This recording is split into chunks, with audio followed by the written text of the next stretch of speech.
Welcome to third round coverage of the Abu Dhabi HSBC Championship from just a little bit outside the city center of Abu Dhabi.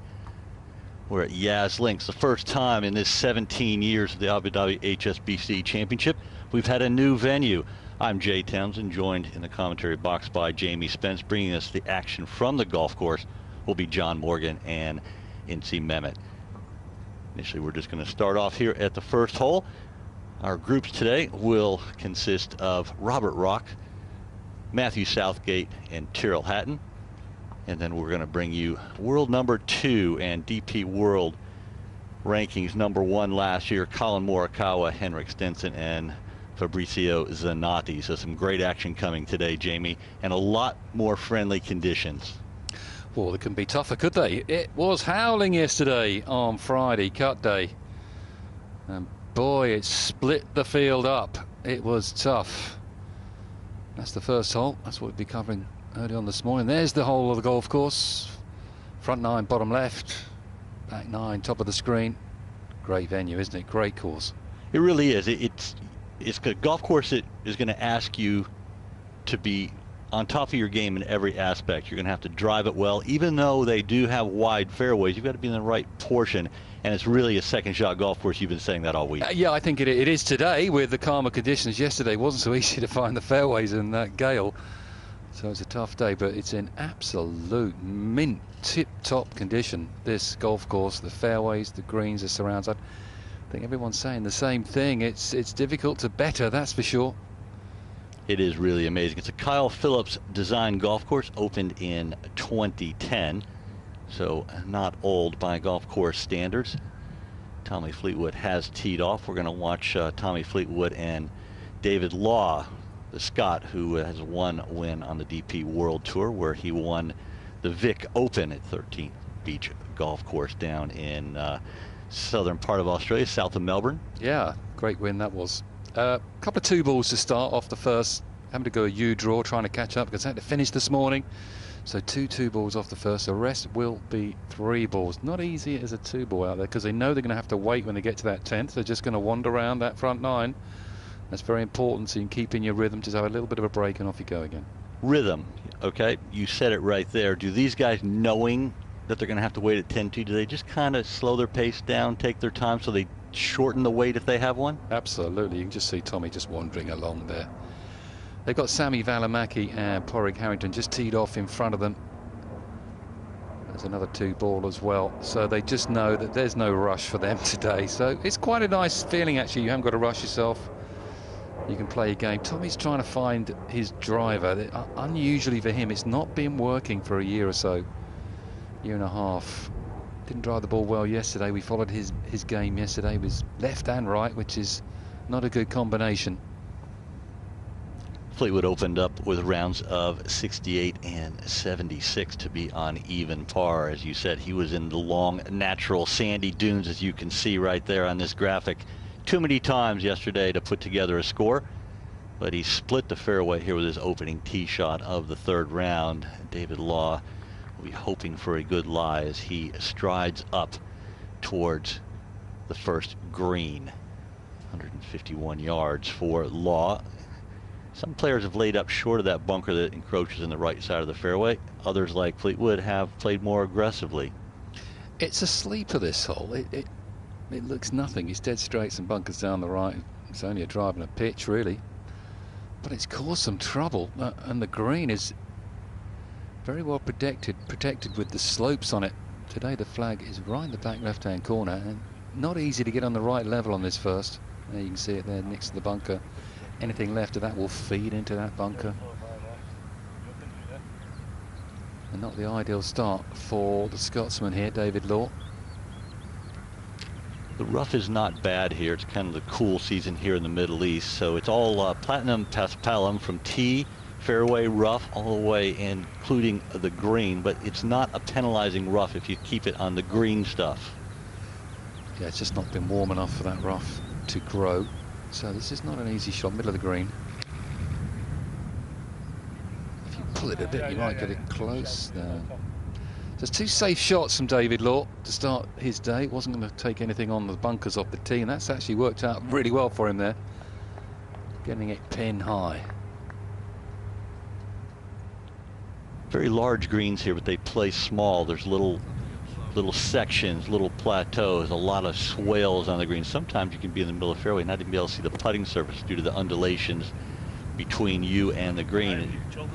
Very impressive golf course design. Yeah, very much so. Grows on you. Right, Tommy, let's get something going. Great opportunity here on the first, just a pitch.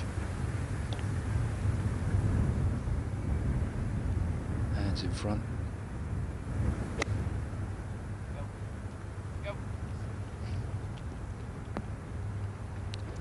That's a poor start from Fleetwood. Of course, Fleetwood a two-time winner here at the Abu Dhabi HSBC Championship, but both of those wins, of course, came at the previous venue, the Abu Dhabi Golf Club.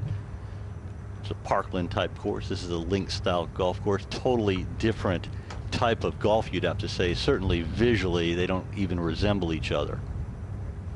No, they don't. This is a links course right next to the inlet here of the ocean, here on Yas Island, and it plays a bit bouncy as well. It's pretty firm. Players, commentators, spectators, everyone has been talking all week about the condition of the golf course. I'm reluctant to say it's the best I've ever seen, but I am comfortable saying I've never seen better. There's no argument, is there? You can't complain about a bad lie. I haven't seen a ball just glides along the putting surfaces. They're absolutely, for this time of the season, when all these players just trying to edge their way into their game, find their form, someone like Fleetwood. That's a poor wedge shot, though, to 40 feet. Yeah. Maybe he was thinking about the bunker. He should just be thinking about pins today, Tommy Fleetwood. Well, his stature in the game, it's not like he's playing defense. He's got nothing to lose. Two-time winner here, won 5 times the DP World Tour. His world ranking is 41 right now. It's slid down for the 31-year-old. He needs to fight back, and it's mainly, as you said, the driving. He's not putting himself in position to attack with his irons. Well, the driver was his #1 weapon. He's just brilliant driver of the golf ball. Hit it low with a bit of draw, hit it miles out there, and he's just lost that confidence off the tee, and that's just put pressure throughout his game. It's always been the putter that's struggled a bit for Fleetwood. He's a streaky putter. Do you think that his driving changed a little bit when he changed his driver? Yeah, well, no doubt about it for me. He had that old driver that he just used to love, and he had a 5-wood in his bag that he had for about 10 years as well, so they wear out now and then. Just wants to get the pace of this putt early on, get the speed of the greens. He's got a chance. Good putt, Tommy. Yeah, good pace right there. It's always nice with your opening putt, if it's not a short putt, if you're not going to hole it, to have nice pace, no stress, tap in.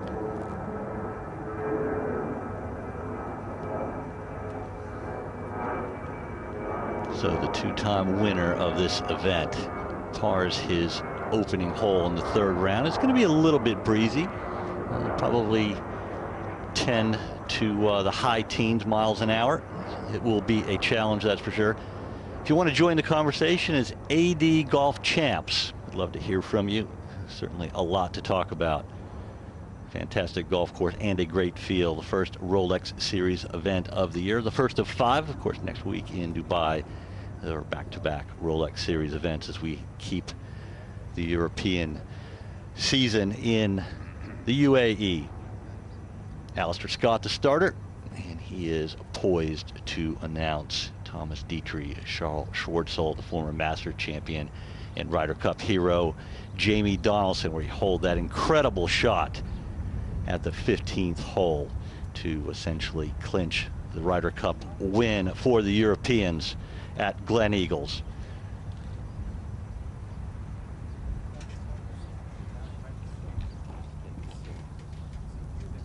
All right, gentlemen, thank you. This is game number 16. On the tee from Belgium, Thomas Dietrich. Well, he's an impressive player, but he's looking for that first victory on the DP World Tour. Surely it's just around the corner. Such a great swing. I mean, we all wonder, when's it going to happen? So much power and athleticism in the young Belgian. That's just probably crept into that bunker.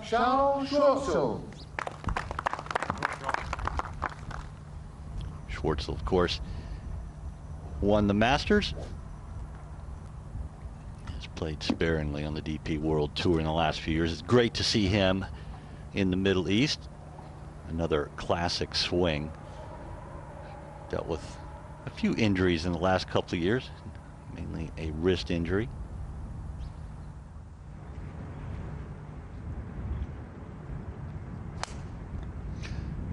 Taking the driver today, laid it up first 2 days, more aggressive from Schwartzel. On the tee from Wales, Jamie Donaldson. And Jamie Donaldson, rounds of 74 and 69, one of the best rounds of the day in the win yesterday. The Welshman is a real grinder, and he loves a challenge. Always been a good player in windy conditions. Good strike of the golf ball. Just aiming left half of the fairway here for Donaldson.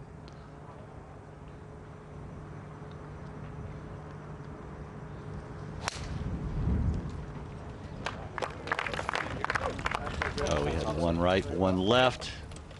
And now we have one in the fairway. Donaldson on the short grass. And it is short grass, really tight fairways. James Morrison and Scott Jameson lead the way. They'll be playing this afternoon in about 2 hours. 7 under par through 2 rounds. Great playing by those two. When you look at that leaderboard right there, what names sticks out to you to be up there at the top tomorrow, Jamie? Well, Hovland, Victor Hovland, and Ian Poulter. Ian Poulter's played well. Put a lot of speed on with his driver. He was hitting the ball really hard. Yesterday he puts that down to his son Luke, who's hitting it about 30 yards past him. I think that's annoyed him. Would annoy me as well. I think it's fired him up, Ian Poulter. His lad being such a good player, realises he can really help his son. He's going to University of Florida. Yeah, Florida Gator. They have a great storied golf program there. Fantastic weather, a good golf course to really prepare yourself for hopefully a professional career. I'm sure that's what the young Poulter has in mind, following his father's footsteps. Go Gators. Absolutely. Absolutely.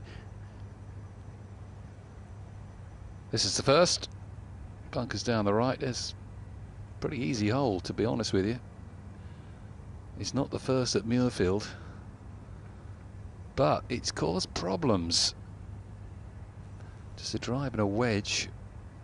But it's where they can stick the flag, and it's right in that back left-hand corner. Not easy to get close, and of course then you've got to take on that bunker. So it's a clever little design. There's lots of little runoffs. Difficult in its simplicity, maybe. Yeah, that's right. It can lull you in, can't it? It certainly can. It's a very tough little green too. You're only playing a short iron, and if you're in the fairway, you should have all the best of it. It's very difficult to get it on the correct level. We saw a lot of problems yesterday. Players trying to get it on the top level. Even the first day when it was pretty calm conditions, they didn't really beat this hole up. No, they didn't. And if you hit it in that bunker, as G3 has, if you make bogey here, it just puts you in a bad frame, really. Thinking birdie on the tee. Let's get going here, and then the second's going to be reachable as well. It's a par 5, so you're thinking you can get off to a really good start here on this course. So you do not want to stall on the first. So when you look at these first 2 holes before you tee off, you're thinking, okay, I need to have played 8 shots by the time I get to the 3rd tee.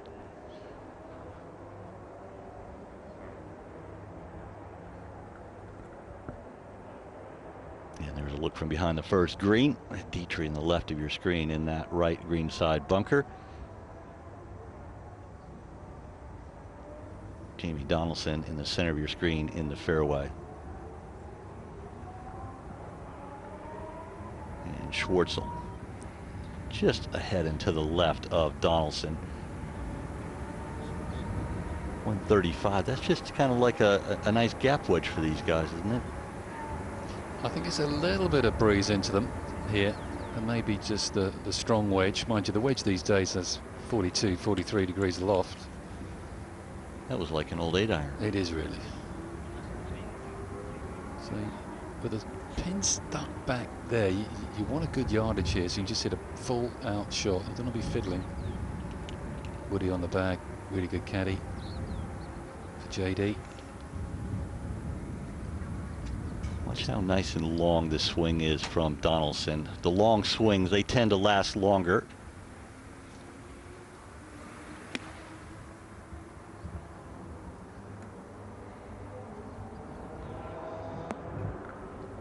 Good balance from Donaldson. Safe.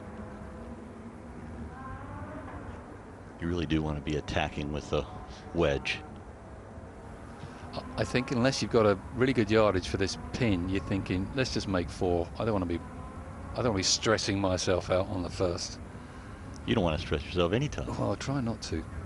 And this is a man I've just loved watching play golf. I played with him when he first came over onto the DP World Tour many years ago. We were chatting earlier this week.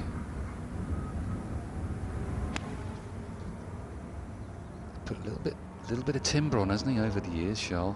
Still only weighs about 140 pounds, I reckon. We'll stay there. Watch this. Stay there. Stay. Ooh, just. Yeah, it's tough to get it up on that top level. You actually got it between the hole and the bunker to the left. Now this is really lie dependent for Dietrich.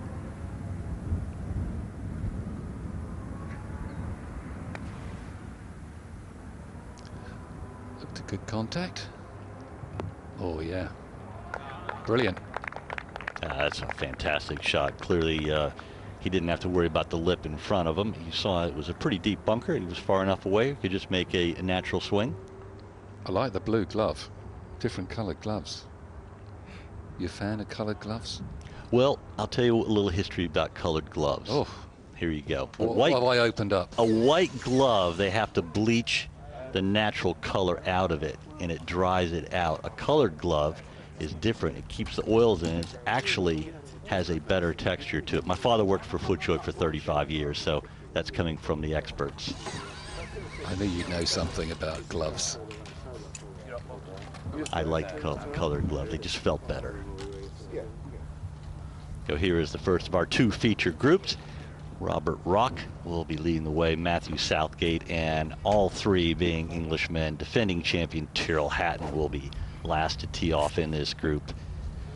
Rock also a former champion here at the Abu Dhabi HSBC Championship when he won in 2012. So Rock is here as a former champion. Matthew Southgate didn't have the best of years last year, but he's really a good solid player year in and year out, looking for his first win. He's streaky. Southgate, good player. Robert Rock's been working with Jamie Donaldson and James Morrison, our leader, this week. He's an excellent coach. Robert Rock has been sought after by many of the players. So he's in a win-win situation, isn't he? He is. Let's not forget Matthew Wallace. Matt Wallace that Robert Rock has been teaching. Actually, Robert Rock made a little announcement this week when he was talking to Iona Stephen. This is going to be his last year.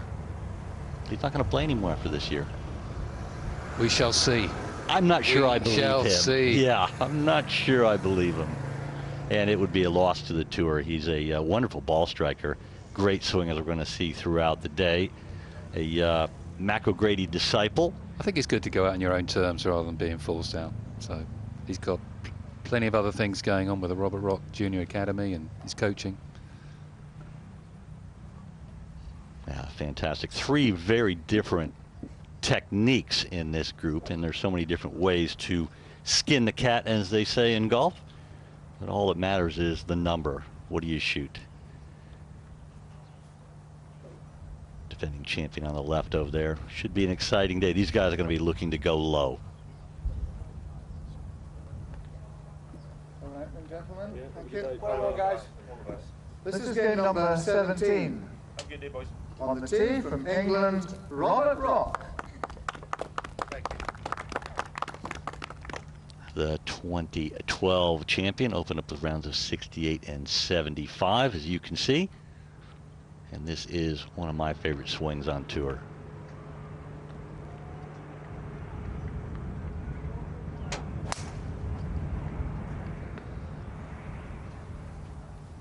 Oh, we think he's got away with that, Rocky.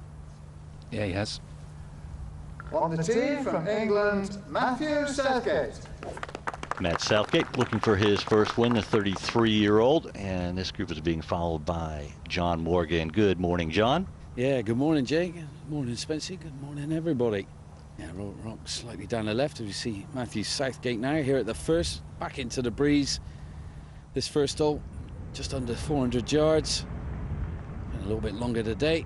A little brisk swing here.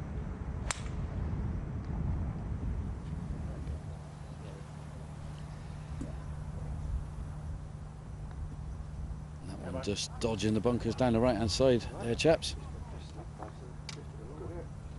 The Rolex Series winner here at the Abu Dhabi HSBC Championship. He's the defending champion from England, Terrell Hatton.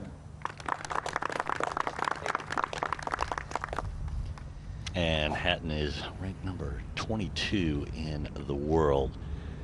The 30-year-old has 6 wins on the DP World Tour, 4 of which are Rolex Series wins. So he wins in the best of fields.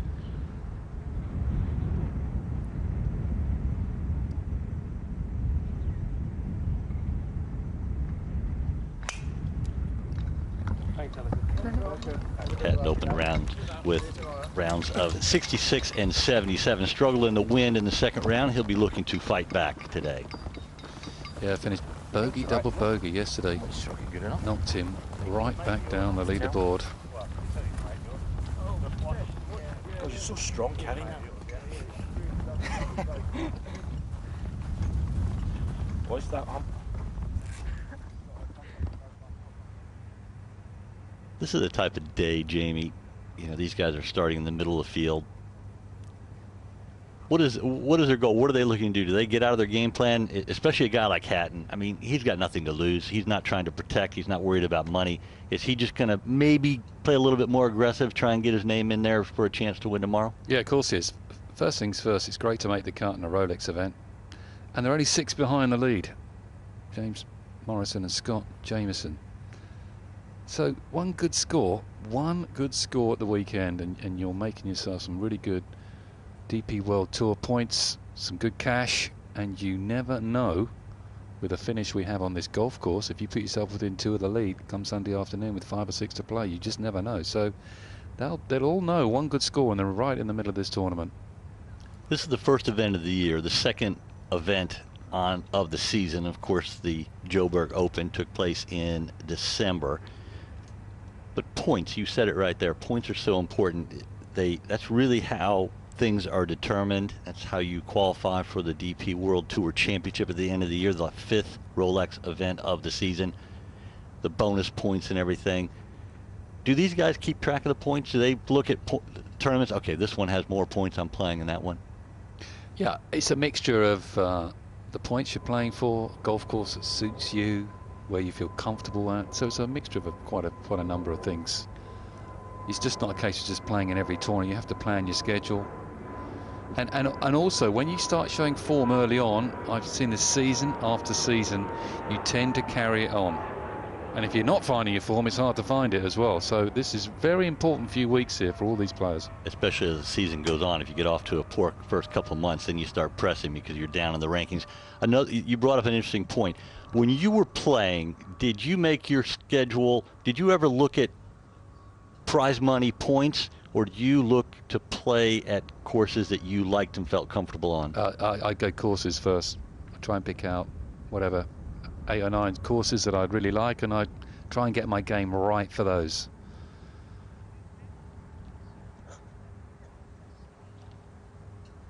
All 3 players in good spots here on the first hole. Rock, Southgate and Terrell Hatton. So what have they got here then, Johnny Morgan? Well, good life for Robert Rock down the left-hand side. Just a couple of yards from going in the really thick stuff, but he's drawn a cracking lie on a little slight downslope, which is really handy. Back into the breeze. This first pin's right at the back today.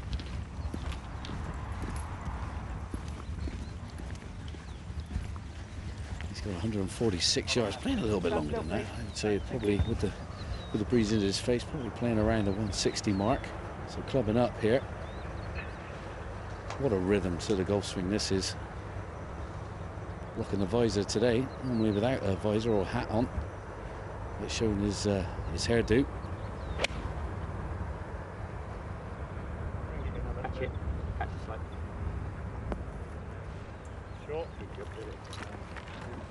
Might have been playing for a little bit of a flyer there, John, and came up a bit short. That's going to be an interesting putt to come. Yeah, he didn't get it there, Jake, that's for sure. And Hatton here in a spot of bother, 132 yards to go, just scraped over the bunker. He can get to the back of the ball, but he's going to have to dig a little bit at it. It's on a little upslope as well, so back of the stance. For Hatton, so expect a nice little low ball flight on this one. It'd be handy if you can draw it in, feed it up towards the back portion of this green. He's really focusing hard on his ball flight on the range earlier. It was going too high for his liking.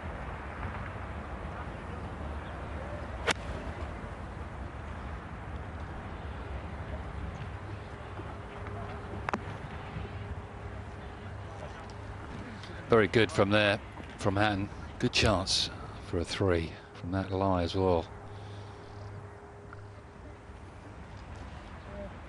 125 yards for Southgate. Yeah, lovely light, right side of this fairway. Jay, good angle of attack here for Matthew Southgate. Loves the windy conditions as well.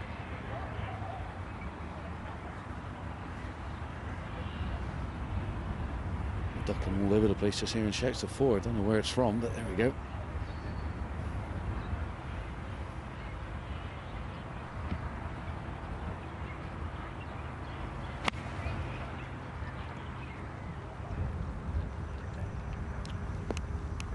Well, that was right on the line, but had the wrong address. Southgate, a wonderful driver and iron player, has really struggled the last couple of years. Both years he was ranked 160th on the tour in putts per round, so that would be my focus if I was Matthew Southgate, to try and get things going a little bit more in the right direction.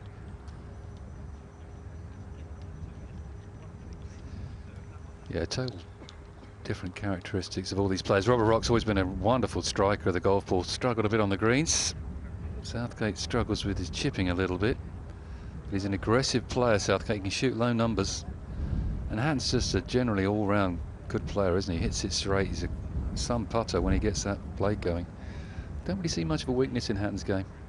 Can't see it. No, you certainly don't. I think sometimes he might get a little frustrated with himself, but as far as watches go, he's one of the best watches in golf. Yeah, he is. You know what he's thinking.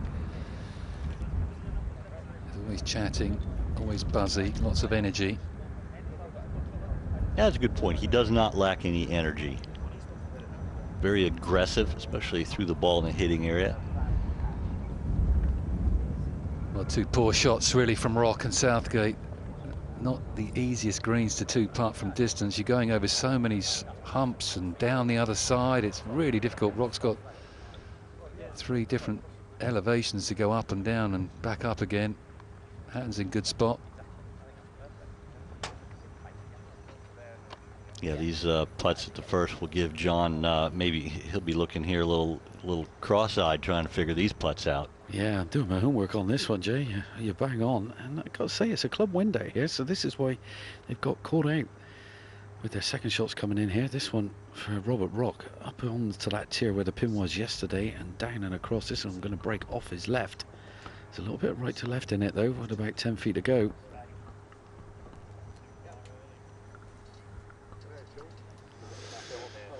Yeah, well, not easy from down there. 74 feet away, though. I think that's 2 clubs, John, not 1. Yeah, definitely. I mean, he couldn't have caught that out of that left rough. I mean, even though he had a cracking lie, I don't think he got the best strike for a man of his ability. So it's picking up again, is it, this breeze? Yeah, it is, and I think it's gonna brisk up a little bit more as the day goes on, that's for sure. So I think the later tee times really going to have their work cut out compared to these guys going off a little bit early doors.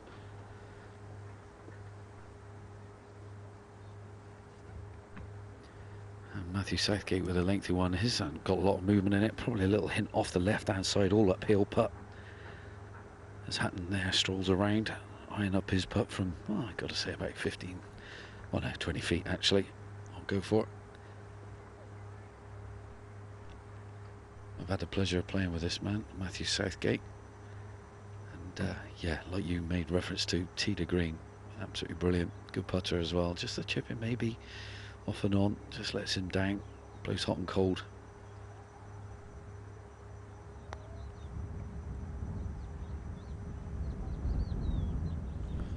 Well, that was in from the second he hit. I don't know what it was. It just hooked in. As soon as it's come off the blade, it just kept tracking to the middle of the hole.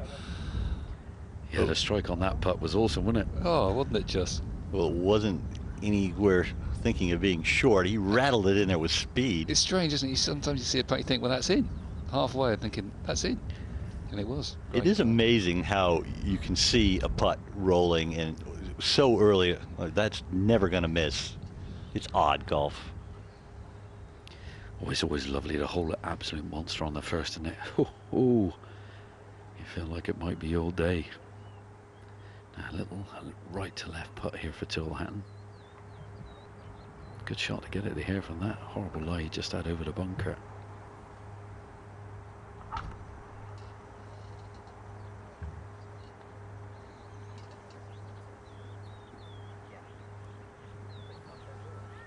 It was an early walk, but not a terrible putt. Good pace, just broke a little bit more than Hatton played for.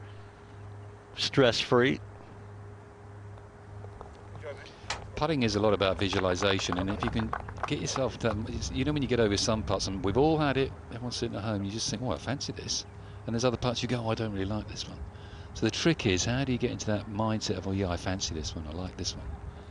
A lot of times if you're going to be good at golf, I think you have to play mind games and maybe lie to yourself.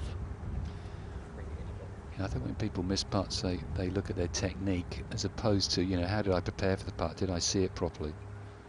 I'm big into the visualization of putting. You've got to talk yourself into it.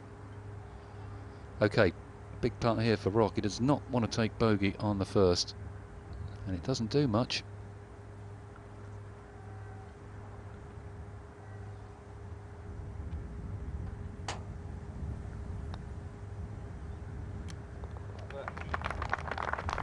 Love that putter as well. Look at that old blade he's got there. Yeah, that's a throwback, isn't it? Oh, look at that. Ben Crenshaw. So that reminds me of. Yeah, the old Wilson 8802, wasn't it, that Crenshaw used? That looks like a copy. Does, doesn't it? I always felt like if I wasn't going to birdie the first hole, I wanted to hole a nice par, but just gave me confidence. Nice to see the ball going in the hole. These players to the top of the leaderboard, they'll be teeing off around about an hour and 45 minutes. Open champion Shane Lowry. You can see the gold star. Every Rolex Series win, you get a gold star. Only 2 have 4. One of them we're watching today, and that's Terrell Hatton. He and world number 1 John Rahm. They both won 4 Rolex Series events. Rafa Cabrera-Bello, he won the Genesis Scottish Open a couple of years ago. He also won his National Open last fall. A proud moment for the Spaniard. There is Terrell Hatton with his 4 stars. That was a nice par at the opening hole. Horsfield and Harrington off to a good start, 1 over par early days in their 3rd round here on a day that wind will not be such a factor. No, it won't. It's playing a little bit longer into a bit of breeze. Just a case of avoiding the bunkers down the right-hand side here on the 2nd. But it's a golden birdie opportunity, Johnny Morgan. Yeah, I mean, quarter of the breeze compared to yesterday, that's for sure though, Jamie, so no problems getting home into the breeze as it was yesterday here at the 2nd. And like you say, that those right bunkers getting a lot of action this week, and that's where the kind of all the players will be aiming. You can't really see the left half of this fairway, even though it's there. Southgate out with driver, rightly so.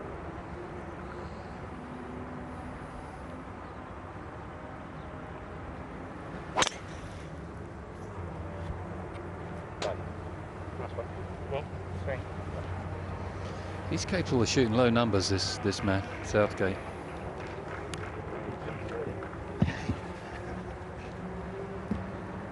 That was really a low launch angle, 9 degrees. They normally shoot for about 13 to 14 and a half. That was a low driller into the breeze. Yeah, expect another low one here from Robert Rock.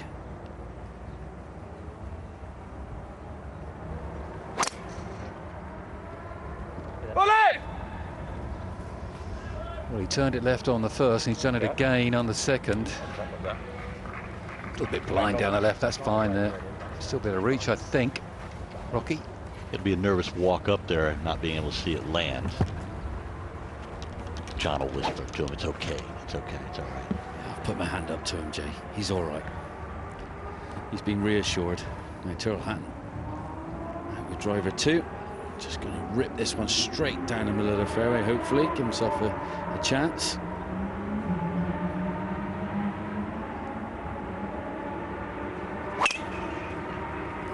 Yeah, nice. Yeah, loves that. That noise in the background isn't somebody late for their tea time. It's actually the Yas Marina racing circuit.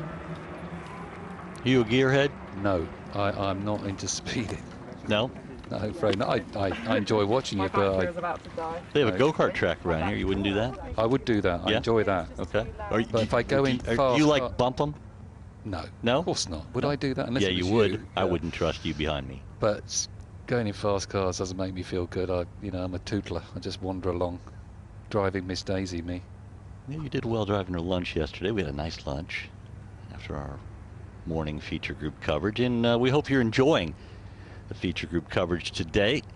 This is the first group out in Rock, Southgate, and Hatton, and in a little while we're going to be bringing you Colin Morikawa, the world #2, Henrik Stinson, and Fabrizio Zanotti. So 6 wonderful players, 6 very different players will be featured in our coverage today. Looking forward to Morikawa because he really struggled in that gale yesterday. I don't think he'd experienced anything like that in his young life, really playing in that sort of conditions. We talked about it yesterday. We seldom do we get wins like that in the United States. And John Morgan and I were talking about it this morning because he spent a lot of time in South Florida where I lived for a long time. January, February, March, some of April, you can get wins like that in Florida. But it's a warmer wind, isn't it? It doesn't affect the ball quite as much, does it? That is so true. There's no question about that. But it's not something that Americans typically get a lot of practice in, where especially players from the British Isles with their links courses, you guys play a lot of links golf courses in amateur golf where you would be more accustomed and have more experience learning at an early age. Yeah, most of the top amateur events are by the sea, and if you don't play well in the wind, you're not going to progress your career. So just saw Matt Southgate there, how low he hit that ball flight. So it just comes natural to us, but then we go and play on Bermuda greens, we're clueless. It's a different deal, no doubt about it, no doubt about it. You know, I mean, the nice thing is if you have the opportunity to, you know, to play in all different regions as a youngster, most don't have that opportunity. Certainly Sam Horsfield did, you know, an Englishman, spent a lot of time in Orlando growing up and that type of thing. I know it took me a really long time to learn how to play links golf, probably 7 or 8 years. Don't play a lot of links golf on the DP World Tour, to be fair, but it was a long learning process. All 3 players. Southgate's a long way back there. I think he's going to struggle to reach. The other 2 should be able to reach, depending on the lie for Robert Rock. 282 for Southgate. 73 for Rock and 63 for Hatton. Mind you, hits this long iron really low.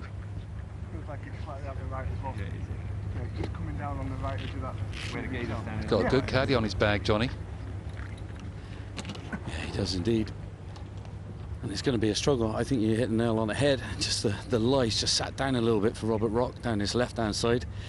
But a long way back, Matthew Southgate, over 280 yards to go into this breeze. I reckon he can squeeze it onto the front edge. It'll leave him a lengthy one, but it'd be a good hit to get there in 2.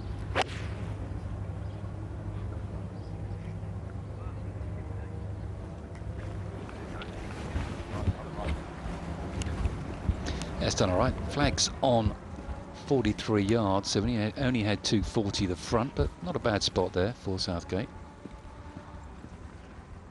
So 273 for Rock. He's got an iron out, John. Yeah, he's just going for position here. You can aim at the right bunker, which is just about 10 yards shy of this green, and that'll give you a lovely bird's eye view for your little third. And the pin today right at the back of the green, Mr. Spence. Yeah, and the line not being favourable for Robert Rock. And he's done well to get it there. Yeah, he certainly got all that. It's so important to pick a good target, John. Sometimes we see some kind of loose layup shots on par fives, and you just wonder, did they pick a good target? Yeah, I mean, course management skills with the top pros, this is where they excel. You know, if you got someone, say, like myself, if I put myself on, my course management was useless, you know, so I was kind of a little bit more gun-ho and just hit it up there and hope for the best, where these guys just really figure it out. It's like a really good game, a good chess player. And this is where they come up trumps and give themselves the easiest opportunity possible to, you know, get around a golf course in the most simplest way possible. Terrell Hatton here, though, just on a little upslope, the longest out of the three of this second. He's just waiting on the green. They're still up there, just having a little putt at the back of it. So, yeah, but John, you used to look at the flags and go at them, didn't you? That's not a bad way to play. That's what you do on the range. Why are you going to do on the golf course? You used to rip it, didn't you? well, yeah, no sense, no feeling. Like, honestly, it was, yeah, I was a bit of a, I never really used a course plan. I think the first time I ever used, actually, a yardage book was, I think, at Q School in America, final stage, and never knew my yardages, just looked at the flag, felt the breeze, felt the lie of the land, and worked it in there. Very big ball flighter of the ball. You must have had great eyes then. No yardage book. Yeah, well, that's why I'm wearing glasses now. They've gone now, so I keep shooting 80 every time I go out. No, you do not. If you're shooting 80, it looks good, though, John. Yeah. Once you get to our age, it doesn't matter what you score. You know, what do you look like? Yeah, well, I looked a bit crazy. I remember wearing contact lenses, cat's eyes, playing on the PGA Tour. That was hilarious. But now, here we go.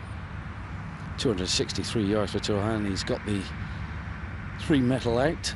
He's going to aim this one just slightly the right half of this green.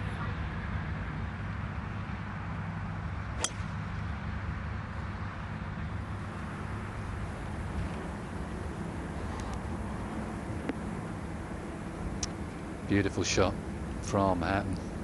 Straight at it. Yeah, that's quite a narrow target there. It slopes off quite severely left and right there for Hatton. So 2 beautiful shots in the middle of the green. That ball didn't have much curve to it, and he's a guy that once he starts striping, it gets in a little bit of a run. He can go low. Very straight hitter, isn't he? Very straight hitter, and putts great. Backs himself. Could he maybe put on a few yards off the tee, possibly, when you compare him with the Dustin Johnsons? Well, anyone can put some yards on compared with Dustin Johnson, I guess, but maybe get the ball out there a little bit more. I don't know. I'm trying to find something that he can maybe improve on. Well, what do you give up to try and gain 10? Is it worth that trade-off? There's always a trade-off. Yeah. No, he's got he's a winner, isn't he? When he gets his nose in there, it's tough. Yeah, he doesn't give things away. He's a really gritty competitor, and I think that's. I think sometimes the difficulty is just to keep going with what you've got, rather than trying to change it, trying to do this, trying to compare yourself with other players. Just keep doing what you're doing, but maybe just do it a little bit better. Many pros have had something good, and in the chase to get better, have gone backwards. Certainly. I don't think you can practice enough around the greens and learn shots out of bunkers and different lies and playing out of rough and tight lies and down slopes and all the little nuances you have around the green. So that would be an area that any player, you just don't perfect.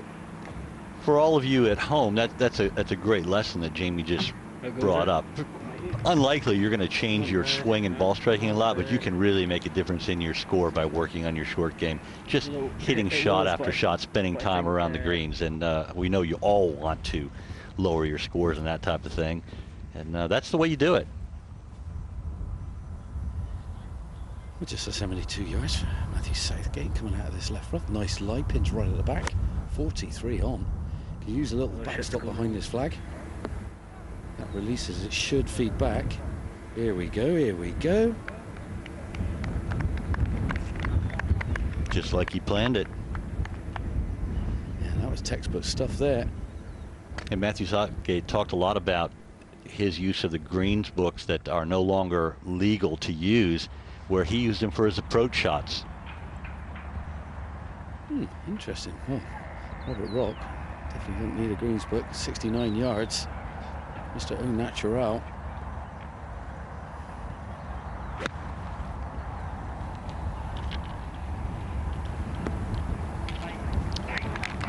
Not his most elegant of swings, Rocky, but a good shot. That had a little bit of Mo Norman follow through there, didn't it? Well from the inside, wasn't it?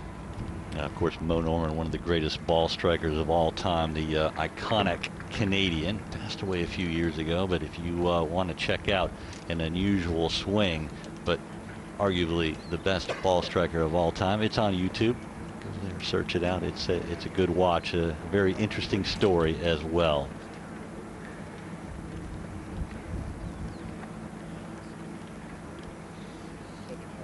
All three players started off 1 under par through 36 holes. Southgate hold that monster putt at the first. Terrell Hatton has a eagle putt coming up here at the par 5 second. Let's just have a look at how these players reach the green. Taking 2, 3, and 1, 2. Hatton will be first to putt with his eagle putt coming up. And John, I don't think it's a straightforward putt, is it? Oh, far from it, Jay. I mean, up a big old tier towards the back portion of this green where that pin is looking today. Yeah, this is given probably 20 putts, you might hold 1 or maybe 2. You've got to do it first time around. This is going to be a slow putt into the breeze as well, uphill. 2 cracking shots in here. I mean, bang on line when it landed. Had a bit more release, he'd have been jumping for joy. But they were really working really hard on the range, trying to get their ball flight down. They kept popping up nice and high.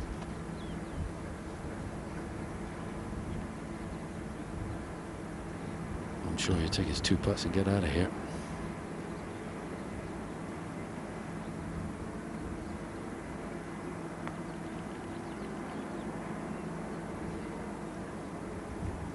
No, just caught the edge of the hole. It'll be an easy and stress-free, like it was at the first 2 putt for Hatton. He's going to go 4-4. He'll join Southgate at 2 under par, at least for the moment. Southgate has a makeable birdie putt to come. It'll be Rock to putt next. Really nice start. Hit 4 good shots, 2 good first putts. So Hatton has not done anything wrong yet.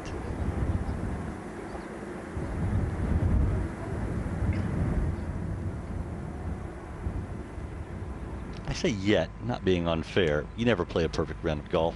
At some point you're going to make a misstep. The reason these guys are as good as they are, they're so good at recovering. They're so good at forgetting bad shots.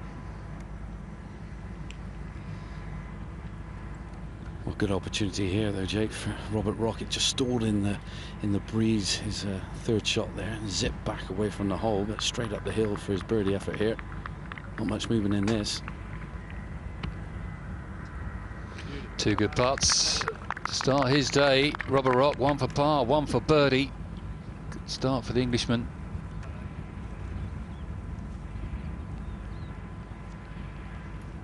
Very good wind player. Didn't have a particularly good day yesterday, where he shot 75 at Beltray, the Irish Open years ago.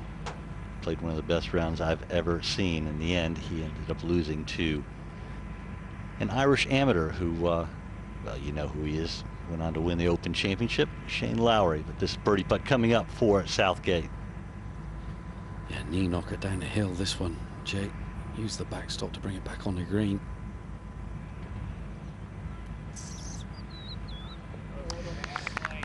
Birdie start for Southgate.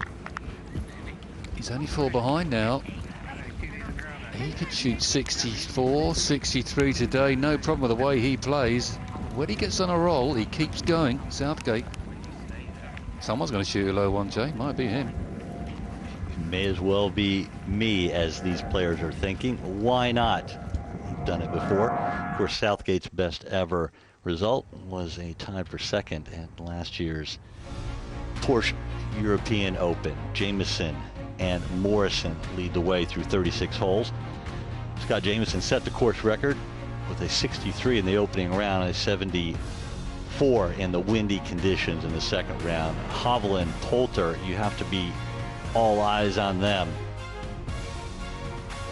Victor Perez, watched him practice on Wednesday, and Frenchman absolutely striping it, but a brilliant start for Southgate. A long birdie putt at the first, pretty much routine at the par 5 second birdie start. Adam Scott, the Australian, former world #1, he's a couple under par through 36 holes. Horsfield, Harrington, Fleetwood, Westwood, all off to good starts in the third round here at Yas Links and the Abu Dhabi HSBC Championship. Let's have a look at the third hole, Jamie. Yeah, let's have a look at it. Dogleg, right to left. Most difficult hole yesterday in that gale. Only yielded 5 birdies. Not so difficult today. Could play out the right-hand side. Further left you go, the tighter it is. Saw Tommy Fleetwood down into the penalty area down the left-hand side yesterday. And then up to the green, and the flag cut way left. That's some pin position there at this third when we get all the way up to the top of this hole. Tough hole, this third. It is, Jamie, and that is some pin position, like you said, way over on that left-hand side. A little slither of green lurks over there. You won't be able to see the bottom of the flag from the fairway or any position if they find it. And tough hole, little soft dogleg, all the troubles down the left-hand side. Water, mangrove trees, ice plants, you name it.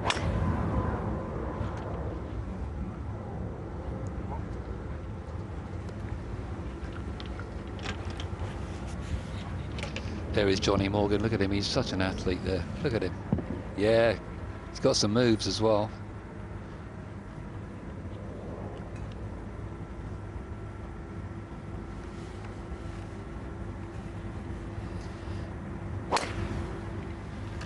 Robert Rock munching driver on this one, leaking towards me. Well, he missed the first 2 left. He's missed the third one to the right. So Rock, normally a very good driver, yet to find a fairway his third round. Got a little bit good fortune there. Kicked out of the dune into a pretty good lie, I think, for Robert Rock. So he'll be happy when he gets up here. And Terrell Hatton. Last time I followed him in the first round, he found that bunker that lurks up there. He's a bit too close to the lip, couldn't get it on the green. Left himself a lengthy one, but another good 2-putt anyway. Now, it's a must-find fairway, really, this third, to give yourself a good opportunity. Tough hole today into this stiff breeze.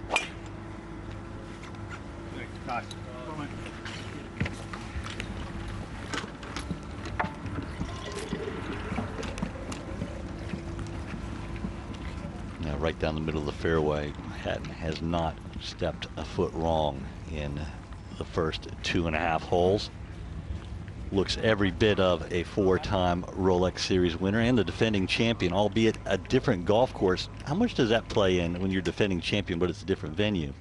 I think it's a little disappointing. You want to go back to the same course. You had those memories and you hit all those shots, and that memory bank comes flooding back. But it's still a great moment when you go back to defend any title. And he's gone from one great course to another here at Yas Links in Yas Island. So be a proud moment for him to come back and defend.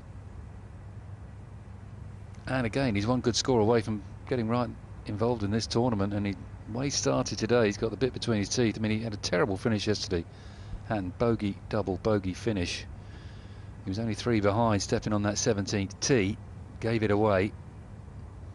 2 very tough holes, and I think we'll probably see a little bit of carnage on Sunday afternoon between, you know, the winds that will be up there, 1.5 clubs, 2 clubs is what's predicted, but also the pressure of winning a Rolex Series event. Tough holes coming in. Sure. The great thing is with the top players is the way they react.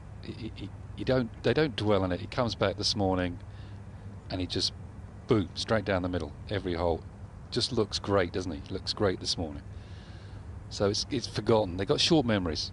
Do you think that, I mean, when you watch the guys on the range on a Wednesday, when you have superstars and youngsters that are just coming up on, there doesn't look like there's a lot between them. Is that the difference? The short memory, the ability to rebound from a poor round or a poor shot? Absolutely, and playing under pressure, and understanding the situation, understanding that it didn't take much to make a double bogey yesterday. He knows that. He didn't get too down. He gets quite down himself on the golf course, Hatton. He's a bit like Colin Montgomery used to be. But when he gets to the next shot, he's gone, and he's ready to play again. That's his strength. Yeah, one of my good friends, Craig Stadler, was much the same. You know, really, he could fling a club. I mean, sometimes, the rubber on that grip got a little slick and that type of thing, but the next shot, it seemed like it was gone. Rock to play first, John.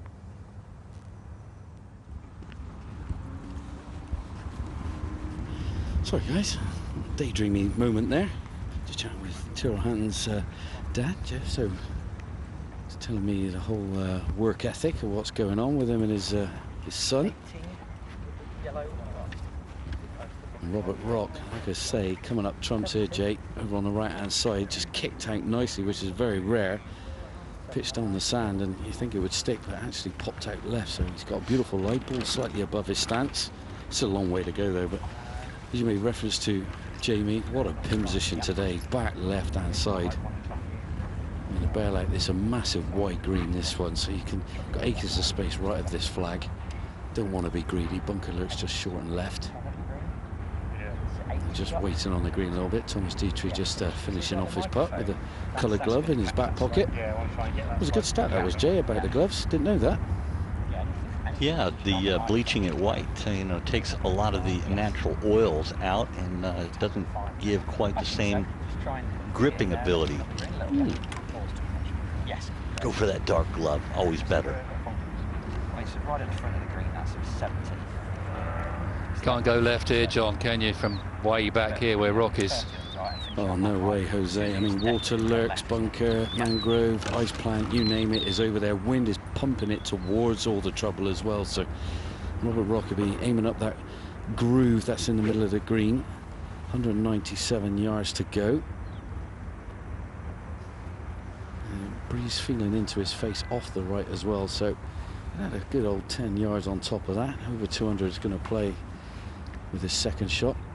The way it's set, it's going to make him want to draw it from right to left, the ball being above his stance. I'm surprised if this is a 5-iron, grip it down, get a nice low ball flight on it. Yeah, there we go, trying to get it to run a little bit. Carry, go. Shot, mate. Thank you. Right in the middle of the green there for, just going over the back fringe. Okay, good now. Aggressive shot there from Robert Rock. Yeah, good imagination there. Now, Matthew Southgate, 187 yards to go. Finds the fairway nicely down this right-hand side. You can only just see the top of the flag, though. This makes it difficult. I mean, it's been in a position like this, and we've got two good iron players here, Southgate and Hatton. A little bit of a competition going beyond the two here. They will clear their hips nicely out the way. Looks like they're going to block it right, but they clear them so quickly.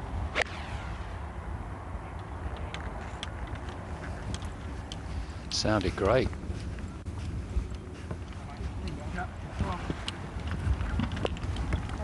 Yeah, they like it. Yeah, and that's in a common place today, I think, Jamie. Now 170 for Terrell Hatton on a little slight upside. It's going to pop the ball a little bit higher than he would probably like. Trying to get the ball flight down. I mean, he was hitting 6 irons, 5 irons, and it would just go way too high. He said just a bit too spinny for him.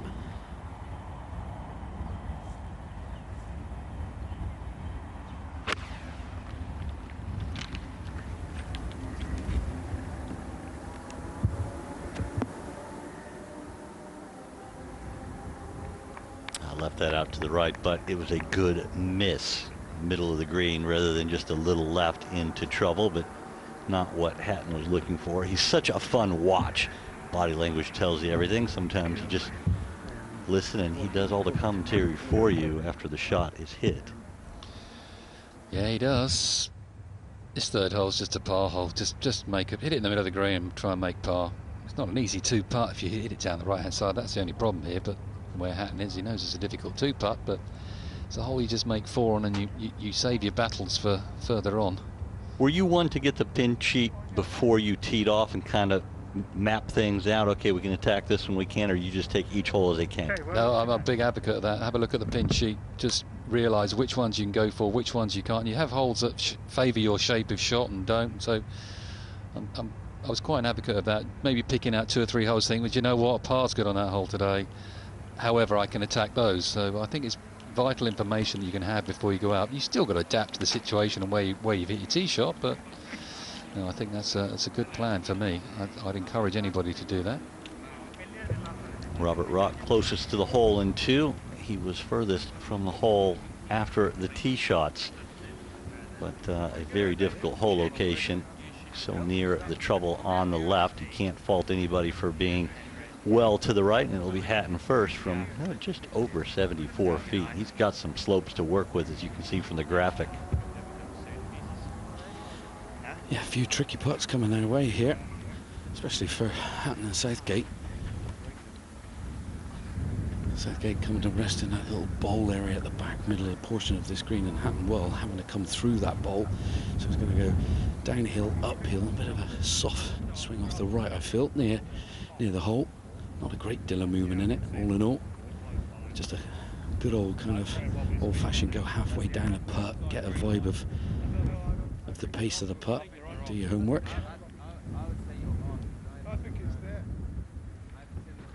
And just a little Hatton and Southgate seeing if the ball is on the green, so we can mark it and clean it.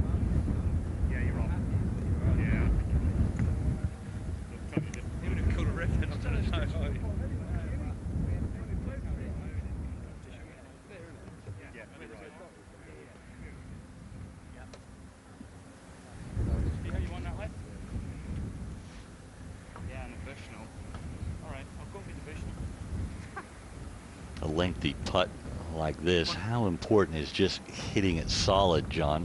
You know, as much as everyone gets tied up in the line, but hitting it solid is how you control the distance. Yeah, without question, Jay. I mean, I always went down halfway down a putt where Terrell is right now, and you bowl yourself away from the putt as well and get a good old vibe, and you kind of like break it into 2 halves really, because it's such a big long putt. You see the first half is all downhill, second half is uphill, get a good vibe of it. Kind of a little bit of a reassurance, but this one is just 2 putts, get out of there. What a pin position. I mean, they've used it on a Saturday. This is more like a Sunday pin.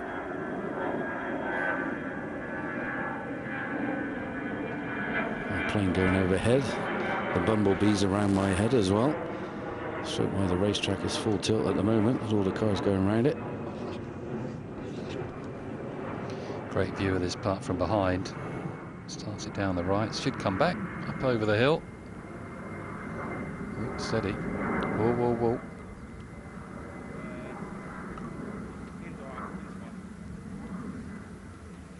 So difficult to get the right pace on a long putt, especially early in the round, because most likely you didn't hit a putt, you know, from 70 plus feet on the putting green warming up. No, it's not an area I would certainly practice from. Long range, just allow your feel to come into play.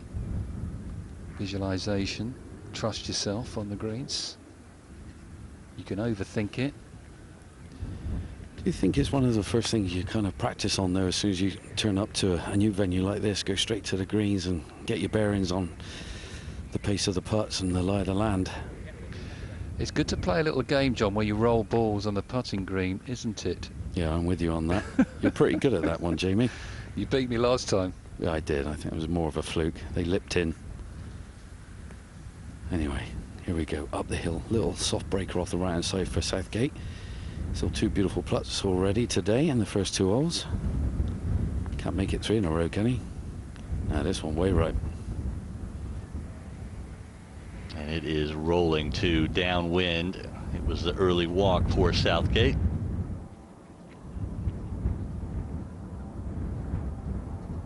And there is the world number 2. The DP World Tour ranking champion last year, Colin Morikawa. Won the Open Championship, won the DP World Tour Championship. It was an incredible, you can't really say it was a breakout year for the 24-year-old because he previously won the US PGA Championship with that memorable shot, maybe one of the greatest drivers in the history of major championship golf, when he drove it on the 16th green on the Sunday to win the US PGA Championship. Made the Eagle too. He certainly did, when he needed it at Harding Park there. It was his breakout major win, but it's just the progression he's made in the world of golf. Morikawa has been incredible. Followed him a few times, followed him at St George's on course, and I followed him at the DP World. It's just a great watch. I enjoyed watching him yesterday. I enjoyed watching him in that gale yesterday. He changed a lot during the day, didn't he? He learned as he went round. You got to. So yeah, he's a talent. Great to watch. He gives a pretty good victory speech too. He's just a class act. Come back par putt here for Southgate, John. Yeah, run that one a fair distance past. I mean, Terrell Hatton will be straight in there to see what this does. Got to think he's going to break off his left though, slightly up the hill, back into a little bit of breeze. I mean, the hole's the size of a bucket at the moment after the first two holes. Can he keep the run alive? Yeah, well done. Nice more. Well done. Just as important as those birdie putts, Southgate stays 2 under for his round, 3 under for the tournament. Just the 4 behind are 2 leaders, Scott Jameson and James Morrison. I mean, you were saying earlier, Jamie, this man Terrell Hatton, I mean, if he could gain a couple of extra yards, but you know, Colin Morikawa, world number 2, he's not the longest off the tee, but he seems to do all right. Just like this man, don't have to have it all, as long as you're consistent.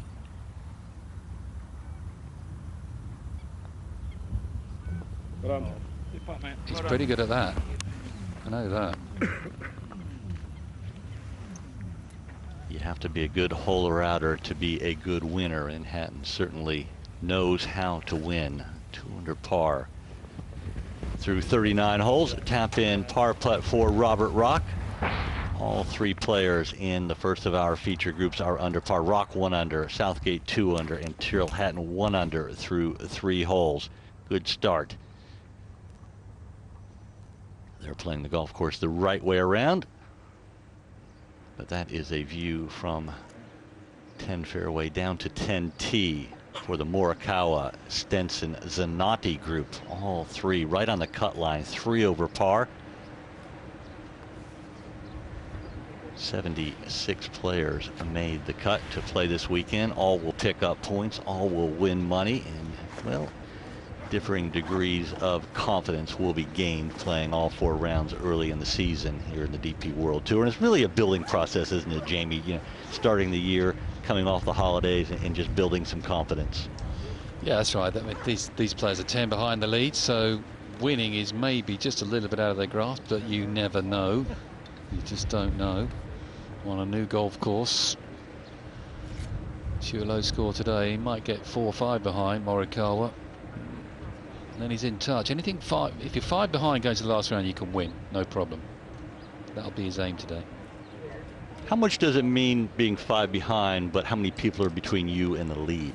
Yeah, of course, if the least the better in front of you. Everyone. But welcome to Yas Links Golf Club for the 3rd round of the Abu Dhabi HSBC Championship, a Rolex Series tournament and the 2nd tournament on the 2022 DP World Tour. This is game number 9. On the tee from the USA, Colin Murakawa. 73-74 for the 24-year-old, the first American to ever win the DP World Tour rankings when he won the DP World Tour Championship at the end of last season.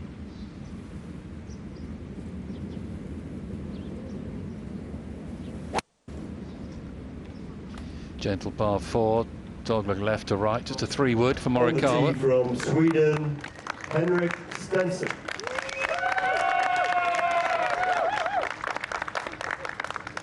Henrik Stinson with the 3 medal as well, 2-time DP World Tour rankings winner. Of course, his greatest win was the 2016 Open Championship, and that incredible duel with Phil Mickelson. Following this group is Incy Mehmet. Good morning, Incy. Good morning, Jay, and everyone else as well. Complete different conditions today. It's just starting to warm up. I was warming up on the range, and then I realised I was in the shade. And on the tee from the sun's Paraguay, definitely nice. Fabrizio Zanotti. Zanotti ranked 257 in the world, the 38-year-old Paraguayan, two-time winner on the DP World Tour.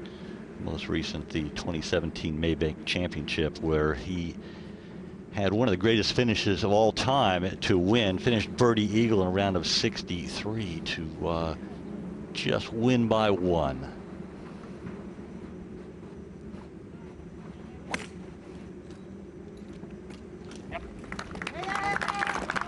Player that plays within himself, Jamie.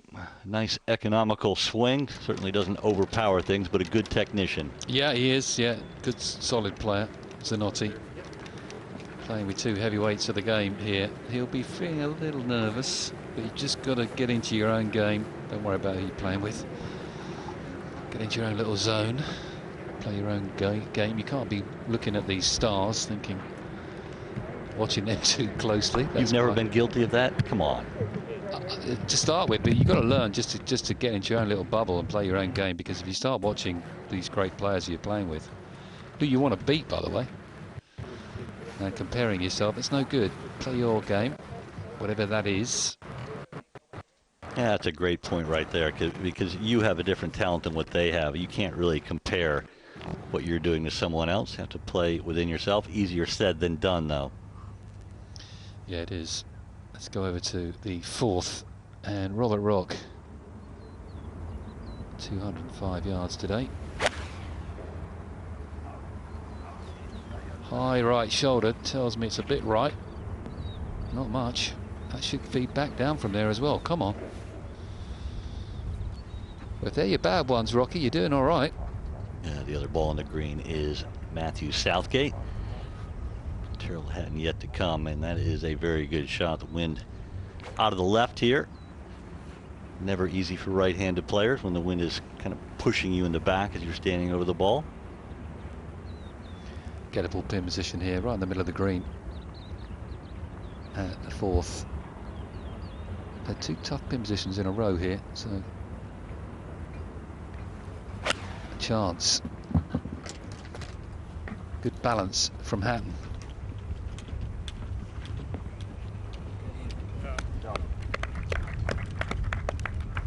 Feeds down the slope, reasonable shot. Another one right on line for Hatton. He's dialed in on direction.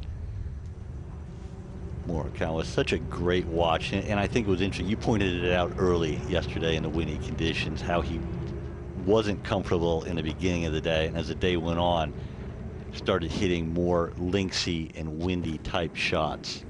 He seemed to be playing his same game, but in a gale, and was sort of surprised by the results. And then he sort of thought, hold on a minute, I need to change a bit here, and he gradually got it as he went round. That's a sign of a top player. Long way back, 148, but more importantly, you're on the fairway here at 10. Flag back left over that bunker, so in good shape, all three players, Incy.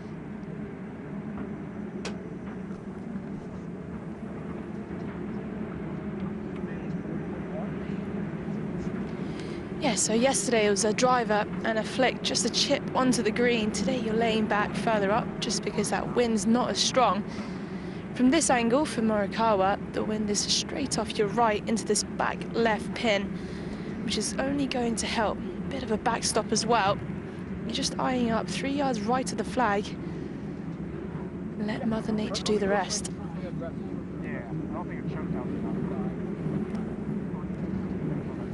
Only 148 yards though. This is the perfect wedge.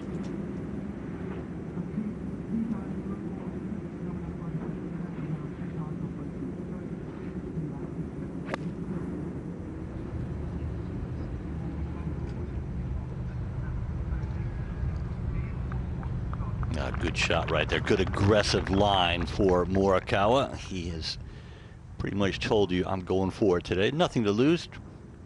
teeing off the wrong 9 right on the cut line. And Zanotti, he's ready to go with his second NC. Well, we didn't see a lot of players in one group all hitting the fairway at the same time, unlike this group on the first, only 126 yards, coming in from a slightly better angle as well. Again, eyeing up just that right portion of the pin.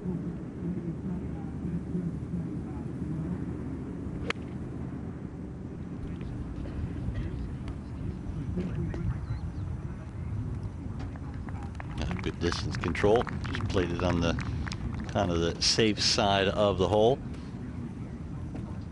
No frills swing, nothing manufactured. Really nice, good rhythm for the Paraguayan. And last to play will be former Open champion Henrik Stinson from 115. Yeah, about 13 yards short of this flag, you've got a bit of a slope which will kick the ball forwards, but for Stenson from only 115 yards, this won't be an issue. But from this angle, you can only see the top half of the pin. The wind's just picking up a touch now.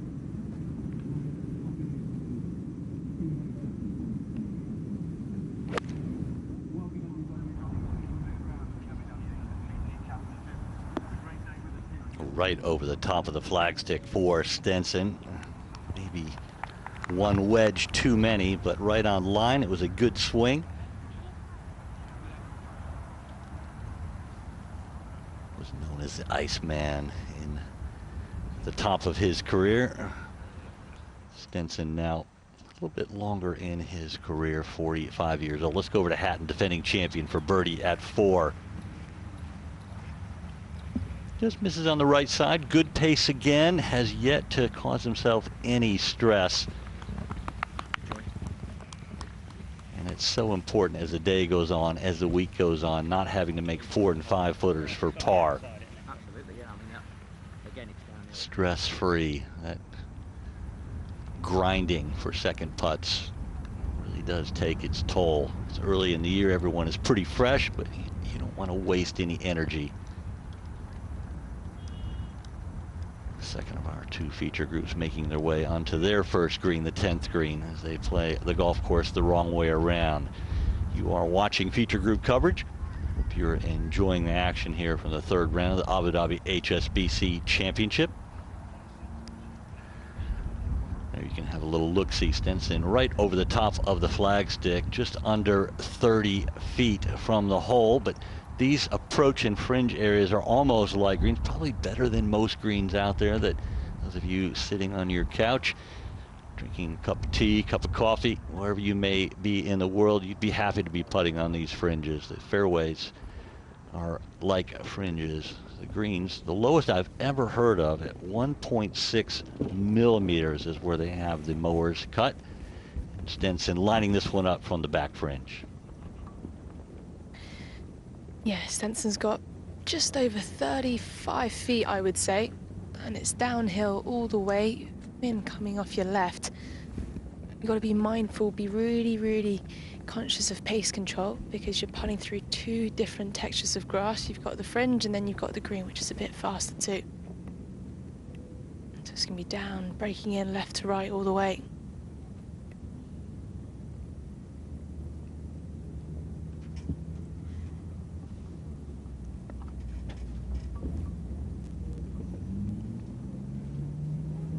Races that one past the hole a little bit. Stenson not on with that putt off the fringe. Always difficult to have a putt over 2 different surfaces, especially as far as he had to putt over the fringe there, Jamie. Yeah, never easy to judge the pace, is it, when you're putting through the fringe grasses and out onto the slicker putting surface. Good chance here though for Morikawa.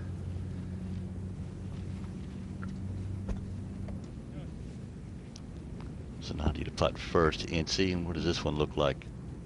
I'm seeing this right to left, generous amount of break, I reckon just over 1.5 cups, I'd say.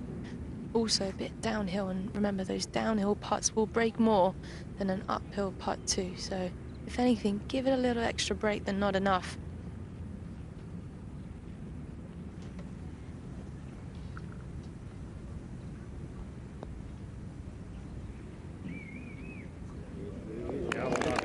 Really nice pace there.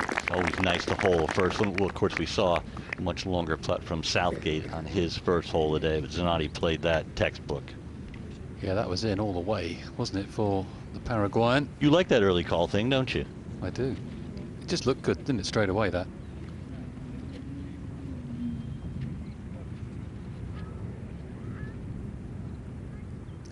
So not quite on the green for Morikawa. Wouldn't have been able to go through his usual pre-shot routine in terms of marking it, lining it up. But this is a bit downhill again, off your left.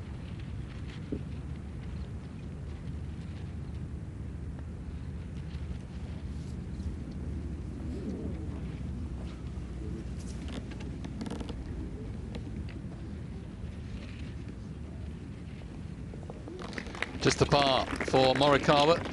Start his third round. Misread.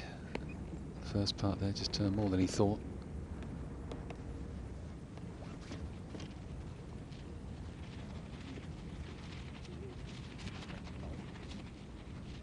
Zanotti was even watching Morikawa mark his card there. Did you see that? Just what you said not to do. I see Zanotti's got an Open Championship yardage cover as well, which he's kept.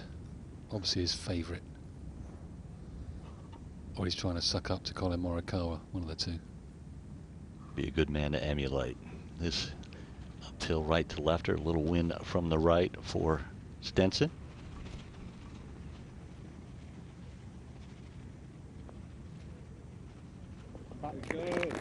Just crept in, left edge. Well done, Henrik.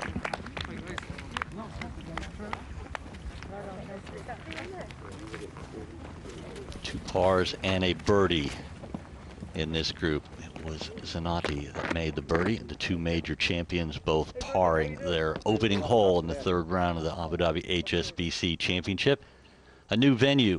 The first 16 editions of this event were at Abu Dhabi Golf Club. We're at Yas Links now, a Kyle Phillips design. Jameson, Morrison, Hovland, Poulter, Brun. They're the top five. They'll be teeing off all within the hour.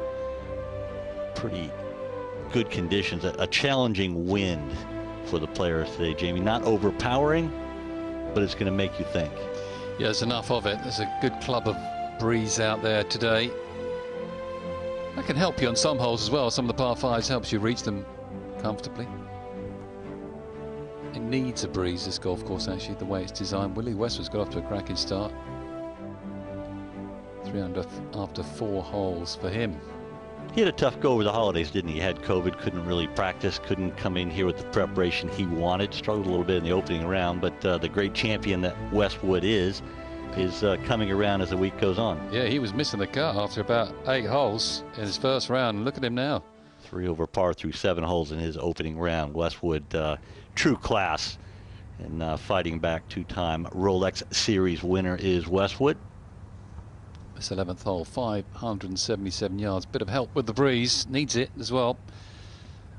Carry that right-hand bunker. That left one's come into play at 286 to reach. You can just about sneak it past him. That right-hand rough's been quite popular all week. Seen a few players on the bank there. Then the second shot.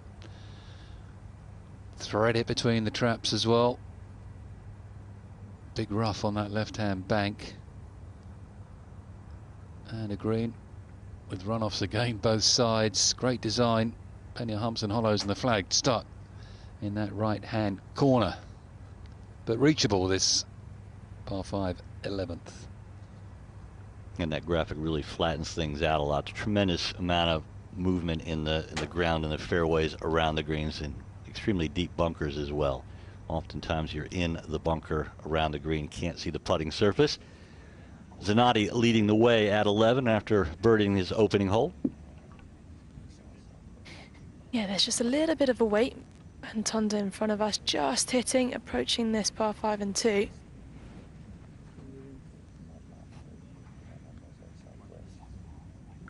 Jamie, you were saying a lot of the players are hitting it in the right rough here. They're just playing away from those 2 deep bunkers up the left side of the fairway. taking their medicine. Lesser of two evils. Yeah, not so easy for Zanotti. He needs to hit a good one to get over the right-hand bunker. But he knows he can reach the left, so he's got to thread it here. Yeah, so the right-hand bunker's only 253 yards, so I'd imagine that'd be relatively straightforward to clear. And the wind's off your right as well. The ones you've got to watch out for these in the left corner, which are absolutely in play today. 291 yards to reach.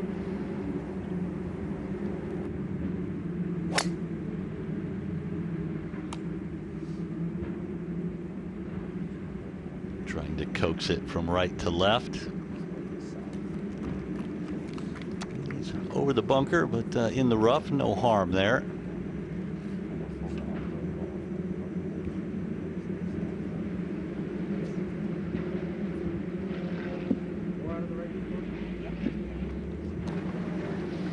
Morikawa, Mr. Consistent Colin, or should I say. That's definitely a strength of his. Very accurate. Great with his long game too. Just trying to thread one. Start it on the right half, bring it in.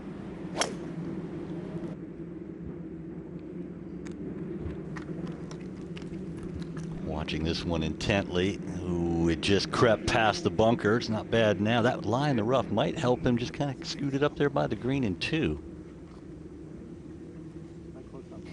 Yeah, these bunkers in the left corner aren't particularly deep, so if you're in the back half of it, you've got a good chance still going for this par 5 and 2, but if you're anywhere near the front, it can be a little bit more of a challenge. Iceman, saw him on the driving range warming up, just trying to cut a few as well, holding a few shots off, and that'll be handy with this right to left wind. Not often you see him out with a big stick, but Stinson has the driver.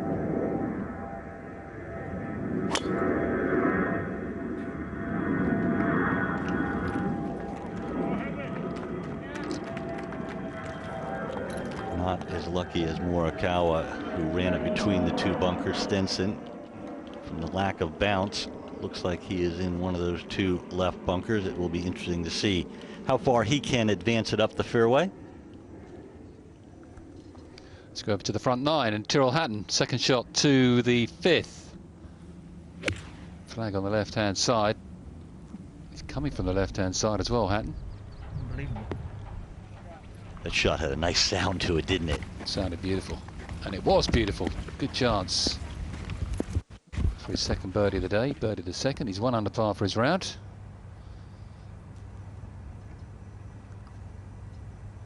The sound of a well-struck shot, it's really profound. You can really tell the difference of one that is just perfect ball, ground, acceleration. If you're a golf geek, it's a great sound. Well, and the better the player, that seems like the sound's a little bit different. That was different.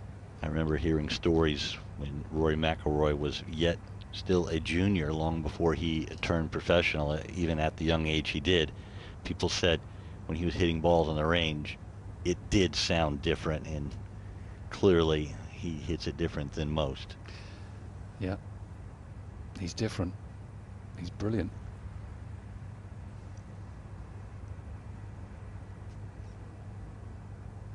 Strolling down the 11th, laughing away. Colin Murakawa.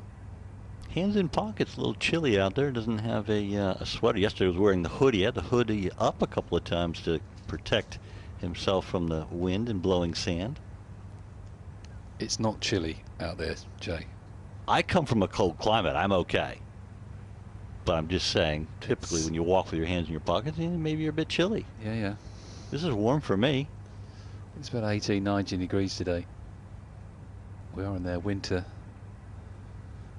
But I'll take their bad days over our bad days back in the UK. It's been a bit chilly there, let me tell you. Yes, the cold and damp and gray this time of the year. I remember it well. They're the good days. Oh, don't be so harsh on I your like weather. the seasons. I've always enjoyed the seasons. It's a nice golfing day out here today. It's not hot. It's nice temperature. There's a little bit of breeze. The course is in great nick. You got to love these days out here. Yeah, definitely recommend, Jamie. What a place to come and have a game of golf. Beautiful for the masses. Plenty to do as well. It's a friendly golf course. I mean, it's generous off the tee. The wind blows, makes you think twice, which is always nice, as we see Robert Rock here. Matthew Southgate just missed his putt for birdie. This one just a little hint off the left-hand side.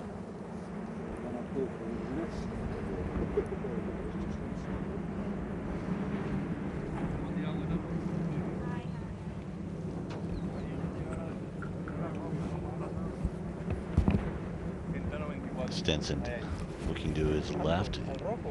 We think it's in that bunker behind the mound, just to his left.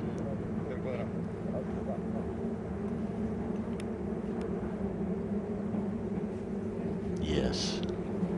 Let's go over to a 5 green, and Terrell Hatton, the defending champion, has a putt. Yeah, Simon, great shot. He was blindsided over on the left-hand side past a June. Great ball follower as well. Came in. It was kind of like used the force. He caught it in the air nicely, and it's come to rest behind the hole. Now he's got himself a nice, pretty straight uphill putt. Good chance of a birdie here for Terrell Hatton.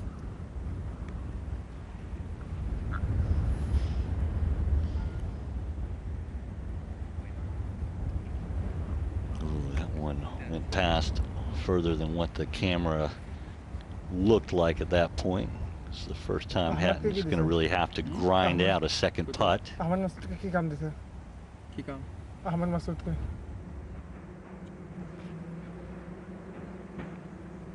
Such a wonderful second shot.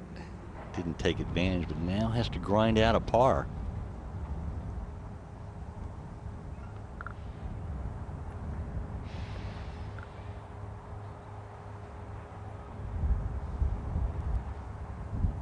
Right to left here, maybe right edge. Not a problem for the 4-time Rolex Series winner, as we talked earlier. He's a great holder out of it. Frustrated after the good second shot, didn't give it a better opportunity to go in. Trying to play himself back into the tournament. Currently 5 shots behind the 2 co-leaders, Scott Jameson and James Morrison.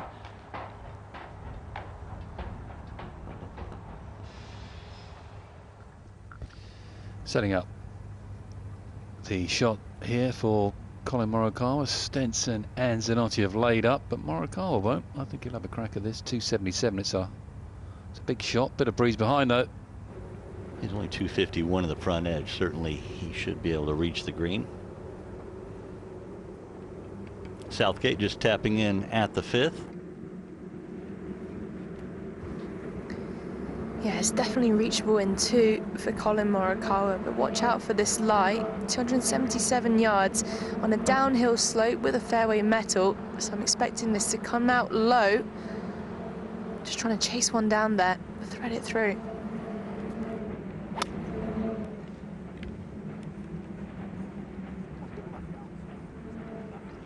Chasing it. It's getting up there. Go on, keep going. Just about, just short. Not an easy lie there. Morikawa trying to chase it. Did well. Certainly left himself in good position. Victor Perez. He is hit and finished his first hole in anger, as the saying goes. 2 shots behind the 2 co-leaders. Frenchman really looked good in practice earlier this week. He was talked about for a long time as a possible Ryder Cupper last year, and just kind of didn't continue his good form leading up to the selection process. Shubenka Sharma 4 under par alongside Pablo Lotazabal. Cabrera 4 under. A mustached Erik van Rooyen. Have you seen Van Rooyen's mustache this week? Yeah, it's a beauty, isn't it? Oh my goodness, and well manicured. Oh, he spent some time with that one. Very proud of it. Fellow South African Justin Harding. He is in good form. Thomas Dietrich, Hatton, Rock, all these guys on 2 under par. And nearly a third of the way through their 3rd round, Adrian Moronk, the pole. Very good player. You have to wonder, well, when is he going to get his first win? The highest ranked Dane, the young Marcus Hellekilde, playing well this week. So important to get his career off to a good start, and no better place than a Rolex Series event. Yeah, Bernd Wiesberger started his day with 3 birdies from the 10th to go under par. All these players playing for important points and a few bits of prize money, getting their games in focus for the rest of the season as well. Stinson and Zanotti laid up, and it will be Zanotti to play first, his third shot from what looks like a good angle. Incy. Yeah, it was a great layup from the right-hand side of the rough now onto the left-hand side of the fairway. Great angle into this back right pin position. Wind is pretty much straight off your right as well, 112 yards. Got to watch out though, anything long, you've got the bunkers long, just protecting this green as well. You've got plenty of slope and undulation to contend with on the green, just short of this pin. So requires plenty of skill, but that's when you need to commit to a number and execute. Love to see a low flighted little draw swing.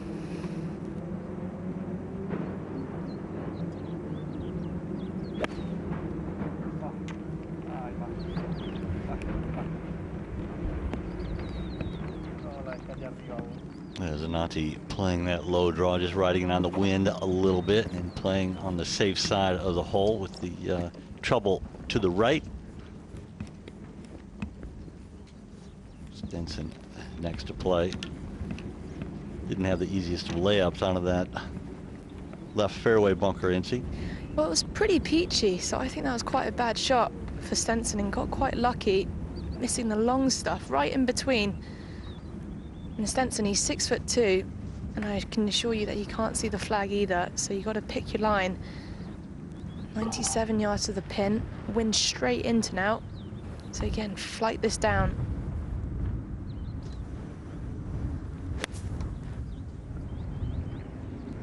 Yeah, at least he's got the angle here, Stinson. Can't see though.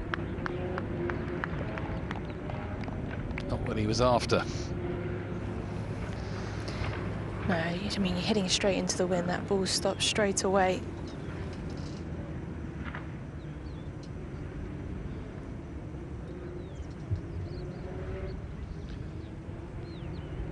Murakawa's got a couple of little ridges to negotiate. He's walking down one, then up the next. Is he going to go? I think he's going to go aerial here and try and spin it. That's a favoured shot. I haven't seen him play really a running shot this week. Well, a lot of the guys that play on the PGA Tour are used to flighting it, carrying it all the way, a bit more like target golf. Now, this is a tight lie, so margin for error is small. You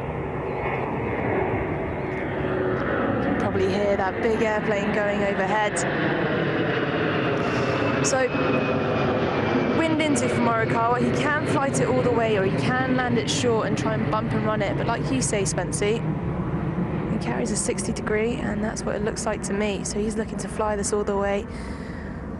1-2 stop.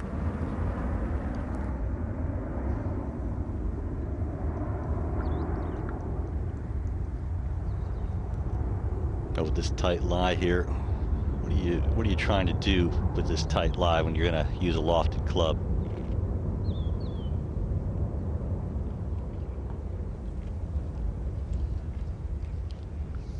A couple of people shaking their heads in the commentary box here, Jamie, with that shot. Yeah, I like to see him drive those in lower. I mean, I two-time major champion, I'm telling him how to chip. It's a bit weird, isn't it? But I don't like that lofted shot on this turf.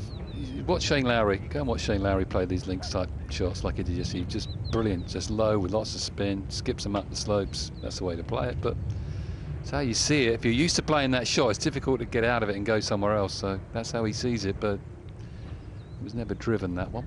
Not his best, Morikawa. Two-time Open champion Harrington, very seldom did he play the wrong shot. Yeah, well, the Irish players just have that natural feel, don't they? Just look so comfortable with their pitching, all of them.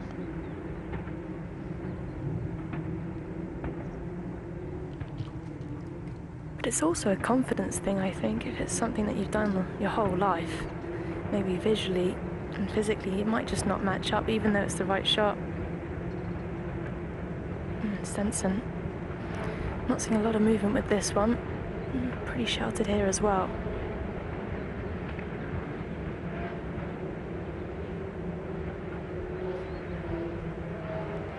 Oh, right on line for Stinson, comes up short. I didn't know that Stinson was a flag-in guy. That surprised me a little bit.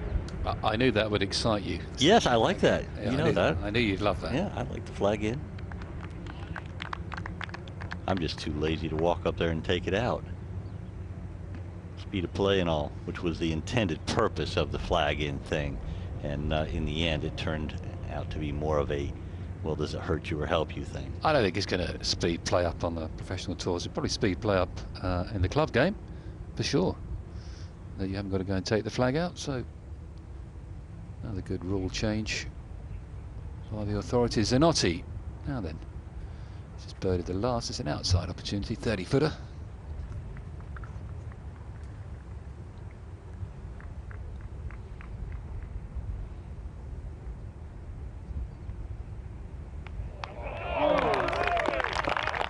Two holes, two putts for the Paraguayan. Started 3, he's now +1. And that is a dream start, especially playing alongside a couple of guys that, as you said, Jamie, would have the potential to intimidate someone like Zanotti, 2 major champions.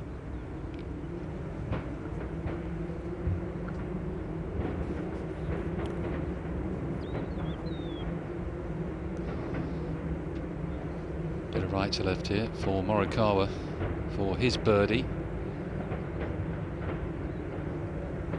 Giving it a rush.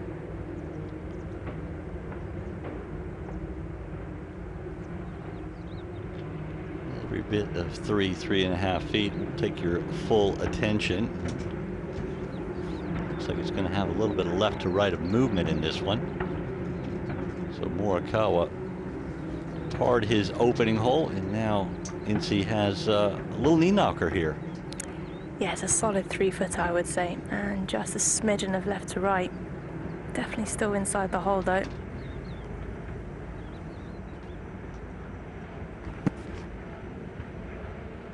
It was interesting at the Genesis Scottish Open last year, really struggled with the putter in his final round. He featured in our feature group coverage. Tried all kinds of different grips. Actually had, I think, 39 putts in his opening 9 of his final round of the Scottish Open last year. Looked totally out of sorts, goes and wins the Open the next week. Talk about strength of mind. This man has it right there. 24 years old.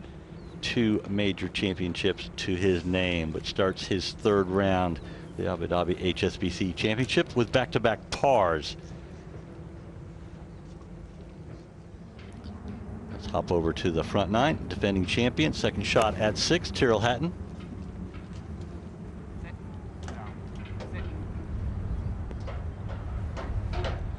And safely on the green. All 3 players in the Rock, Southgate, Hatton group are on the green at 6 in 2.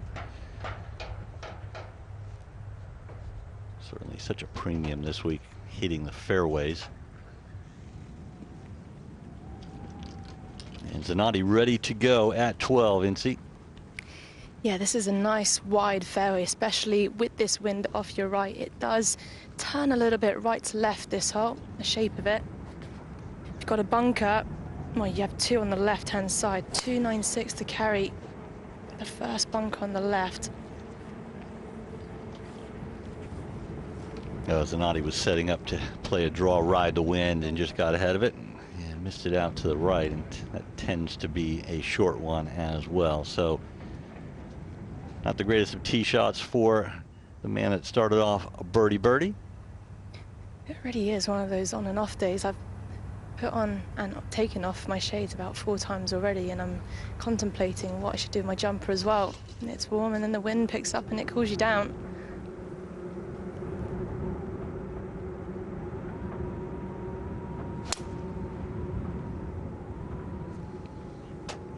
Yeah, just come out of that Morikawa. No problem down the right-hand side. That'll run down that little alleyway. No problem there for Morikawa. Now will Stinson go with the driver again after having driven it in the left fairway bunker at the par 5 11th? He owns the fairway medal. Loves to tee it down low and squeeze it out there. But he's got the driver again.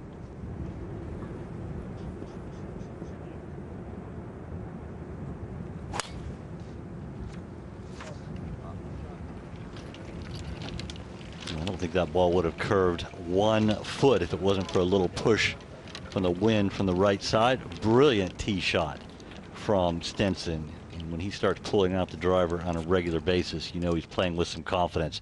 Let's go to 6th green. Hatton for birdie.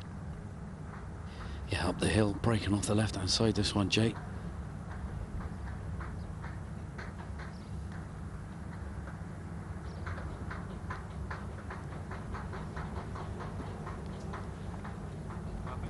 Didn't move as much as he thought. Bit puzzled there. I think one of the greatest watches in golf is Hatton after he's hit it.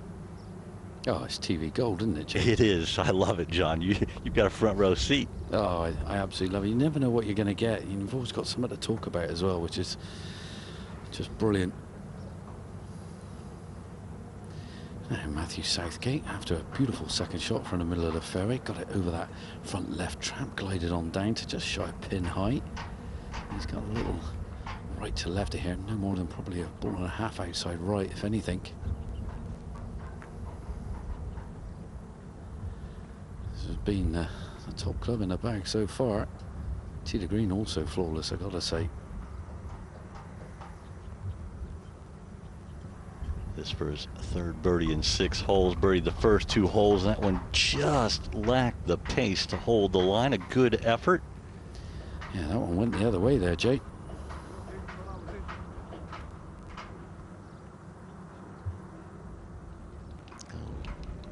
Birdie start, and then 4 pars in a row for the Englishman. Remains 4 behind the 2 co-leaders, Jameson and Morrison, yet to start their round.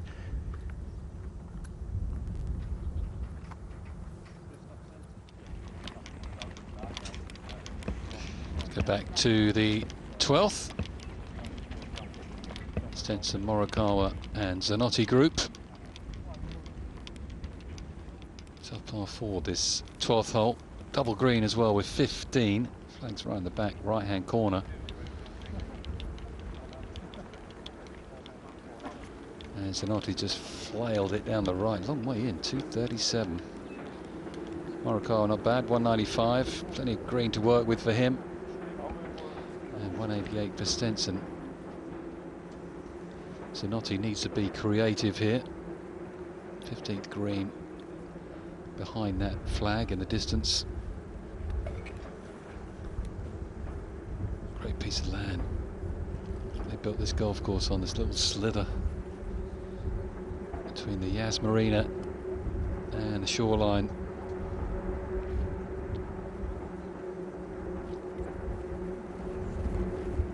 There is the pin. Nice backstop behind it. 13 tee over there. And we're sweeping all the way down the fairway. Look back to Fabrizio Zanotti.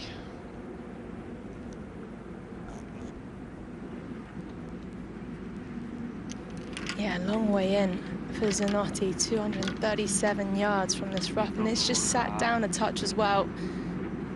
Wind off your right, and the pin is way back, 42.18 from your right.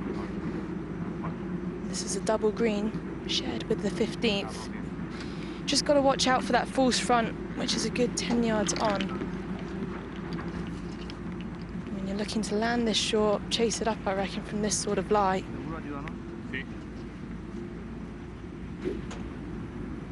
If you're eyeing up anything, your bail is left. Give yourself a bit of room to work with. Green's protected by bunkers on your right. Well, he's got a long iron. See, I don't think he can fly it up there, can he? Is he going to try and chase this one up? Yeah, that's what I think. So with this ball sat down, you've got to go left of the pin.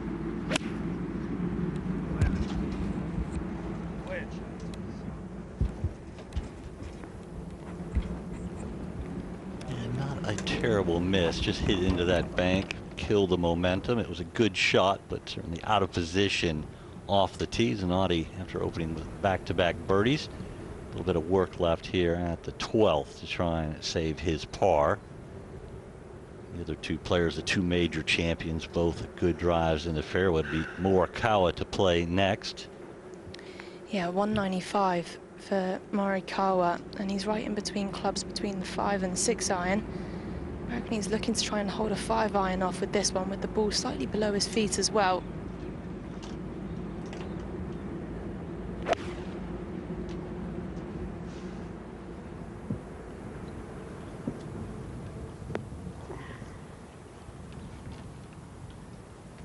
A brilliant shot from the DP World Tour #1 last year, getting closer and closer using the slopes. Brilliant shot from Morikawa. Didn't have the best of the first 2 days, where he shot 73, 74, and looking to better that, trying to get some momentum both for this week and next week's tournament in in Dubai. Back-to-back Rolex Series events here to start the new year on the DP World Tour. There is the ball of Henrik Stinson. 188 yards for Stinson, and this pin is in a bit of a valley, so you've got that backstop, which is your insurance policy. Just trying to hold off a 6 iron from here.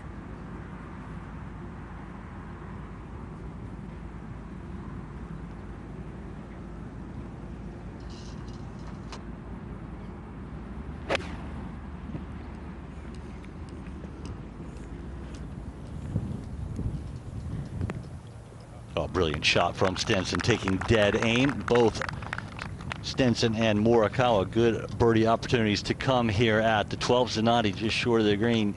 He is going to have to show a little wizardry to get up and down with the hole cut in the back right portion of the green. You're watching feature group coverage. I'm Jay Townsend, and we all have the pleasure, as Ken Brown, former Ryder Cup player, has just joined us in the box. Good morning, Ken. Thank you very much, Jay. Very kind of you. It's a joy to be here. The sun is shining for virtually the first time this week. A slightly more pleasant day than yesterday, where it was a bit hard work, to say the least. And this course is proving to be a great challenge, this Yas Links. And the condition is almost beyond belief, isn't it? It really is. I said earlier, I mean, I'm always reluctant to say it's the best I've ever seen. I'm comfortable saying I've never seen better. Yes. And it's a golf course, Ken, that there's so many different ways to play it. It's a fun watch, and it was very playable in the windy conditions yesterday, and it's still a challenge when it's calm. Yeah, that's a testament to how well it's been designed. I have to say, it isn't quite links turf, although the turf you play off is magnificent. This paspalum, this platinum paspalum, is superb. But it's a great challenge. The lads finishing yesterday, you could see they'd been in the ring with Larry Holmes for a little while, and were tired and looked like they'd been beaten up a bit, but great to watch. Talking about coming off a difficult day like yesterday, you had to compromise your swing. How difficult is it to come out the next day in more normal conditions? Well, playing in the wind, as you know, it's so easy to get a bit quick. You think you're a bit anxious, plus you've been playing a lot of three-quarter shots, not quite completing your backswing. You've just got to go out on the practice ground and get that rhythm back together. But these pros are such demons at doing it. That's what they do it week in, week out. So but you have to keep adapting. Yeah, that was the story of the day yesterday for sure. Two players in there close to the hole, but Zanotti just short of the green here at 12. Has a lot of slopes to deal with, Incy. Yeah, plenty of options. For me, the correct shot is to land it on the plateau onto this elevated green. So the shape of the screen, it goes up, it's flat, and then it goes back down. So now this is an elevated green, the chip shot's going to release, and you want gravity to do the rest. I think the best way to visualize this is imagine you're going to throw the ball. What sort of trajectory and where is it going to land?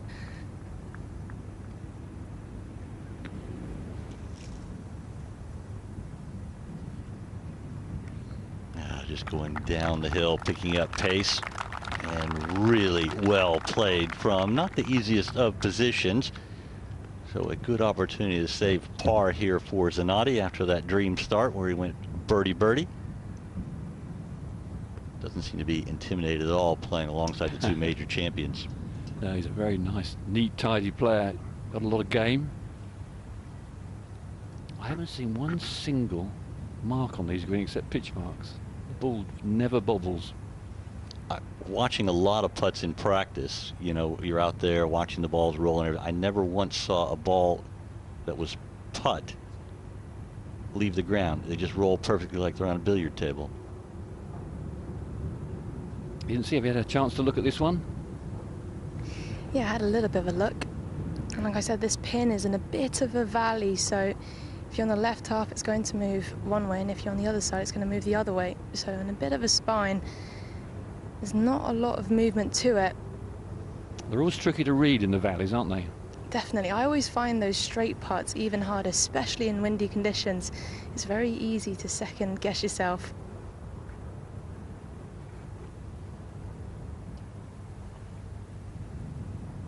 Morikawa looking for his first birdie of the day. It was a brilliant second shot from 195. Can he capitalize? No. It will be 3 pars in a row for the DP World Tour #1. The first ever American to accomplish that feat. 24-year-old superstar. He stayed down on that putt, didn't he, as if he thought it was going in. I think he thought it was going to hold its line. It just drifted at the cup. Body language after a putt is struck tells you a lot about how they hit it. If they keep interest, they probably hit it where they wanted, which is all you can really do.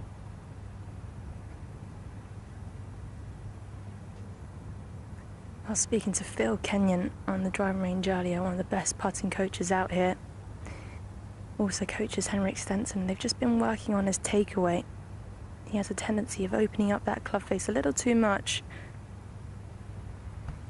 So focusing on more of a square back and through, especially with the mallet in hand.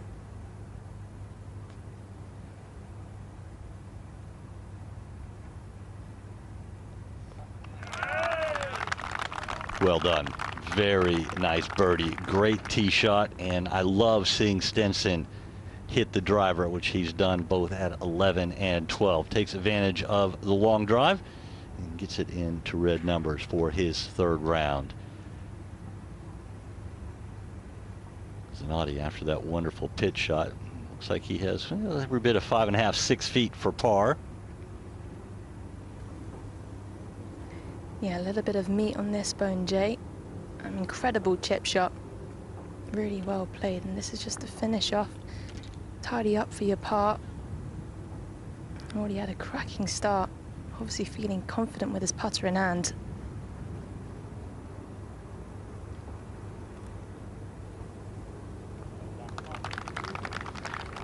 Dreamy start. 3 holes, 3 1-putts. Didn't get any better than that. And 2 of them were reasonable length. That was the knee knocker stage right there, Ken. Almost the most important one, because if you miss it, you think a good start's got away from you.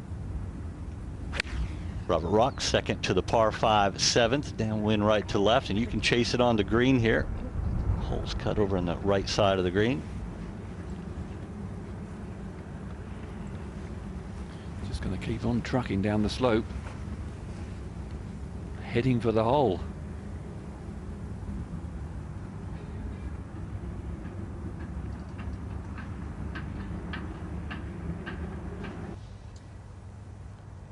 Brilliant shot from Rock. Let's have a look at the 13th, short par 3 today, Ken. Yeah, it's problematical where that flag is cut. You can see it's on the sort of precipice. That left-hand bunker's very deep. Little ledge where it's settled in. 2 birdies, 2 bogeys. Big green undulating, but not that many places to put the flag. I would say maximum 50%, maybe a little less is pinnable. It's a big green that plays small, you would say. Yes, exactly right. The mini greens within greens. 139 yards. Breeze kind of slightly helping off the left, but not much of it now.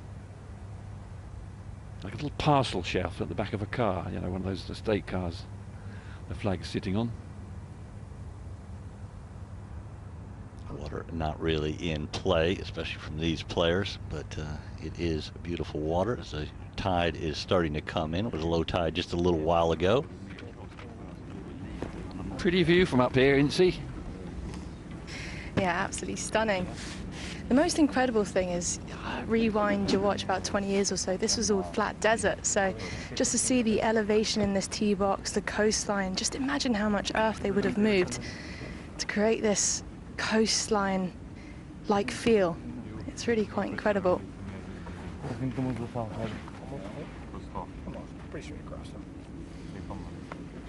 So the flag's not moving at all at the moment, but there is a little bit of a breeze off your right. 139 yards, and this is the narrowest part of the green as well, so a very small target. Good job it wasn't yesterday with this pin position. Oh, they would never have got finished, would they? They'd have gone backwards and forwards. Yeah, the pins were, well, I say generous as they could get under those conditions. Today a little bit tougher. And a fabulous hole-in-one prize here by Hilton for the first player to make a hole-in-one. 7-night stay in a 2-bedroom suite, full board, and this is a great place to visit. So many attractions.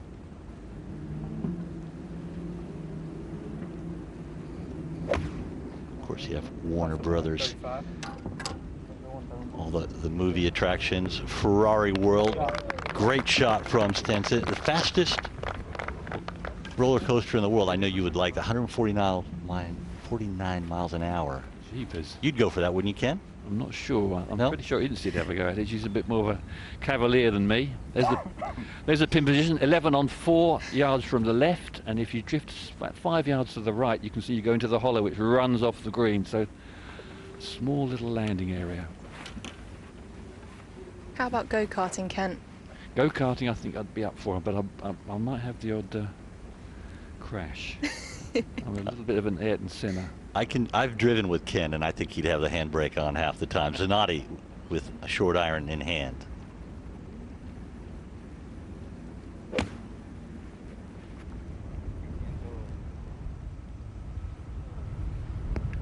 Ooh, hang on. Incy, I can tell you, the first time I ever rode in the car with Ken driving, we were going up in the mountains in Wales to go fishing, and Ken turned an hour drive into a 90-minute drive. How did that happen? Were you navigating, Jay? No, I just sat there and was amazed at how slowly things were going by. Well, at least you were nice and safe. Thank you, Ken. He enjoyed his fishing, I can tell you that. Right, wind's just picking up just a touch now. Off your right still, so just trying to hold off a wedge. Murakawa hits his pitching wedge 138, pins 139.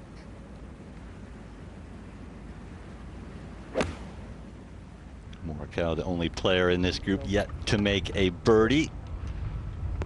Oh, but he has a great opportunity coming up. Brilliant shot at 13 for the 2-time major champion. Let's go to the other 9. Hatton with a lengthy birdie putt.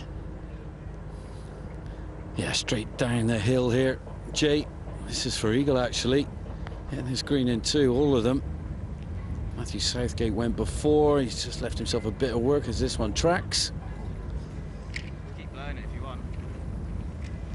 That green kind of goes away from you as you play it, doesn't it, John? Yeah, it's an awkward green, this one. It's clever, you know, because it's prevailing wind is down off the right. It's really shortens this hole up, but the trick is the green goes away from you. There's a little knuckle at the back middle portion of this green. It just guards the ball from going over the back. Big swell lurks there, so difficult up and down if you go long. I've got to say, from the right rough, Robert Rock hit an absolute corker of a shot, slung it in there nicely, took the camera of the ferry just shy of this green and fed down to here, and he's given himself a golden opportunity. This group made 4 birdies in the first 2 holes, all par since. They're going to do some damage here, and a good opportunity for Rock. I think Could be happy hour. I think I might go on that ride, Jay. That 149 miles an hour, come off it like I've had a facelift, so I'll be up for that. Well, the good news is the speed. You couldn't lose any of your hair. Well, I don't need to rub it in. Good pace, but just off to the left for Rock. He should be able to secure his birdie 4, pick up his second birdie of the day. Both of them will be on the 2 par 5s on the front 9 for the former champion.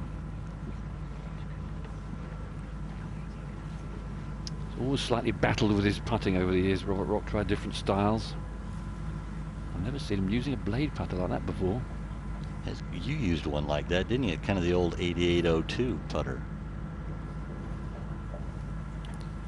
Yeah, trying to emulate probably Ben Crenshaw, one of the best. As you see Hatton here up the hill for his birdie. Well done for Hatton. He, like Rock, who will tap in for his birdie 4 at 7. They both birdie the 2 par 5s. Hatton has been near flawless ball striking to start his 3rd round. And of course, he is the defending champion here at the Abu Dhabi HSBC Championship. But let's go over to the other 9, the 13th. There you can see ball positions for the Morikawa, Zanotti, and Stinson group.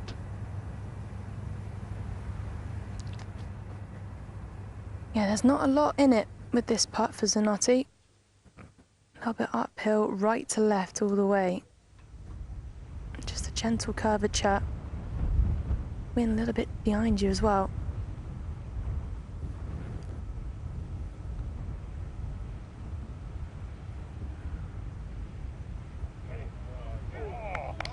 Ooh, that never looked like missing till it did. He nearly holed 4 in a row, Ken. He's got his eye in. And you have days like that when you just have the feel immediately. If you hold a good one on the first, it gives you that little bit of extra confidence, and he's a little spring in his step. As you can come motoring through the field. $8 million the prize money this week, so a huge amount of money at stake, and a good weekend, and you can get the golden ticket, Willy Wonka's golden ticket. A little bit of breeze there. Of course, Ken Brown, one of the all-time great putters, has had one very successful book. I know, Ken, you've been working on your 2nd putting book. Is it out yet? No, it's not. I'm still battling away. Okay. One putt is still going along quite nicely. Well, there's a bit of a mound just right of Henrik Stinson, so it's going to push it right to left. No more than half a cup, I would say.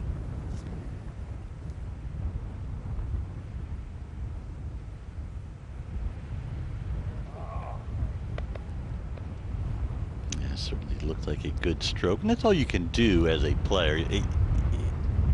Start it on the line and hit at the right pace you want. You're not going to read them all correctly. How much can you learn from a missed putt, Ken? Well, you didn't learn much from a hold one. I always analyse, why did I miss that? Did I push it? Did I misread it? Generally, slightly misread it. I think that's what happened to him there. He seemed to strike it perfectly, got a good roll on it. A little bit of grain on these greens, these paspalum greens. That generally goes with the slopes, but not much. It's cut so short. Morikawa has a good opportunity to open his birdie account in NC. Yeah, if you're going to leave yourself any sort of putt here on the 13th, it's just below the pin. Uphill putt, no more than left edge, I would say. Wind's off your right as well.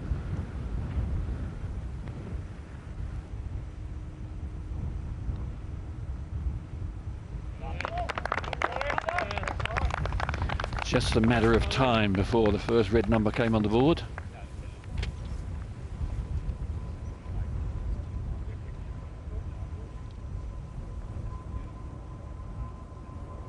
And the 2-time major champion trudges over towards the 14th tee after having picked up his first birdie. All 3 players in this group have now made at least 1 birdie. Of course, Zanotti birdied the first 2.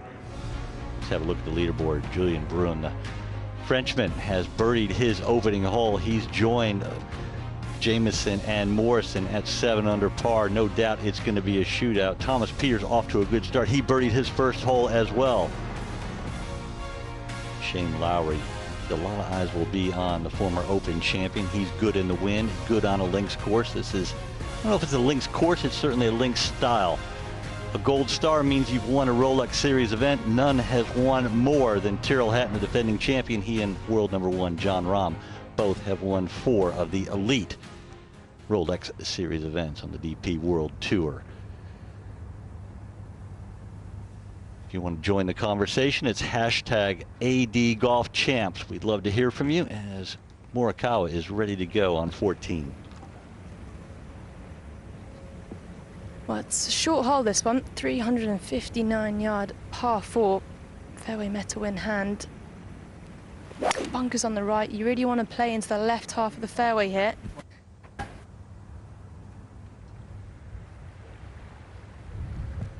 And see, it's not really an easy fairway to hit. You have those group of bunkers up the right side, and it's easy to kind of bail out left, playing away from the trouble and the wind on the right.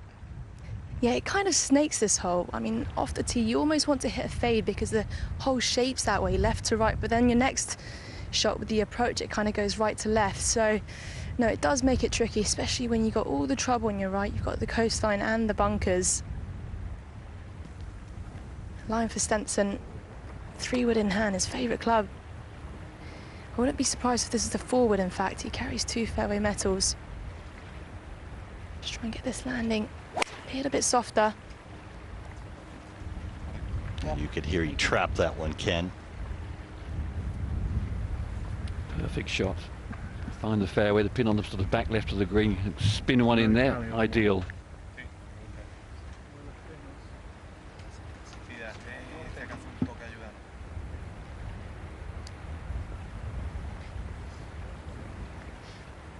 Yeah, you can see all 3 players not hitting the driver. Very easy to run out of fairway on this angle. So just clubbing down, trying to find the short stuff. And you work so hard from 140, 50 yards in. You're only going to have a pitch with your second shot.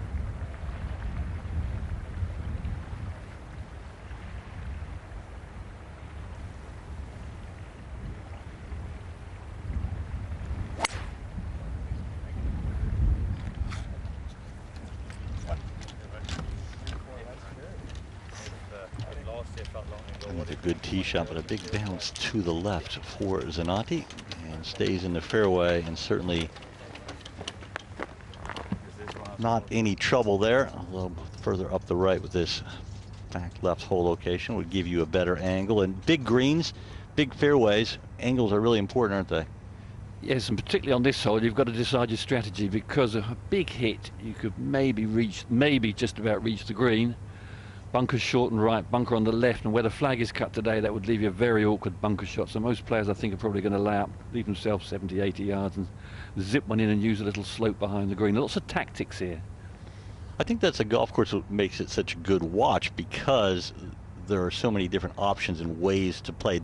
It's not a golf course that tells you have to play it a certain way, the way you would at a U.S. Open golf course. The choices and the variety of strategic attacking of the golf course is fun to watch. It was really great yesterday.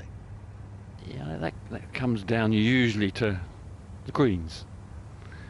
Greens at the golf courses are like faces to portrait painters, and these are interesting greens, and that affects the strategy where the flag is cut. So good watch, particularly if they firm up a little bit. They're still reasonably yielding.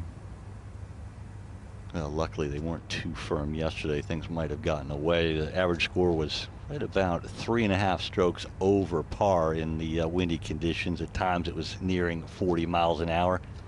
At one point yesterday afternoon, they had to bring out the blowers and blow sand off the 14th green. It was really a great effort by the greens staff to make the golf course playable in what were probably as challenging conditions for the course setup as it was for the players. Yeah, it was a tough day at the office. Now looking down at the 8th green, and Matthew Southgate is ready to go. Yeah, long lengthy one down a little tier here, breaking off the right hand side here. Jay just pulled his tee shot, caught the down slope and that side slope on the left hand side and shot it forward.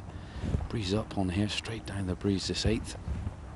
Got the water on the right hand side, tide's out at the moment, so I think the wind's going to get stronger in a bit when it comes back in.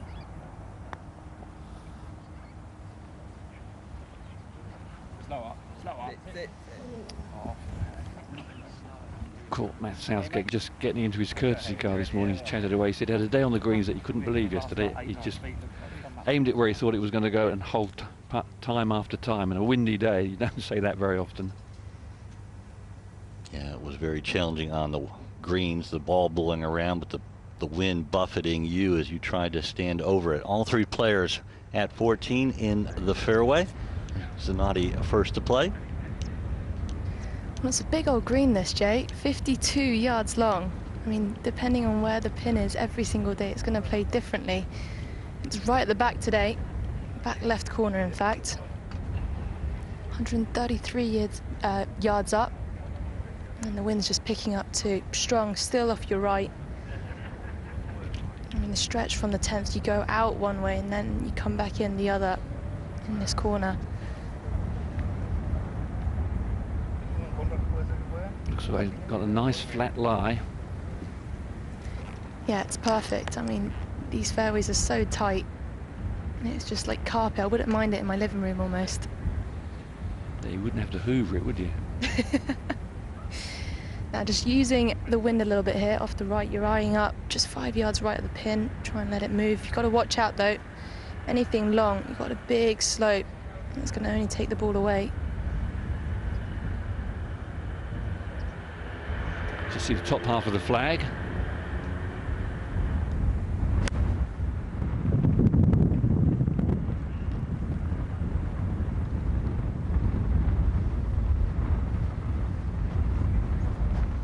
Right on line, maybe a half a club short, but with a hole cut in the back portion of the green, guarding against going over, so a good shot for Zanotti. Robert Rock with a birdie putt.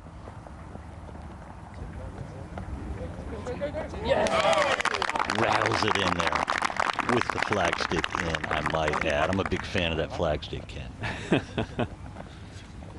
He certainly rolled that rock. And Rock picks up his third birdie of the day, gets to 4 under par. Only 3 shots behind the lead. Jamie Spence was talking about that earlier. You get out to a good round here in the third round, the way things are going, pop yourself right in there with a chance to win. Stinson ready from 96 yards. Yeah, a little bit ball below his feet, so it's going to open up that club face a touch. And so much green to work with this pin right at the back. Only carries 2 wedges. A 52 and a 58. Just trying to keep this nice and low, chase it up there. 1-2 stop.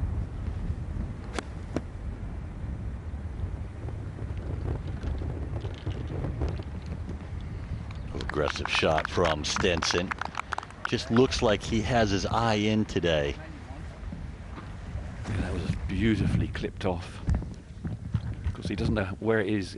Can't see the putting surface.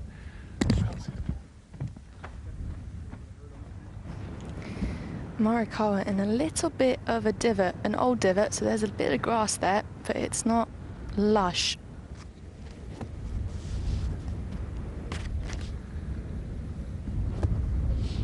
Only 87 yards away, so I want to see this trapped at quite a pinchy contact. Long as your no-go zone. It's very good from this sort of range usually.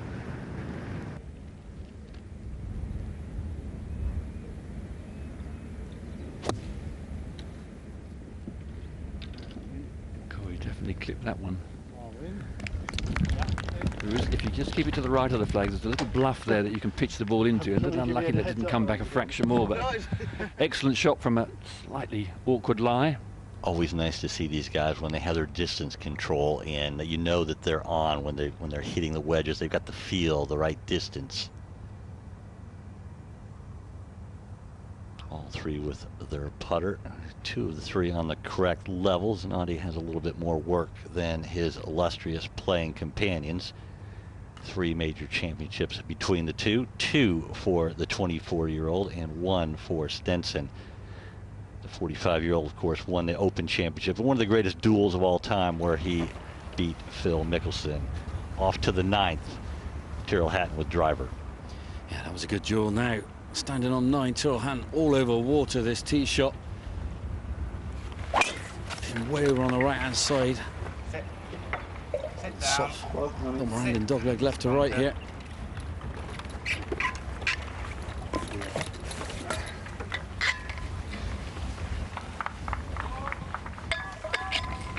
Lying okay. Putts made. You can see there's nothing being made apart from 1 putt, which is a green dot from any sort of distance. You've got to get it in quite tight if you're going to hold something.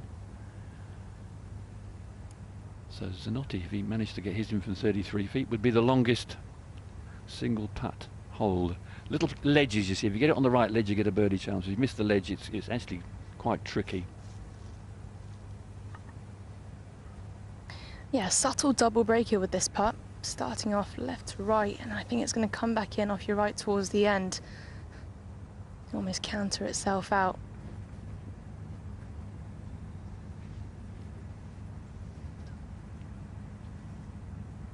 Pretty exposed part of the golf course. Incy, is the wind a factor at all in putting? I mean, yesterday the answer is absolutely. Conditions like this, yeah, I think because the greens are so pure and so low cut too, the wind can definitely affect it. And as it loses momentum towards the end, rightly so.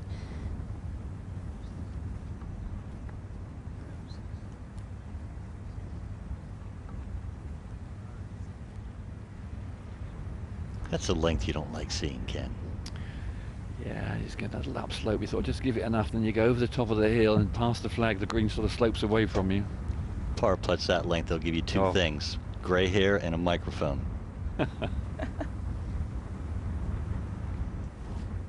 Trevino said pros that putt for pars are like dogs that chase cars. They don't last long. Exactly. Stinson in there inside of 10 feet, Incy. Yeah, this is a dinky one. No obvious break. Putting into this gentle breeze. A little bit of right to left movement. Just that inside right edge would be sweet.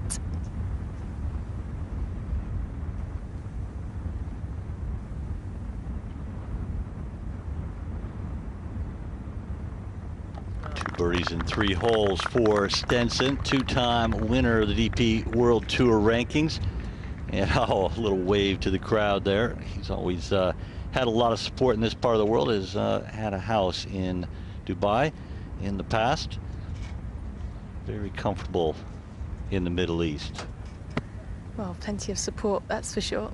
Just left of the screen, you've got loads of apartments, and I can see 1, 2, 3, 4, 5. Perhaps 9 guys in their balcony with the Irish and Scottish flags out, probably enjoying this view. Now world number 2 on the other side to Stinson. Should move the other way, right to left, but not a lot though.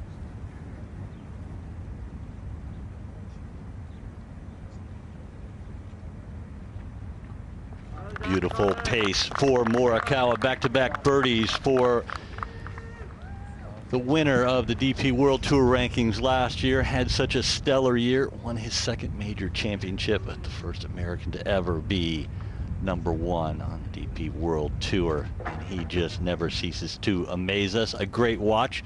Certainly his game changed as the round went on. You can see he isn't stuck in his ways, is willing to. There is the balcony that Incy was talking about. I think Morikawa was looking up there. Hey, what about me? Where's the American flag? Need a Paraguayan flag right here. Par putt for Zanotti. That was always left. 3-putt bogey for the 2-time winner and the DP World Tour. Just kind of a deep sigh right there. A bit of an unforced error. And he drops back to 2 over par for the championship. This is the first of 5 Rolex Series events on this season's DP World Tour. 3 players are tied for the lead at 7 under par. Julian Brune birdied the first hole. Pars for the 2 36-hole co-leaders, Jameson and Morrison. Andrea Pavon, good to see the Italian finding some form again. Had really struggled the last year. He is 2 under through 4, 2 shots behind the 3 co-leaders. Shane Lowry parred his first. He's on the par 5 second. He'll be thinking birdie on the reachable par 5.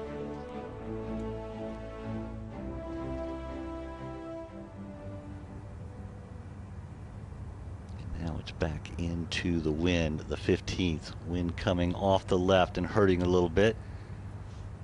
A long par 4, 486 yards.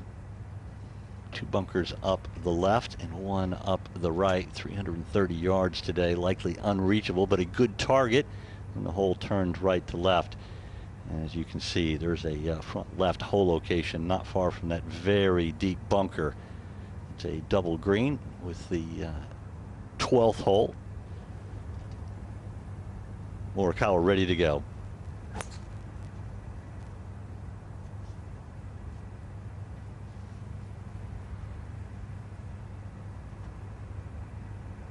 Just down in that hollow, there's a bunker down there. I'm not sure if Morikawa reached it. You certainly don't want to be in that deep bunker to the left. Stinson, Incy, has his fairway medal out. Favorite club in the bag, but Iceman, Okay. you really want to favor the right half of the fairway here. That left bunker is a popular spot and it's pretty deep, so you want to avoid it at all costs. Winds off your left as well, just picking up in the last 2-3 holes. This is the perfect club.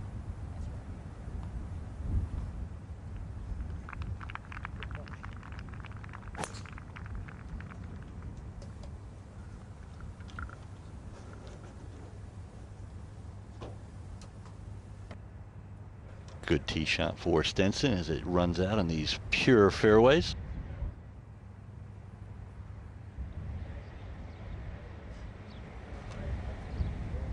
As Zanotti gets ready to play, third to play after that 3-putt bogey. Jamie Spence has rejoined us in the commentary box. Jamie's had a little delightful lunch, I believe. Oh, I'm jealous. We'll bring you out some, Incy, don't worry. We won't forget you. Is it a hot meal or a cold meal? Sandwich. Don't need after our lunch yesterday. Right, Zanotti looking to land this in the middle of the fairway. It does camber left to right a little bit.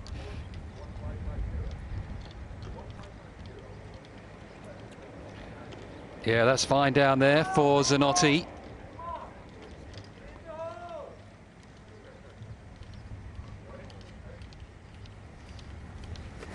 From the 15th to the 9th off of a hanging line. Terrell Hatton second to the 9th.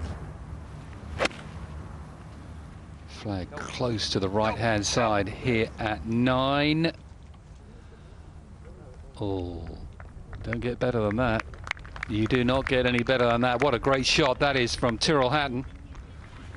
Brilliant stuff. We definitely did a better job. 6 pars, 2 birdies so far for the defending champion, and he has a great opportunity to pick up a birdie at 9 and go out in 3 under par 33. Currently 4 shots behind the lead, and you have to think, Jamie, that Hatton is thinking, okay, I'm back in this thing. No doubt about it. Knocks that one in especially. Definite chances as well. First 3 or 4 holes on the back 9. 10, 11. 13. He's not playing that long today either. So, yeah, he's got chances ahead of him, Hatton. The leaders started at 7. Brune has joined the 2 co-leaders. None of them are prolific winners in their careers. Of course, it's a young career for Brune, just starting out. What do you see as a good target score for the 30 or 54-hole lead?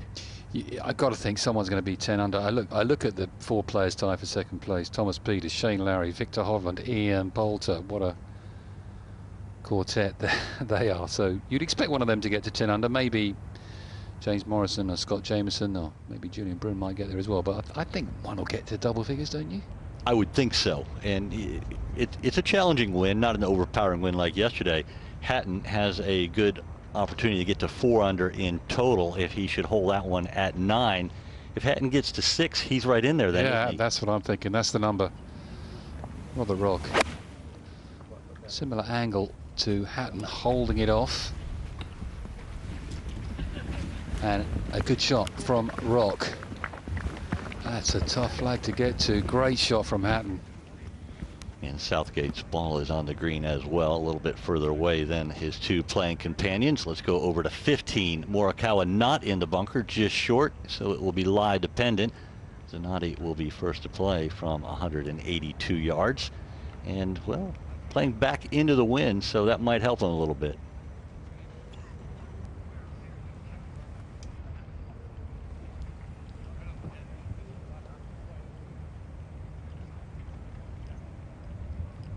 Stinson certainly in the best position of the 3, closer than Zanotti, up on the high part of the fairway.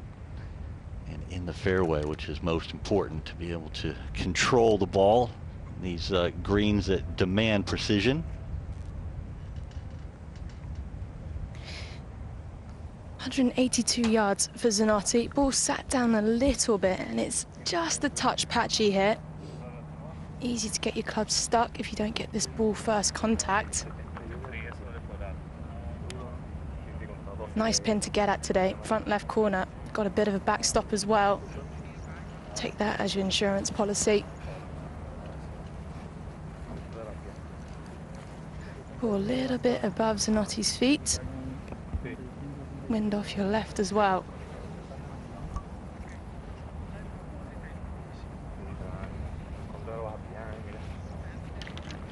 From this angle, you can pretty much go straight at it. Yes, there's a bunker just left of the screen as well. I think you can be pretty aggressive here.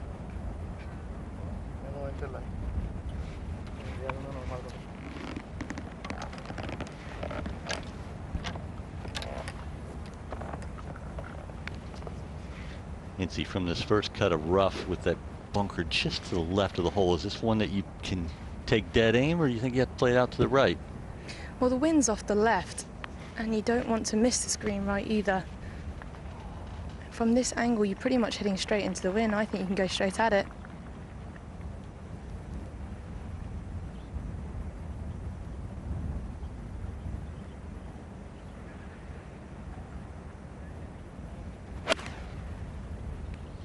Aiming well right. And that's where he's hit it. Well, you're aiming there really, so tough to pull it back into that breeze, to be honest. It would take a pretty good draw just to hold it straight, I would think. Certainly would. But he's left himself a lot of green to work with. Let's go back to 9 and Hatton after that brilliant second shot. Yeah, wasn't it an absolute cracker? Jay, he was on that steep downslope, went with it, hit a nice low ball flight, pissed it near the front, released it towards where the pin is. He's given himself the easiest putt you can get on this green. Pretty straight, just inside left, if anything.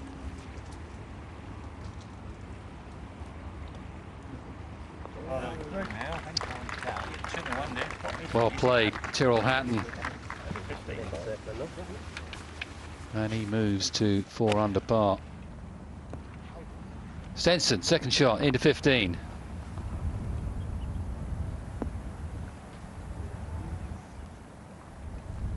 Pretty good.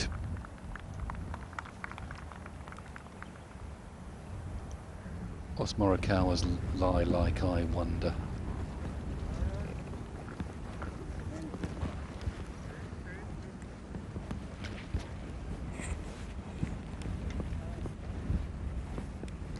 .157 yards for Morikawa. This is when you tip the hat and tell your caddy, well done, I'm short of the bunker. Now, won't have a visual to the pin whatsoever. It's a very high lip. Just going over the left half of that patch of grass. Come on, wind. Whoa.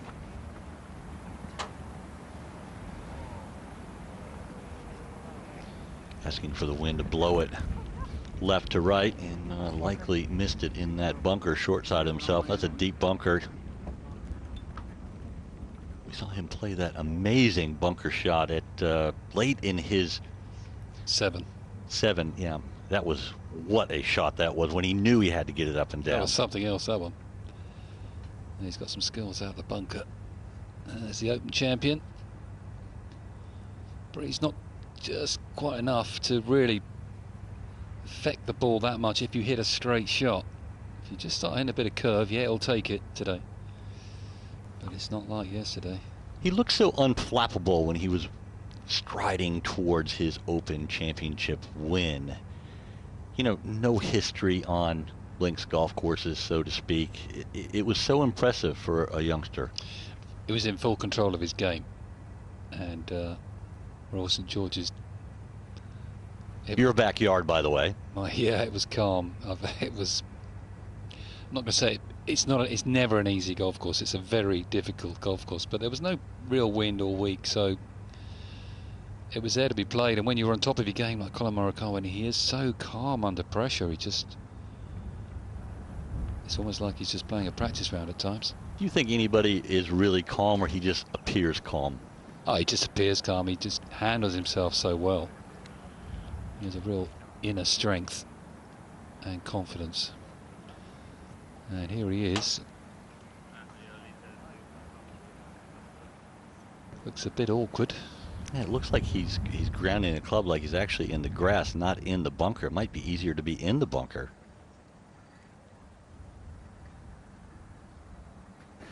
Yeah, this isn't a pretty one. Like you said, Jay, much better off being in the sand. Ball's sat down way above his feet as well, so you're going to really have to grip down. It looks like Zanotti's going to go first. Chipping back into the wind onto an elevated green, but looking to pitch this all the way for Zanotti.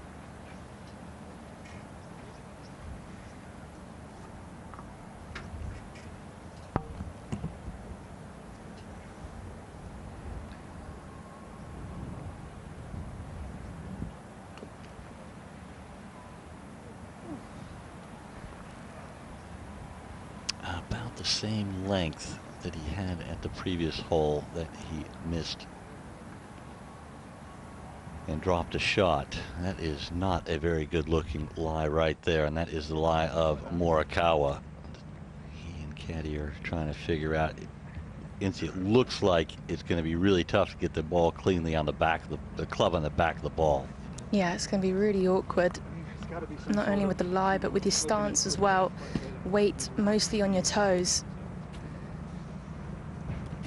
You almost just want to nudge it over this corner of bunker in front of him. Let gravity do the rest. It's down off your left, so very difficult to get close. Is this one you would possibly play like a bunker shot? Yeah, potentially. I mean, I would open up the club face and try and get a bit of speed through the club head. But you've got to grip down it as well, because the ball's above your feet, sat down. You can see in this rehearsal, just trying to release that club head, get a bit of speed through it too. So you want to make sure you feel balanced and stable when you're setting up over the ball. Commit to the shot. It's doable, but it's tough.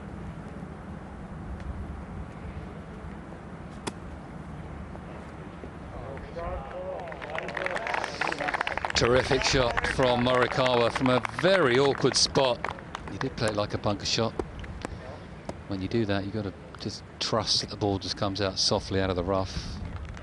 Almost play for a duff, but you've got to keep going, as Incy said. Keep the speed up, man. That was brilliantly played.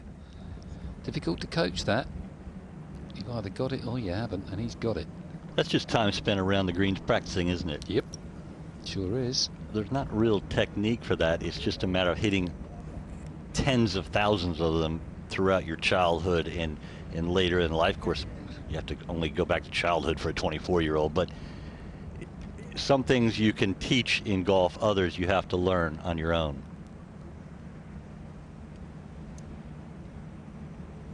Stinson, the only one to hit the green in this feature group, and you are watching feature group coverage from the Abu Dhabi HSBC Championship. I'm Jay Townsend, joined in the box by Jamie Spence, bringing us the action from the golf course, John Morgan, and in this group right here following Stinson, Incy Mehmet. Well, the 15th is a double green shared with the 12th, and this is a relatively flat part of the green too. Very little movement into right to left.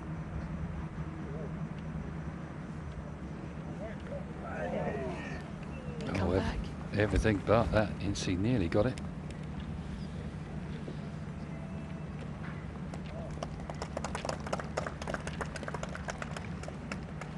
They're the ones that can make the difference in your round, from just a decent round of golf to a really good round of golf. A couple under good start for Stinson. Tough stretch coming up though. 16, 17, 18, all down the water.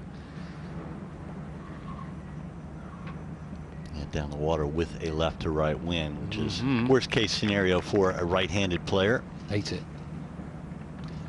You want to release it, don't you? But not too much. Zanotti bogeyed the last, so we'll be desperate to make this down the hill.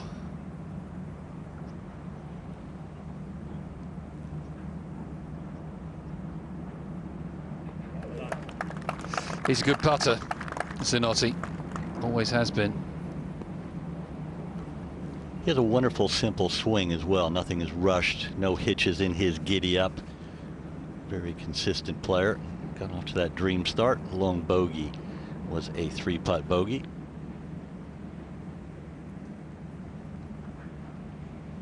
Morikawa played that brilliant, awkward third shot. Can he capitalize with the par putt?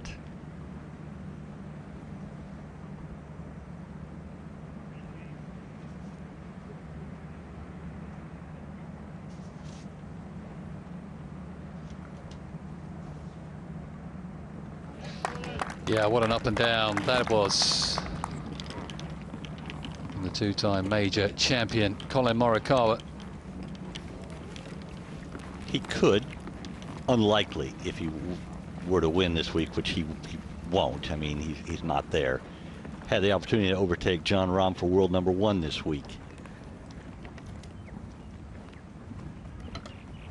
Certainly a lot of points to play for in a Rolex Series event. Incredible field this week and next week. Brune has made a bogey at the par 5 second. That's a surprise. The two co-leaders after 36 holes, they're co-leaders again. They are on the second. 7 under par. Shane Lowry has picked up a birdie. Thomas Pieters 1 under through 2. And the group is getting larger at 6 under par. Kanaya really had things going in the second round. Dropped off a little bit towards the end. Terrell Hatton, he's the man on the move. 3 under par. 4 gold stars, each one for a Rolex Series win. The defending champion, certainly, if you're going to look over your shoulder, if you're at the top, he would be a man they would be looking at. So much to play for this week. An incredible field, and it is going to be a real barn burner. Everything is so close. Robert Rock playing alongside Terrell Hatton. He too 3 under par. Lee Westwood, wow. He got off to a poor start in his first round, but he is 4 under on the day, 3 under in total, and he is going well. The captain, Thomas Bjorn, winning Ryder Cup captain in 2018 in Paris, having a very nice day for the, well, the older gentleman. He's over 50. A new dad, 1 under par through 6 holes. He's 3 under, tied for 15th. Tommy Fleetwood having a nice day as well. 2-time winner here at the Abu Dhabi HSBC Championship. He and Martin Keimer, the only 2 back-to-back winners of this great tournament. So Fleetwood turning things around a little bit after a rough day off the tee in the windy conditions in the second round.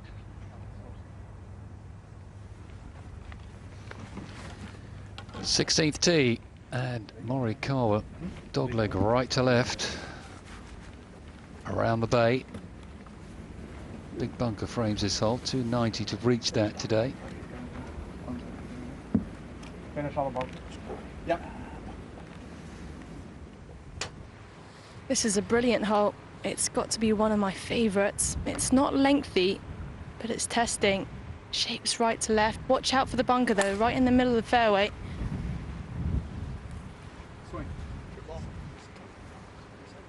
Yeah, good shot from Morikawa, just in a little hold-off cut with the 3-wood. Knew he couldn't reach the bunker with that shape.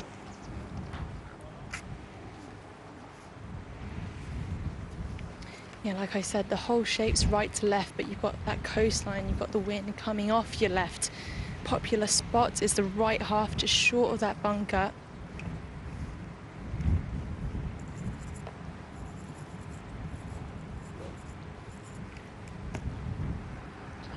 Is that breeze hurting at all off this tee shot, Incy? It's virtually just straight off your left, to be honest. There isn't much hurt or help. It's a 9 o'clock breeze, which means with the second shot in that angle, it's going to be a little bit more into.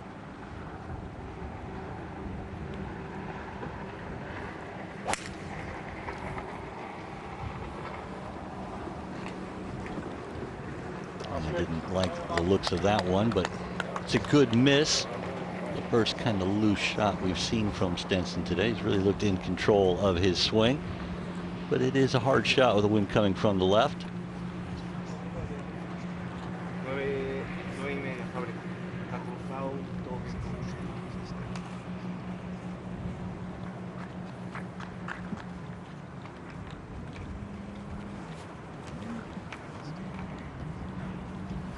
So the bunker in the middle is 294 yards to reach, but land this anything around 260, it will kick down and feed towards the right. Plenty of old divots there. It is your popular spot.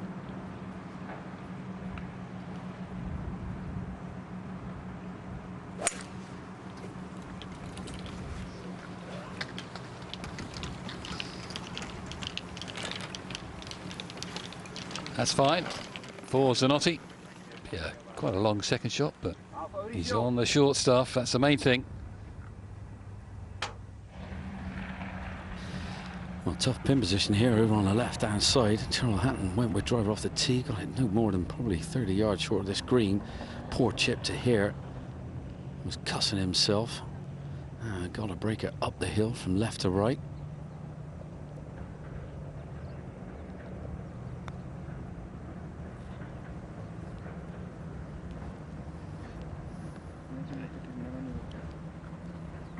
It's a good try from Hatton. He knows he's in this. He can shoot 3 under this 9. We're getting to 7. It's got to have a chance come tomorrow. One step at a time, though. He wants to birdie every hole. He does. He sets such a high standard for himself. Sometimes you think it's unattainable. As I said earlier, it's such a fun watch. Wears his emotions on his sleeve.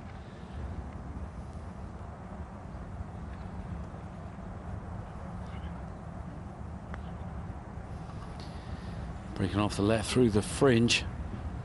Robert Rock played a great chip. He was in a similar position to Hatton. It just caught the downslope, took the spin off it and ran through. The only man to sit well back off this tee was Southgate, and well, he's the better out of the three. He was at least 100 yards further back.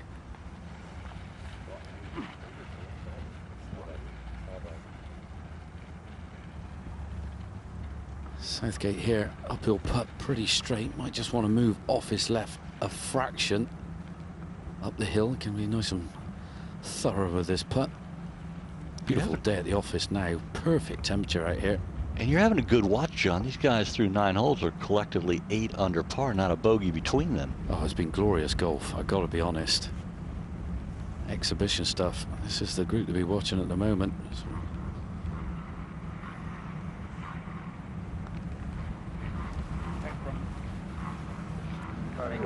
He started his front 9 with a long birdie putt, starts his back 9 with a long birdie putt as well. Matthew Southgate, he gets it to 3 under for the day, joins his 2 playing companions both on 3 under. But Rock has a par putt to maintain that. At the current moment, all 3 are 4 under and only 3 shots behind the 2 co-leaders.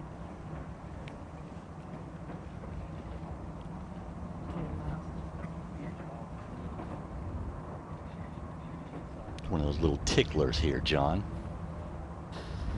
Yeah, these are the ones you don't like, you know, because you know you look a bit of a fool if you miss them. You know, you put some extra added pressure on yourself sometimes because you know you should hold these 99.9% of the time. Just a inside left putt. Be nice and firm, thorough, stay positive. Hold a beautiful putt back on 8. Well done. Good par save for Rock. So all 3 are 3 under on the day, 4 under in total, and they're climbing up the leaderboard, only 3 shots behind Jameson and Morrison. All 3 players at the 16th in the fairway. This is a tough shot, 180 yards, ball above your feet, and it's an interesting green. You've got water down your left. It's a narrow green. And anything right, it's going to take a huge bounce to the left as well. So naturally from this sort of lie, we'll encourage the ball to move right to left. But you just don't want to go left.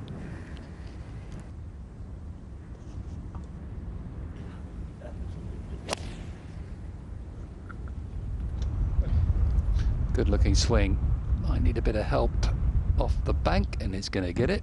Steady, steady. Oh, you called that one, didn't you? Well, we had a look at that, didn't we? That's all right. Doesn't come in from, well, it does come in from the left, but you don't want to risk it. It's a narrow green, but a pretty wide target because of that bank on the right. Yeah, they're going to be aiming, they're going to be favouring the right-hand side, all the players here. Stinson on a downhill slope, and you would have seen that bounce. And that was quite gentle, to be honest. It's incredibly steep, and you probably can't see it through your screens. Wind's definitely just picked up. About 173 yards. You want to keep the flight down. You don't want this to balloon up in the air. Now you're hitting more into the wind. The lie is only going to help. Stinson's second shot at 16 is on the way. This day, 16 years ago, American Chris DeMarco actually beat Henrik Stinson by 1 shot to win the first ever Abu Dhabi HSBC championship. So Stinson competed then and still competing at the highest level now.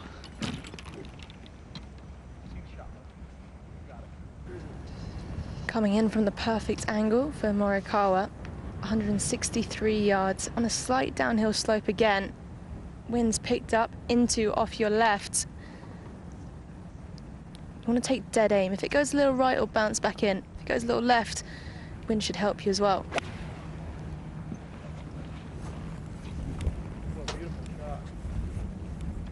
Beautiful shot, they say, and a beautiful shot it was.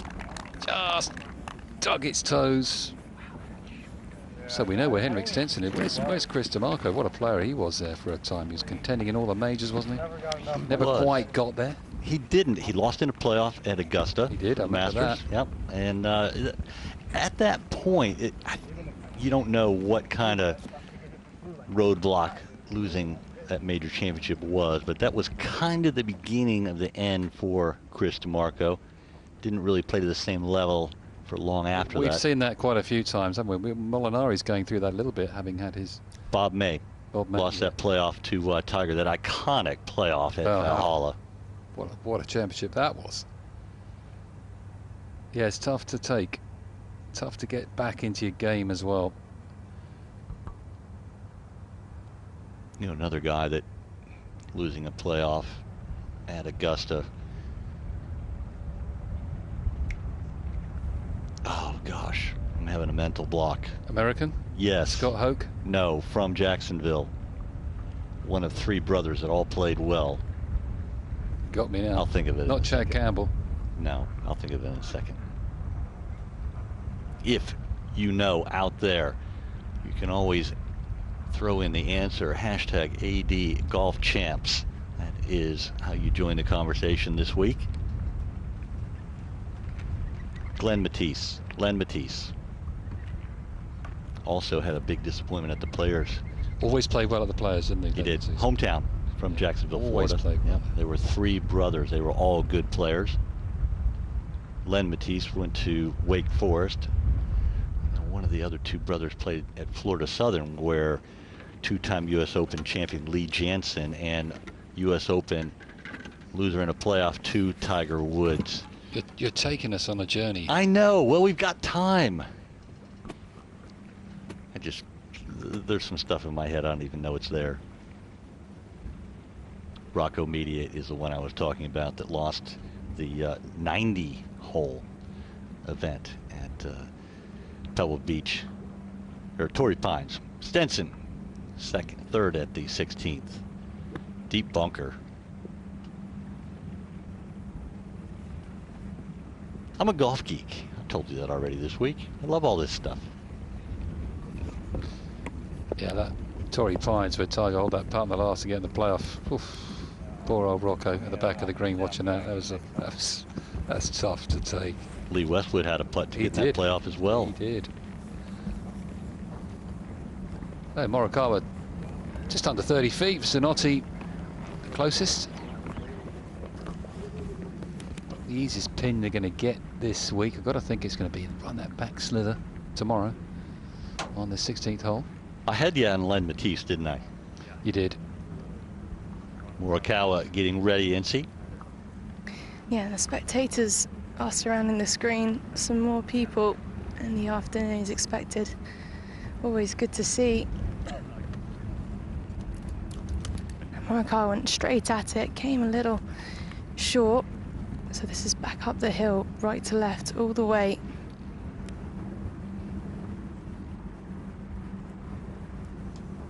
You can see you staring it down, walking into the putt. Putting into the breeze just a touch.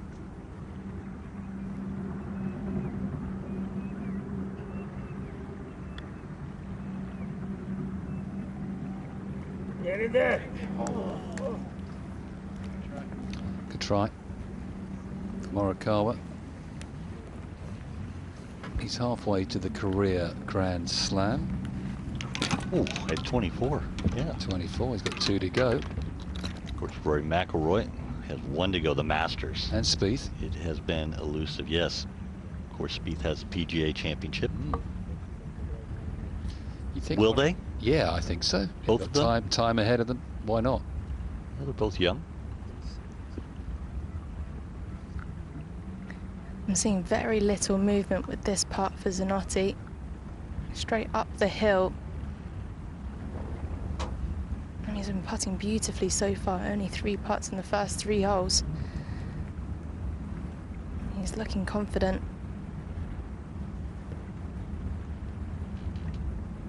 Wind a little bit behind him, but uphill.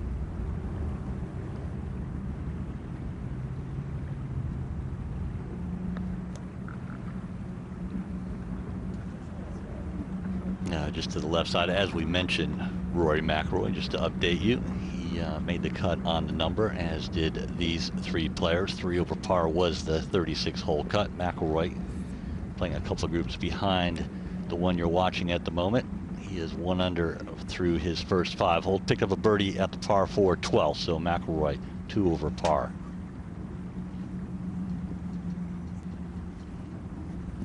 Stinson played out of the bunker and has a fairly lengthy par putt.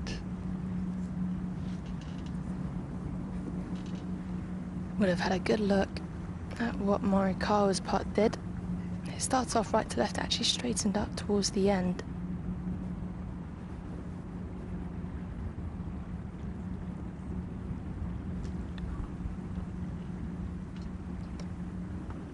Oh, what a big momentum putt there, Jamie. Oh, yeah.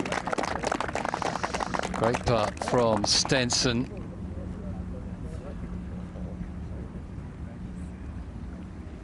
Sigh of relief. Got a great sense of humour, Henrik. He really has. He's so dry. So I have to correct myself, because I can't let that go. Len Matisse did not lose the playoff at Augusta. It was at the Players' Championship that he lost the playoff when he hit it in the water at the par 3 Island Green 17th. Par putt for Morikawa. Ooh, I had all but given him that one, and I'm not very generous. Terrell Hatton from the left side of this fairway at the par 5 11th, out with the 3 metal, pin on the right. Breeze off the right and slightly into his face here.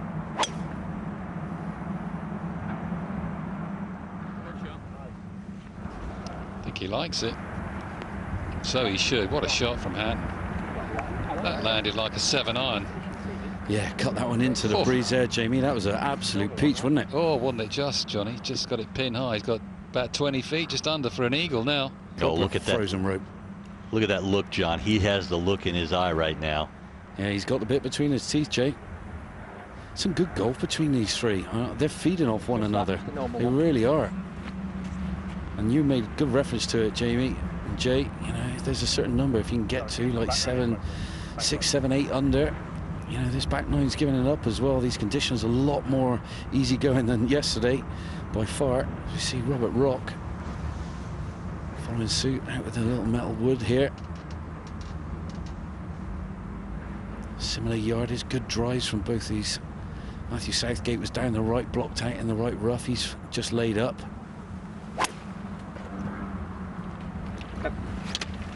And this is another beauty. Yeah, he's posing. That's why. Super shot from Robert Rock. Just to update you on the leaderboard, Victor Hovland has picked up a birdie at the par 5 second. He has joined the lead. 17th. Just the one birdie today. 189 yards. Flag on the left-hand side. That's going to be tough to get close to with that breeze off the left and in. Does feed in though. You just make the middle of the green there. Excellent par 3 over the ocean. Surrounded by bunkers. Quite a dispersion with the golf balls that already played this hole.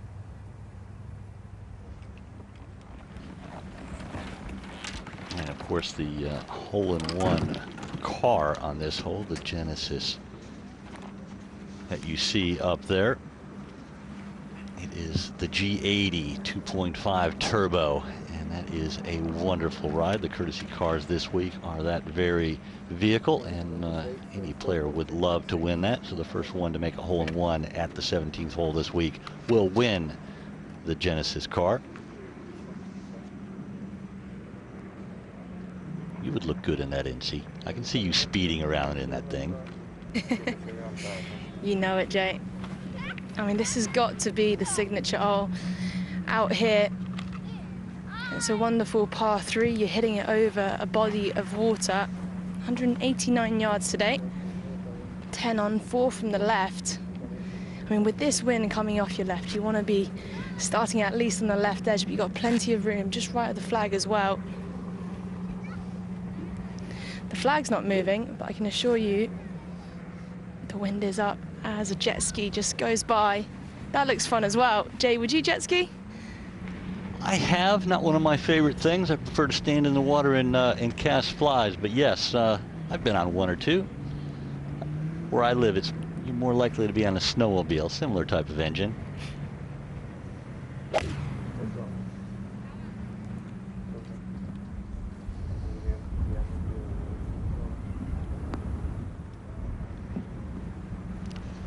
Well, that'll get better. Come on, keep coming, keep coming. Not bad from Stinson.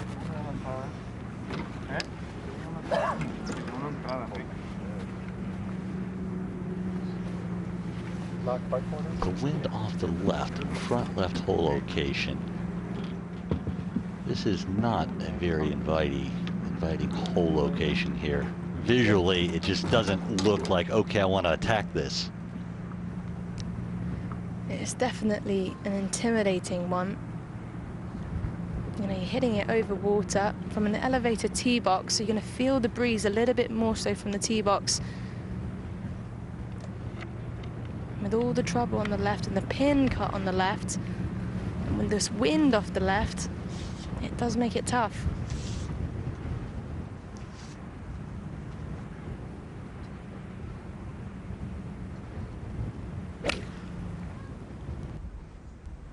Zanotti has such a nice looking swing, really keeps the club in front of him, and that is an aggressive line. Did it land soft enough? That's the question. Don't really see aiming anywhere near the flag. I mean, getting it left of the hole, Jamie, that's a big pull. Yeah, it is. I think that's just found the bunker or maybe the edge of it. Be safe. Yeah, it's a demanding hole. Got to hit top shot to get close. Morikawa focuses on his hands, and I reckon he's going to try and hit a low draw, so watch out, a low left finish.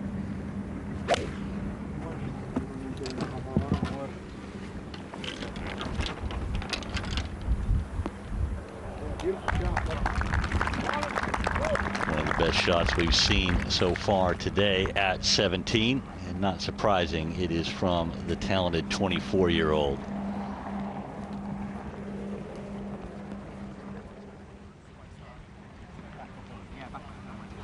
I'm right behind this putt, looking at Robert Rock for his eagle effort, giving both his playing partners a free read here. Well, there's just a couple of balls outside left. It looks like he's doing this, following suit, aiming up in that direction.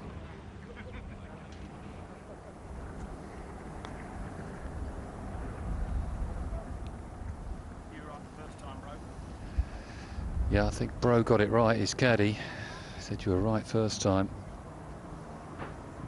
That'll That'll be an easy birdie though for Rubber Rock, and that'll go 2 behind the leaders when he taps that in. There are now 4 leaders. Shane Lowry has picked up his second birdie in 5 holes. He's joined the group at 7 under. Lowry, Hovland, Jameson, and Morrison lead the way. And there are the jet skis that Hinsey was just talking about.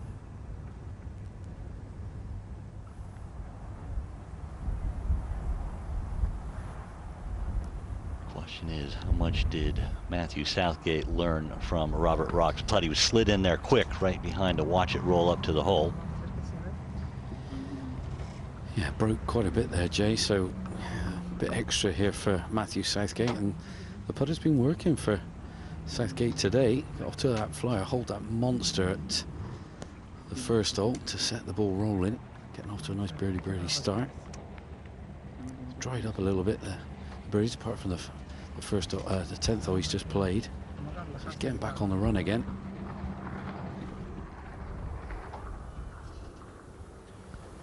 Working the hands together. Good line from Southgate. Can't believe it.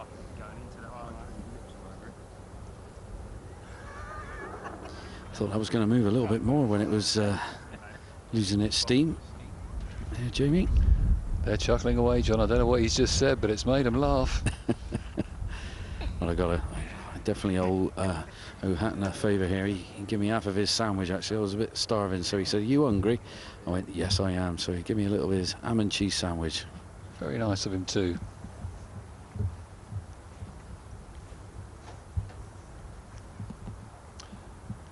Well, this for Eagle, that's the same putt, John.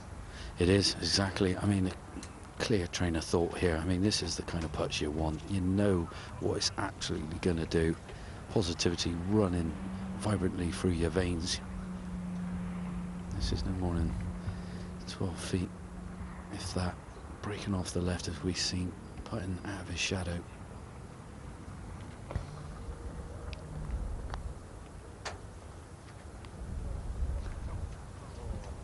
Oh, I love these greens so much.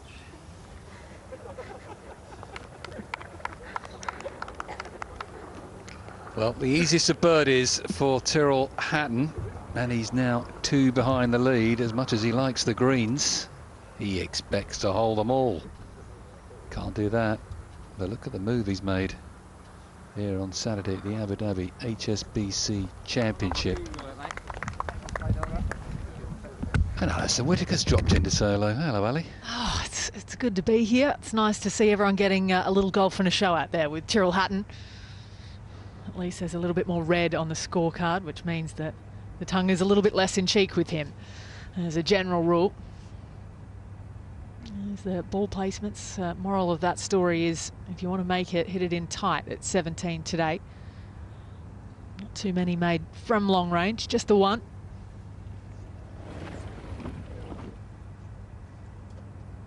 Well, this is going to be a quick one.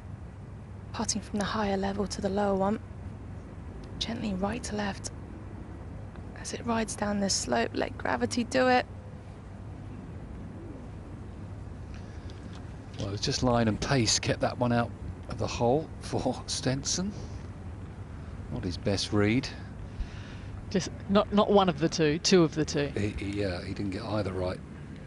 You know, he's muttering that under his breath now as well.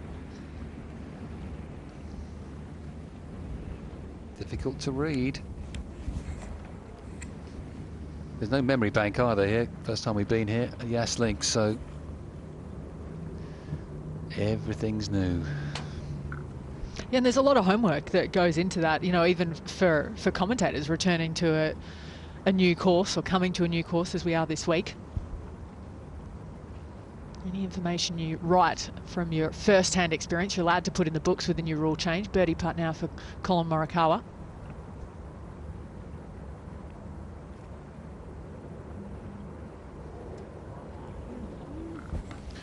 And he keeps running them by Morikawa.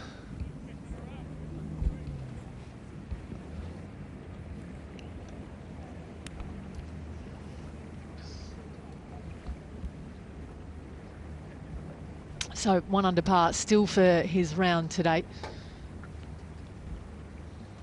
Did very well to make the weekend at all. Right on the number.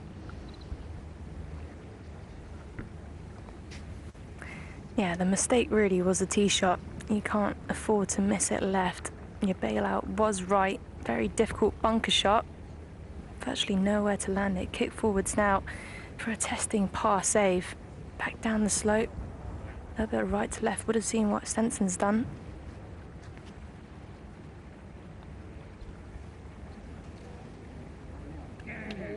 Yeah, well done.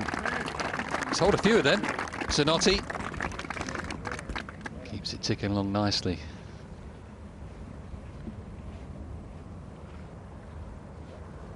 Morikawa keeps knocking them past the hole. Alison, you won't have seen a few of his play, but he keeps knocking it 3-4 feet by. So he's going for it, is what you're saying? He's going for it, but he just missed one on the previous green, so we'll see him in a sec. I've got a couple of coverages coming your way this week. And this for par coming back for Stinson.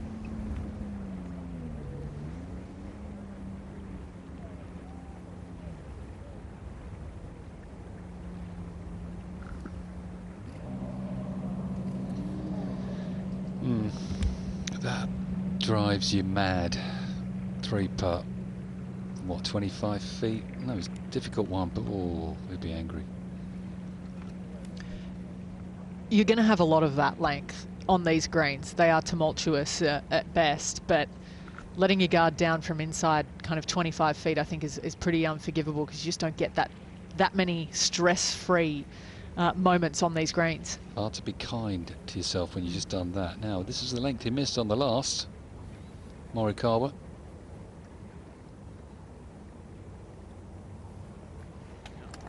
He's not going to miss 2 of them.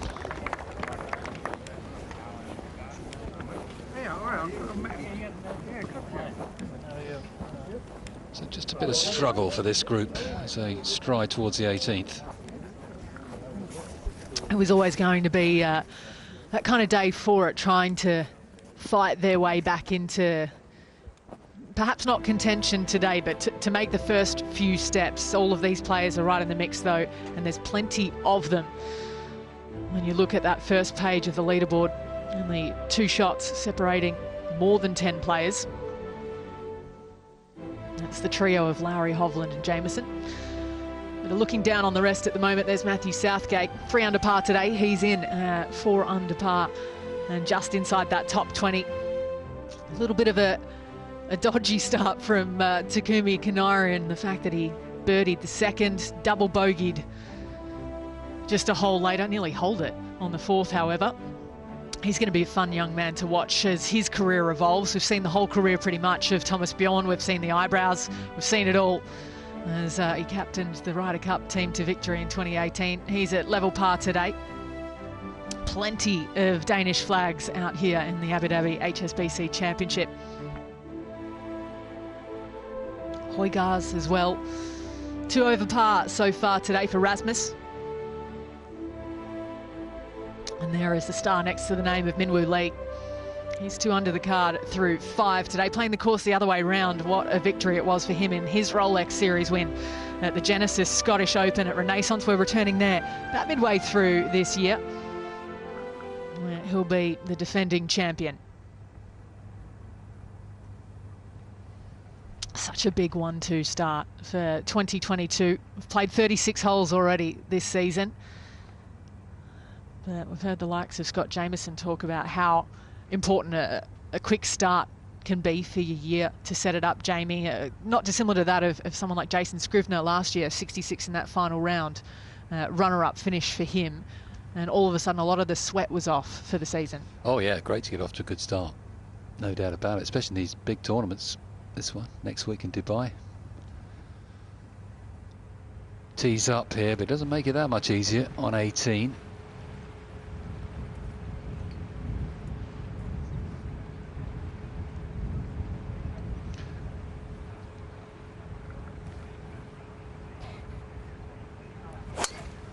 Yeah, in fact, I think it's harder when the tees have been moved further forwards, especially off the tee. But of course, it gives you that opportunity to go for this par 5 and 2. It's a snaking hole. it shapes left to right, and then with your approach, you're either hitting over a body of water or it shapes right to left. So you're cutting two corners essentially. And you've got this great big bunker right in the middle of the fairway, which is absolutely in play.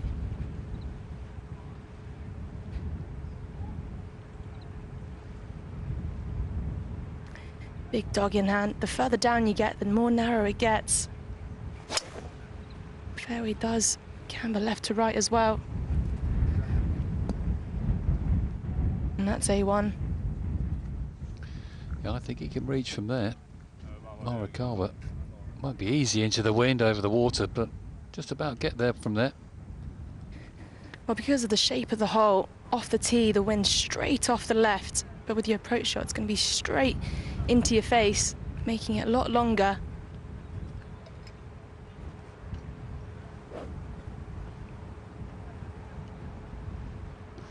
Now we're just going to pan back, see what club Stinson's got. He might have the 3-wood here, might not.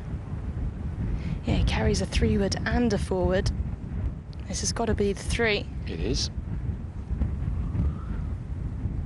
Just trying to draw it a little bit, hold it against the wind if you can.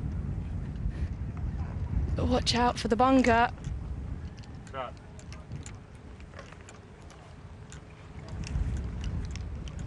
Might just get a little bit of bonus roll just from the edge of the plateau. Third easiest hole on the golf course today. I've seen an eagle that came from Romain Longasque. He got it right up to the front edge of the green. So it can be done, maybe between gusts. Say hi back to you there, Henrik Stinson. Like it? Pretty similar heights, all those. Stinson with the 3-wood, the other two with the driver. Dissecting each other in the mid-air. It's great to watch yesterday, the apexes, you know, on a windy day like that. You see a couple of guys managing to just take a little bit of the speed off it, keep it below 80 feet with the driver. That was a shot that really helped you in the second round. Second on the way for Hatton. Got to use pings. It should come down from there. Watch this one. Come on, down you come. It can't, can it? Oh, it nearly did. Great shot from Terrell Hatton. He is bang on form today.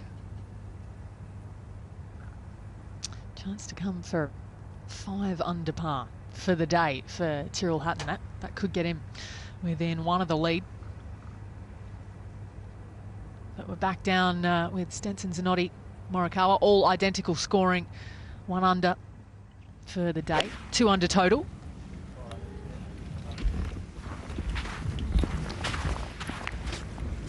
That'll come back a little bit for Robert Rock. Always been a brilliant striker of the golf ball. It's getting better and better and better.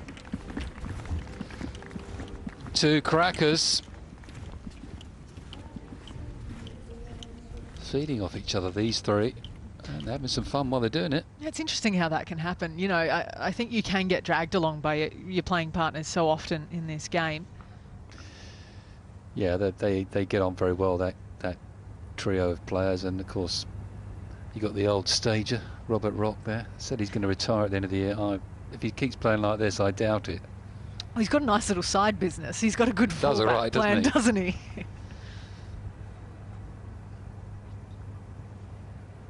Been looking after James Morrison for a little while, who has tumbled back, as you can see him there, to 5 under par, courtesy of that double bogey with a little bit of a loose shot at the 3rd. I struggle to think that I could go technical with players on the range and then go and play my own golf and just forget about what I've just been coaching them, because it's bound to seep into your own game. Whatever you're coaching somebody, whatever they need. Not easy, that. It's difficult enough playing your own game. Have you seen, there's a video out this week called Swing Thoughts, right? And so players went to, I think it was the 17th tee, and it's worth a watch online. You can glean so much information for your own game, but everyone was going in there going, oh yeah, smooth on the way back, or, you know, don't hit it left was a very big recurring theme of that par 3. But he went and he got up and he went, now I'm thinking about this on the way back, this on the way through, this and this, and he had about 4 or 5 swing thoughts. He was really the outlier, Robert Rock, in that regard. It was quite amazing, and he's come out firing today. So whatever he's doing, it's working, but it just goes to show, to each their own. you know, almost in direct contrast to the work that Thomas Pieters and Pete Cowan do, where they do a lot of set drills after impact, so he doesn't have to think about all of the humbo jumbo. Is it mumbo? It's mumbo jumbo. Mumbo jumbo. Yeah, My active we brain, say humbo in Australia. My active brain couldn't cope with all those thoughts. I've got to be.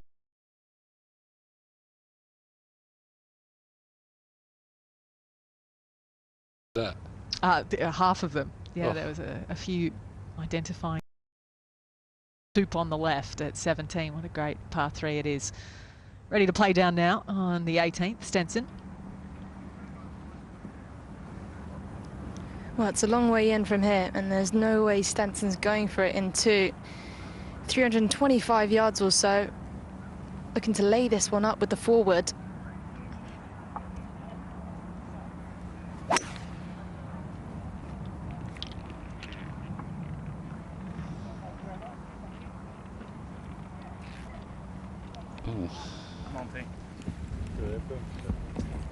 Well, Is that the ice plant? it looked it. You can't even hope for that, really, because once you get in it. That's a very strange shot, isn't it?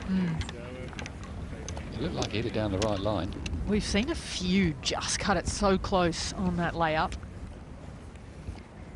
I couldn't even see where that ended up. I think it just carried the water in, so just short of that bunker, but we'll see. Long way in for Zanotti as well. Yeah, downhill lie, ball below the feet as well. 299 yards, big ask, but just trying to get one down there and then make the chip and putt for your birdie. Difficult to reach in 2 today.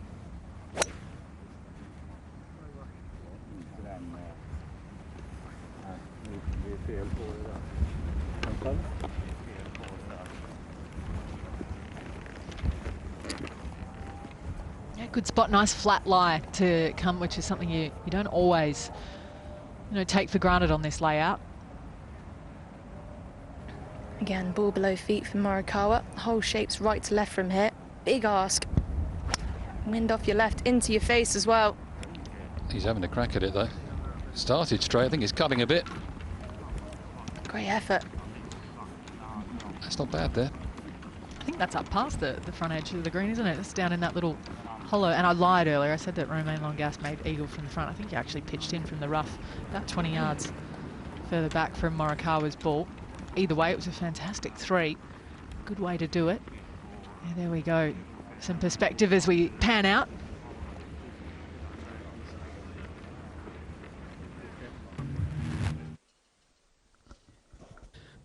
Two cracking shots in here. Matthew Southgate found the bunker off the tee. He had to lay up. He just missed his par effort, so he's just tapped that one in for bogey. But Robert Rock, nice thing is, he's had a free read here. This is just an inside right putt. Keep it nice and firm. Terrell Hatton in. You can probably see his marker just to the left of, on the right of your screen as you look on probably. He's just no more than 2 foot away. Use the bank behind nicely, which guards from going on to the 15th green. Big old doubles, topsy-turvy 2 greens this is, all rolled into one.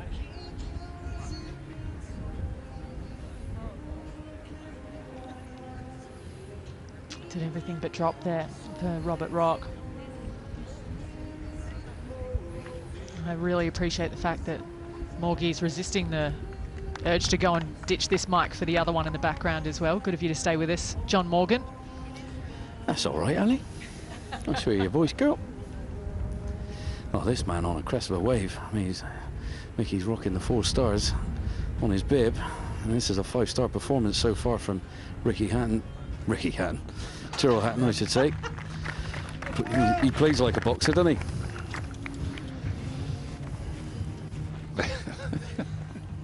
Well, Spency's done. But with that, you like that one. You like that one. I can assure you he does. And Hatton gets a 6 under par, just as Scott Jameson makes another at the 4th hole at the par 3 to go 1 ahead. So Hatton within 2.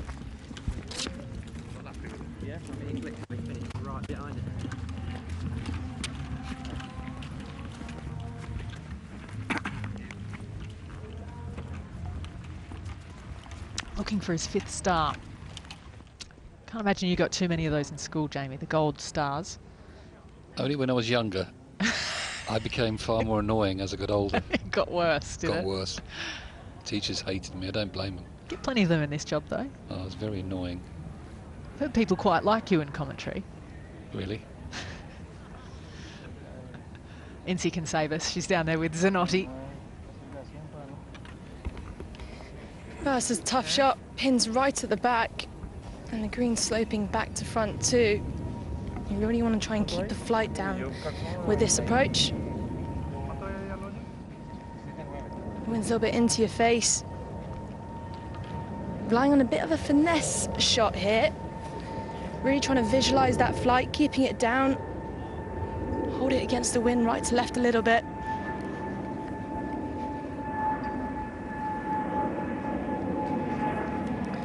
Everyone's got their cameras out for this shot.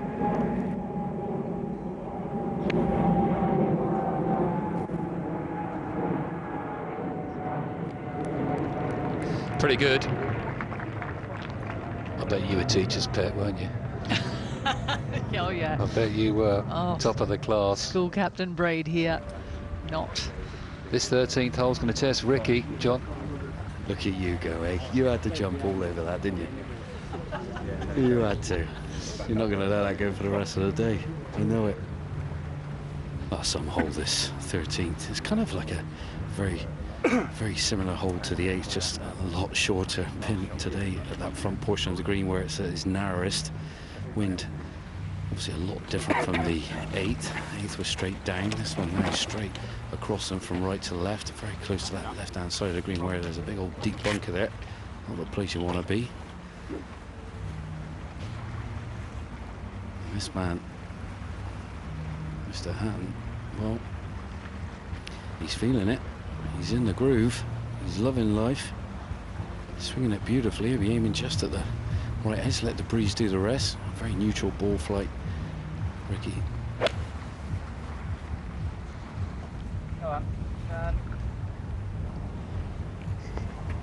Yeah, very good. Great shot. There from Terrell. Was that one on purpose, Morgie? It was. Oh, I thought we got in your head now. Yeah. He's on song, isn't he? He is. He is. It's a top day at the office now. Turned into a blossoming, gorgeous day to play golf. A little bit of breeze, just keeping you nice and cool. Not too hot out here. Clouds are dispersed out of the way as we see Albert Rock.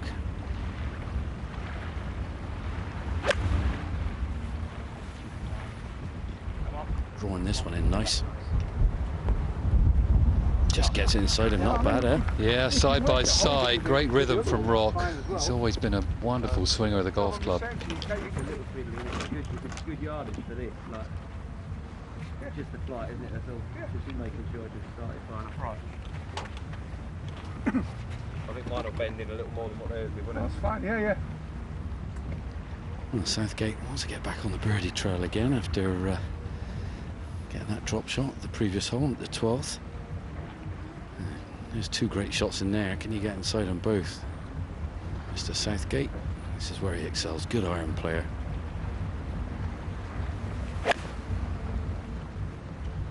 Come on, keep This one bended in nice.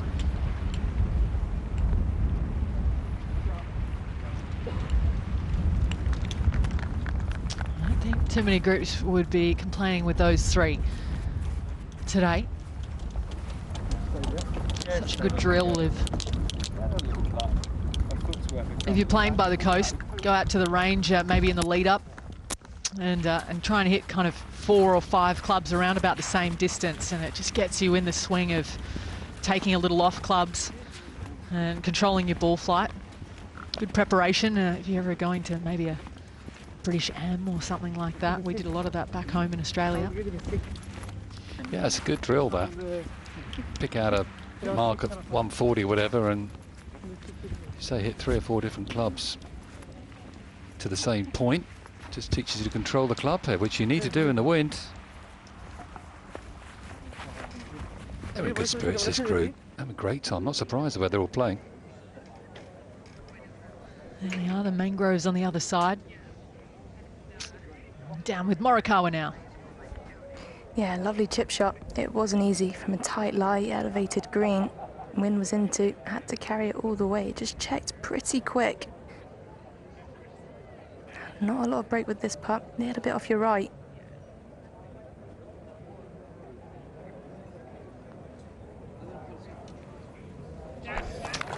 Birdie at 18 in front of the crowds for Morikawa.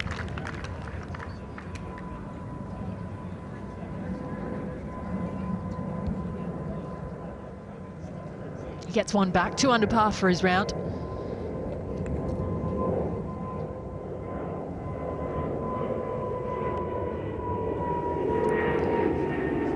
It's been lovely just seeing the tempo of Zanotti's putting stroke. Just a lovely rhythm to it. Just pay attention to that when you see this putt hopefully go in.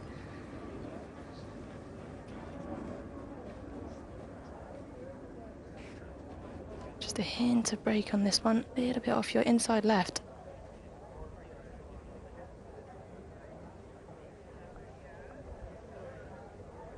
Oh, he's done well there.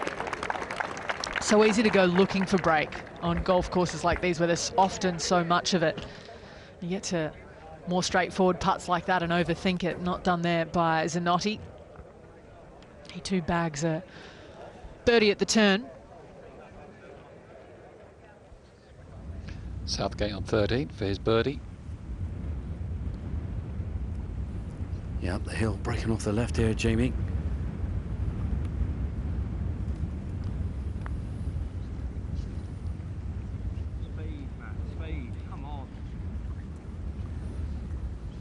Smashed it through the break. Yeah, that wind just blowing off the right-hand side there for Southgate. I just wonder if that ball just stayed out there that little bit with the gust of wind that just got up. Quickly to Stinson. Oh. Shame.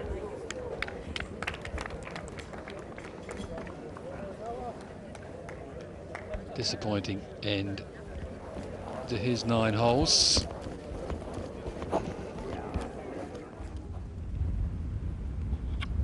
Yeah, it was a drop shot at the last there for Stinson, 2 in a row. Back to Hatton for a birdie chance at 13. Yeah, another chance, Ali, for Hatton. And, well, the straightest putt you'll find on this green. Robert Rock got his eagle eyes on this one, just inside him. Inside right, if anything. It's not going to move a lot. Straight in the middle, 6 under for his round. Terrell Hatton moves 7 under for the tournament, just 1 behind our leader. He's on a charge. Quite likes it here in Abu Dhabi, doesn't he? He certainly does. He loves the Rolex events. Doesn't he? Yeah, for a man that quite openly talks about how he struggled for motivation in the off-season. There's something about the battle of competition that just raises him to an extra level. Yeah, he went for a boot camp in Orlando. Him and Mickey Mouse, Johnny. It's worked. Go on, Net. He's the Don Juan of the Rolex series, that's for sure. Terrell Hatton. Mickey's got a big smile on his face, hopefully trying to add a 5th star to his bib. Now, missed a couple of putts recently, Robert Rock, but he's had a perfect read from Terrell Hatton.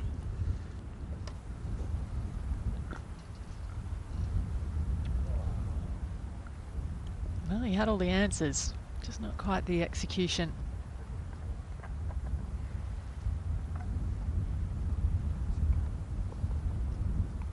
In for a 3. All right, that's me off. I'm going to leave you in the far more capable hands of Jay Townsend.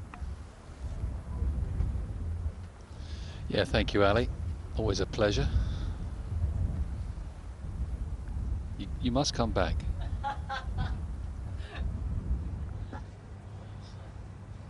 So the Morikawa group reached the first hole. Their 10th. Wind in off the left. It's a pretty innocuous looking hole, but it's caused trouble this week. This hole.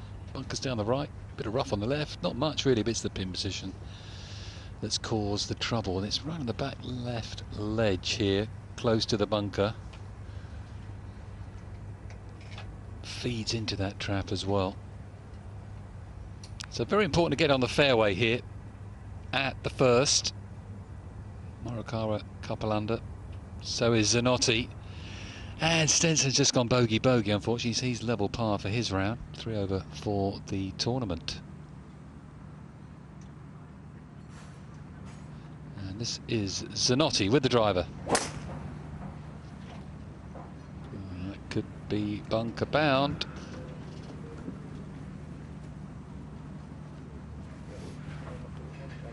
I left. There was only one bogey in our 6 players. What did Allison do? All these bogeys are going on now. Well, she just upset him. She did. Everything was running smoothly. It's your fault. What, for leaving? Yep. Oh, it's always my fault. I feel like I'm at home. You've missed Terrell Hatton. While you're away, you made a couple more birdies now. Morikawa.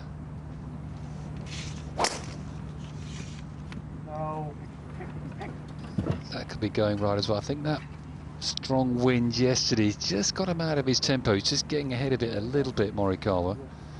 Not quite completing his through swing today. That's what can happen to anybody in that gale that we had yesterday. We talked about that yesterday. Sometimes it can take a few days. Sometimes it can take a few weeks after, you know, playing in a wind of that strength. Yeah, it just throws you out because you're throwing your body into the ball, trying to keep it down, and you lose your tempo, you lose your rhythm. So easy to get leaning left as you're trying to pinch it down all day, and then you don't really, you know, make your weight shift for a normal swing in typical conditions. Fairway medal in hand for Stinson.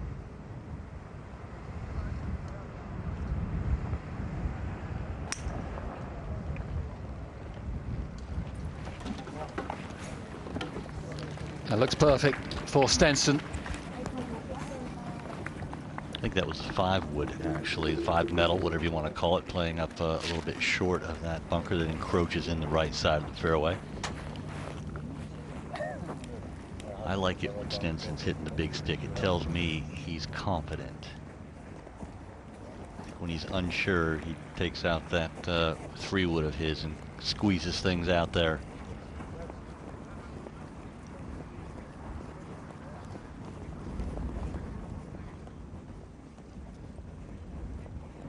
From 1, let's go to 14. Tee shot of Terrell Hatton.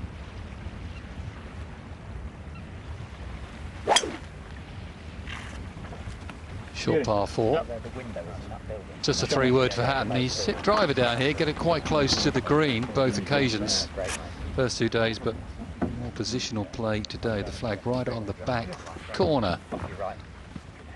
And just to update you on Rory McIlroy, because everyone's always wondering what he's doing. McIlroy, of course, made the cut on the number, 3 over par through 2 rounds, and Rory has played 8 holes in his 3rd round. He is 1 under par, lone birdie at the 12th, so McIlroy 2 under par in total. 7 times he's been 2nd or 3rd in this event, Abu Dhabi HSBC Championship. Never a winner, 4 times a runner-up. So McIlroy has had a love-hate relationship with Abu Dhabi.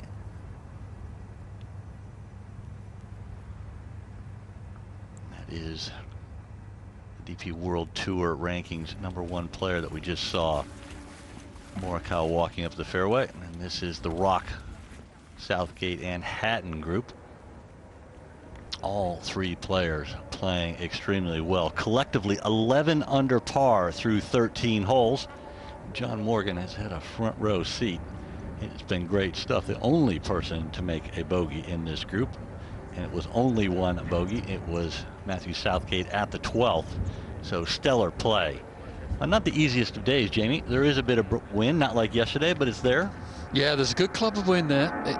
This course needs a bit of breeze, to be honest with you. You're always going to get it, you'd think, down by the coast. So sometimes it can help you on some of the holes as well. Gives you a bit of help, and you can hold the ball up into it as well. So yeah, it's not the easiest days, and this group have been stellar. Only 1 in the fairway, and that is Stinson. The other 2 off to the right, and we'll have compromised lies most likely at this seemingly benign opening hole at the Yas Links Golf Club, but it has proven problematic for the players through the first 2.5 days. Yeah, it's a bit of a teaser, isn't it, with that bunker down the right-hand side, and that looks horrible. It's the ball of Zanatti right there, and it's going to be an awkward stance. 137. It's probably a little bit further than the ball. No, it's just on the edge, at the very edge of the bunker, isn't it? Looks like it's just on the grass. So that's not the end of the world. That was just in the sand. That would be horrible.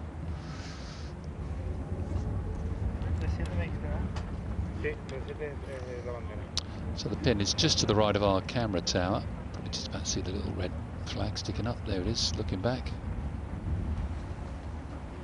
It's really one from this type of lie, tough to judge the distance, tough distance control. It's likely to come up 20 to 30 feet short, I would think. Yeah, you might get a bit of release. Try and pitch it 10 on and let it chase. Sounded pretty clunky. Man, it certainly was. Probably high off the club face from that sound. And it's still moving, that ball. Might get into the edge of the bunker.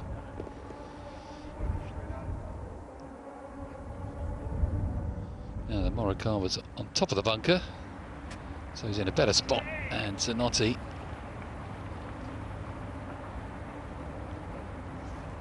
down the grip. Look how far down the grip he is. Does have his control. Get into the back of the ball, punch it.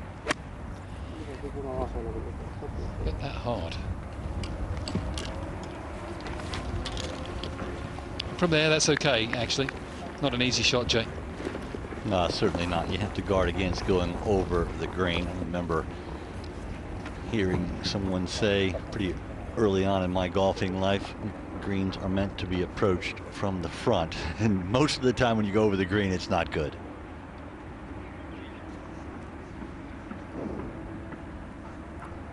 Stinson, though, he'll be able to attack. Perfect position in the fairway. 125 yards.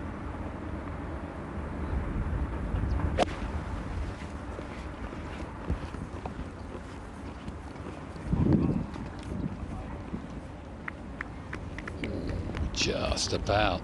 Another couple of feet in that, and that was over the green, but it's come back to a pretty good spot there for Stinson. We were talking about sound of impact earlier in the day. Stinson's ball sounds pretty good when he smashes it. His swing hasn't changed, has it? I was just thinking that his posture is very strong in the upper back. Stinson, great positions he's able to produce. Trouble for Southgate, John. Yeah, and he was unfortunate. Missed the fairway by no more than half a yard, banged it onto the path, then hopped into the thick stuff. And while he's over the ball, he can't really see it, but he does have access just to the back of it. I think the hossel's going to come into play with the thick grass, though. Might just turn the club head over a little bit. He's got acres of room to the right. I know the water's there, but it's a slither of a green. He can't see the flag from where he is. The wind is slightly, feels like it's into his face a bit. Quite a lot off the right hand side, and this pin right at the back of the green. Really topsy-turvy green, this one. Very exposed area.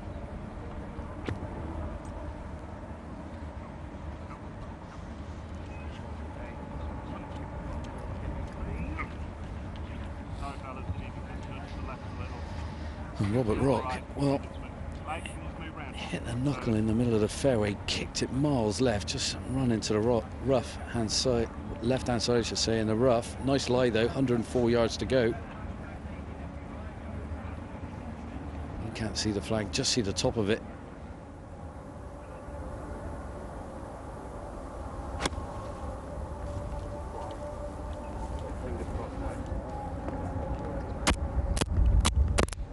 Oh, it's a beauty. Hang on, though. Hang on. Yep, just about. Just falls off the green there. Well, what a drive from Terrell Hatton. Just shy of where there's a lot of sand on the fairway from yesterday's play. Just shy of that. He's got a beautiful lie. He can see the flag from where he is. A little zippy one flying up all the way, I feel. He's gone for the low one. This could check though if it hits the upslope. He's a bit wary of going long, I think. Yeah, it's a frightening shot, isn't it, with that flag right at the back there. He's done a lot of good work. There's no point throwing it away. I know he's disappointed, but maybe he's a bit too close there to attack that flag from that position. He's one behind the leader.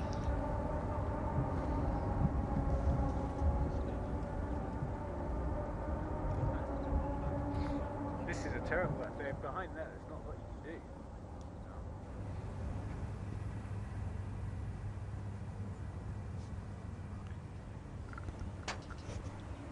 Over to the first green. Morikawa stalking his birdie putt.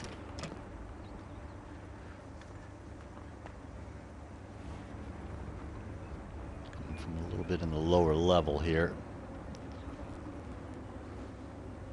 Not a wind issue at all. You can see the ball in the back fringe near in our bottom of our camera. That is the third shot for Zanotti. This is where we saw Matthew Southgate hole it from on his first hole of the day. It was dead straight. The speed it was going did take some breakout. True.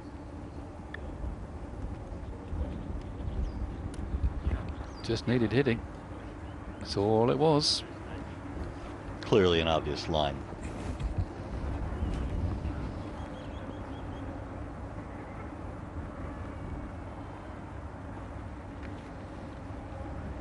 Morikawa is such a talented player, and the man in the forefront of the picture right there, walking around to the back fringe, Robert Rock, the 44-year-old. Two-time winner on the DP World Tour, and of course he had his best win here in 2012 where he won this very event.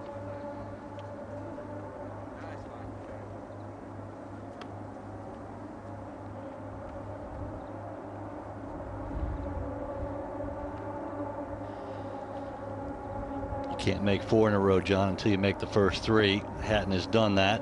Yeah, he's still shaking his head from that approach shot from what was it, minimal yardage. I mean, it's a long, slithery, undulating green. This one, the pin today is on that 46 yards. I mean, just probably eyes played tricks on him. Thought it was a bit shorter. Thought he hit a good shot. He was staring it down, and then reality checked in when it landed in that upslope and just came up woefully short.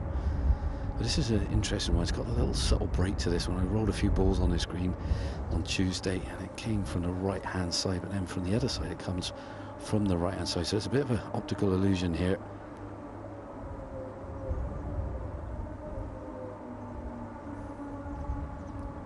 This to get within 1 of the lead of Scott Jameson, who has just birdied the 6th hole. Is he going to get there? No, it's going to go off to the left. Carry on a bit. That's the breeze doing that, Jake. Yeah, certainly. This is a very exposed green, John, and that wind just pushed the ball away a bit. Hatton had birdied 4 out of the last 5 and 5 out of the last 7 holes he played, but he's going to have to settle for a par at best, and he's going to have to work for that.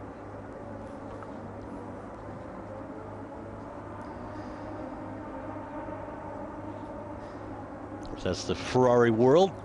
One of the features of Yas Island. Of course, you can hear the bumblebees, the F1 cars practicing at the Yas Island F1 track. Not too far away. So many wonderful things to do here on Yas Island as Southgate is ready to go. Yeah, trying not to drop another shot. He had a 50-yard bunker shot, woefully short after that second out of the left rough. He was a bit bemused when that ball finished off the tee. And this one, a little breaker off the right-hand side, down the hill. The only man to drop a shot at this 3-ball so far. I don't want to drop another. He's been putting brilliantly.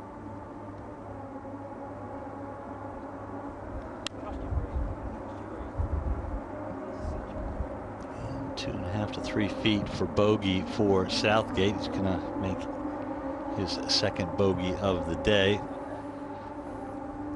I know you said you're not a gearhead, Jamie, but have you seen the movie Ford versus Ferrari? No, I haven't. No. I'm not a gearhead either. Some friends of mine are, and they said, you should watch it, and I did. What a movie. Definitely worth watching. Great story.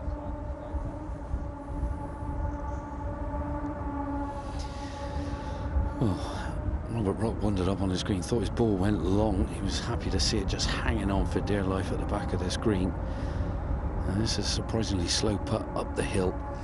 Should break a smidge off his left, considering what Hatton's putt did. Well, he was aiming well left, John. He still missed it.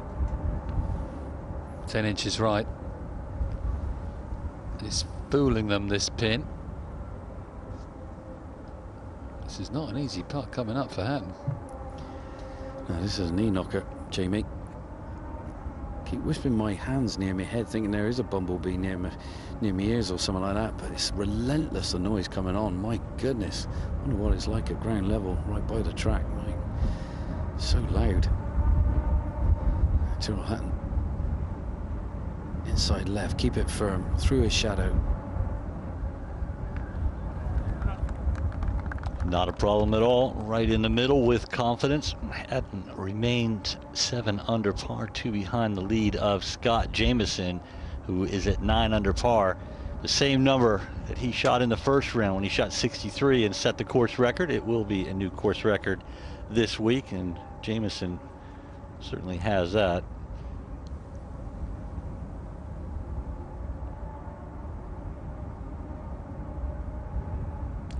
Golf left to be played, and Hatton is very interested. Jamie said it early on in the day today that Hatton went out there and shot a score, posted it, he would be well within reach. He's more than well within reach at the moment.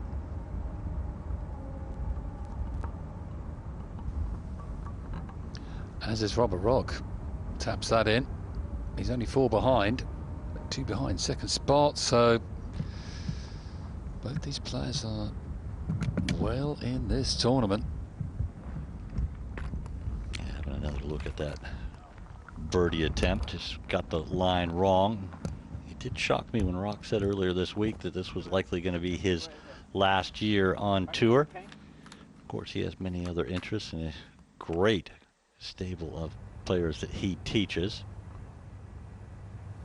He's going to find it odd sometimes when the teacher's beating the student out there. How does that feel? I think you just got to keep playing as long as you can. All the time you're enjoying it. This is the 15th. Bit of blind off this tee. You can only see the right side in that far bunker at 330. So you knock it at that. Haven't seen a ball in there today, so it's just about unreachable. And then the second shot to this big double green it shares with the 12th. And you can get to this pin today. Obviously left is a no-go zone, but you can get to it. Runs off on the right-hand side.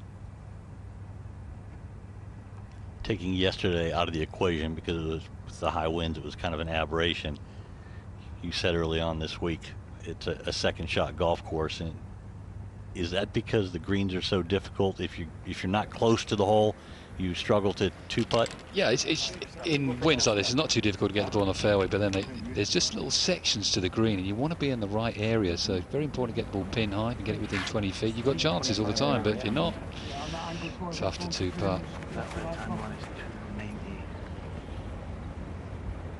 Of course, now these guys turn back towards the clubhouse, and John, they've got the wind off the left. Yeah, they do. It's a strong hole, this one. Par 4, 486 yards. Matthew South. I'll get it out in a minute. Southgate out with driver. Just over 330 yards to reach the bunker on the right-hand side. That's where they'll be aiming.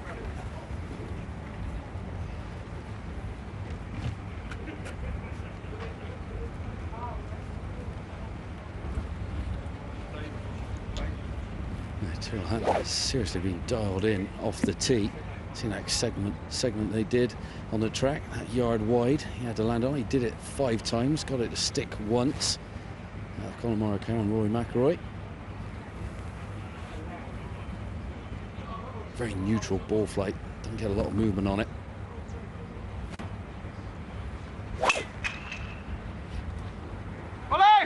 And there you go, there's the commentator's curse. We won't tell him you said that, John. It is amazing how often it happens, though. Oh, he's a really good putter, misses the putt. Outstanding iron player. Hits it in a bunker. Yeah, but he's okay there. Missed the big stuff. He doesn't know that off the tee. Tucked away in that corner of the course. Far end of the golf course here, this 15th tee. Yeah, you don't get to see the left-hand side of this hole. Jamie, not easy. Big dip down there, bunker, rough. Robert Rock here, pounding it down there.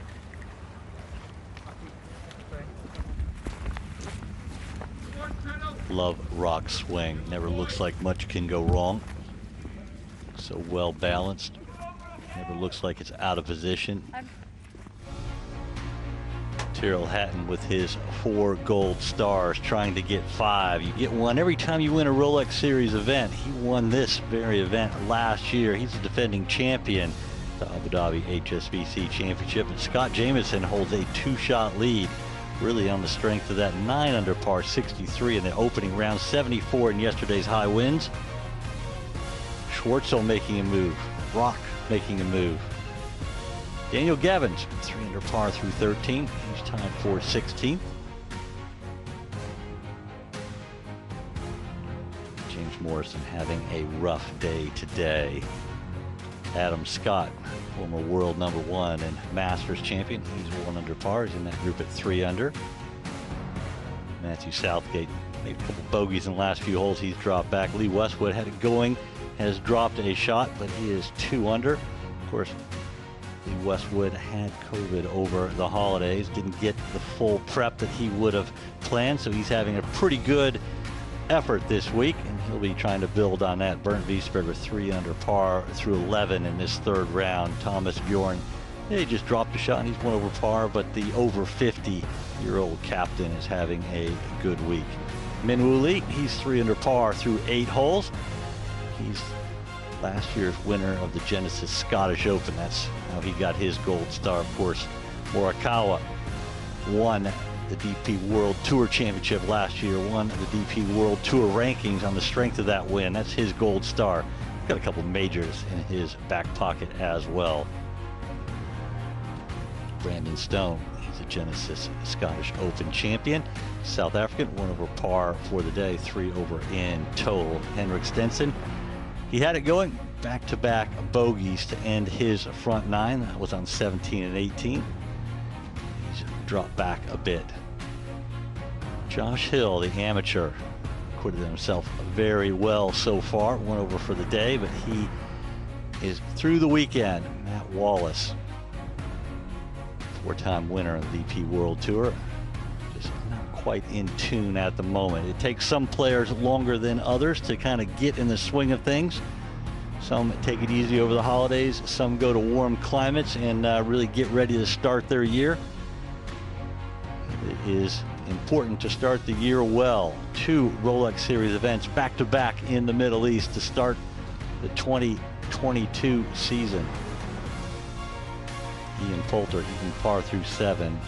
Many of us felt like Poulter would really push through. Well, he's still in a tie for 6th, only 3 behind. Terrell Hatton making the move of the day. 6 under par, and he is leading the way on this, well, gettable 3rd round. There's some breeze. Just enough there to make you think, to make you play shots, and to make some of these difficult hole locations a little bit tough.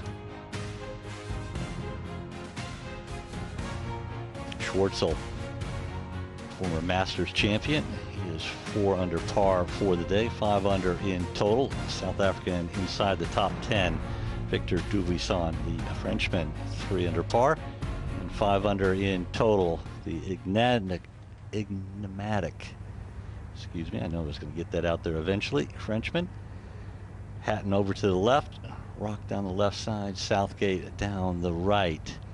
All pretty much the same distance, but vastly different angles for their second shots into the 15th. It'll be Southgate to go first. Yeah, got him at 172 yards with a pin right at the front of this green. Breeze feels like it's slightly into his face, more off the left. Ball slightly above his stance as well, that helping draw it and hold it against this wind. Probably taking straight dead aim. There's a little bit of a backstop behind this flag, you can use that.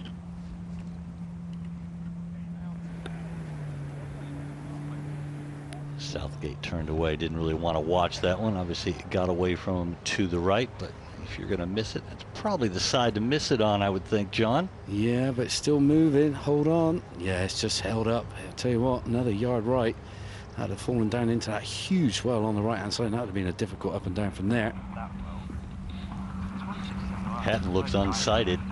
He is unsighted. He's just come to the brow of the hill, getting a good line.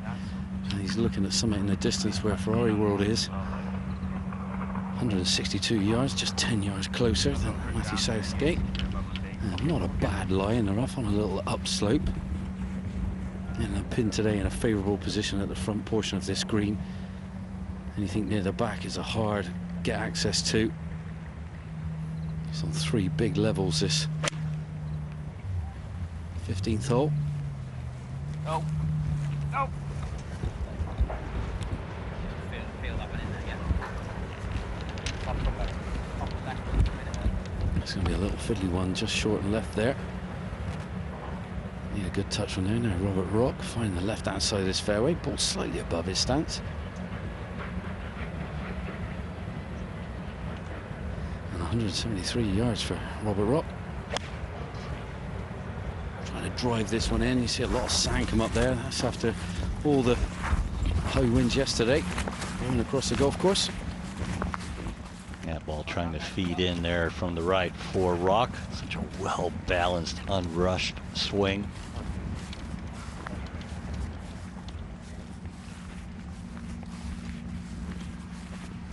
Justin Harding has picked up another birdie. He is now 2 shots behind the lead in a growing group at 7 under par.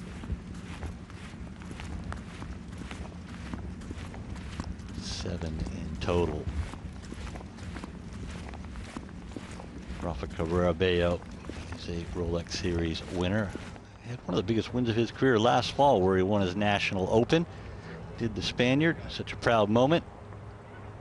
It's been a while since he had been in the winner's circle, and certainly got things going again late in the year. John Morgan there just stalking these putts, checking everything out.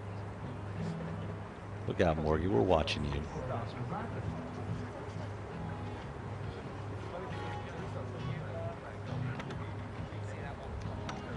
Hatton, 3 birdies in a row from the 11th. Southgate birdied the first 2. These players are really taking advantage of the par 5s, Jamie. Yeah, you've got to, haven't you? Modern professional golf, they can reach them all. The 18th, not quite so easy. This is the 15th hole we just seen. Nice dispersion amongst the 3 balls there. Pretty much equidistant to the hole. Really good shot from Rock. Hatton's got his work to do from there. Have to get some spinach on this chip shot, I think, to get it close, chipping onto a downslope. Everyone at home always wants to spin the ball. And really tight lie at the front of this green here. Got to net this one perfectly, pitch it on the edge of the green. Ooh, he could diffuse some spin. That was where I was getting to. Everyone at home wants to spin the ball. Most of the time, if you really know what you're doing around the greens, you're trying to take the spin off. Well, it depends what shot you got. These guys like to spin it, control the distance you hit the ball, get it to sit up, but sometimes it doesn't work out, just like that one. And when they're so tight around the greens, you've got to get it just right, and he didn't quite get that one there. Sounds like John Morgan turned off the beach music out there.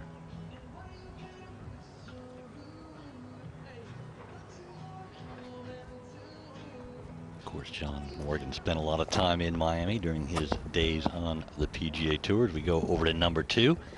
The fairway is clear at the par 5 second, and Morikawa is ready to go. It was a long wait, Jay. Both Stinson and Zanotti sitting down. Now Morikawa. This is the shortest par 5 on the golf course, but it's playing long today. Straight into the wind.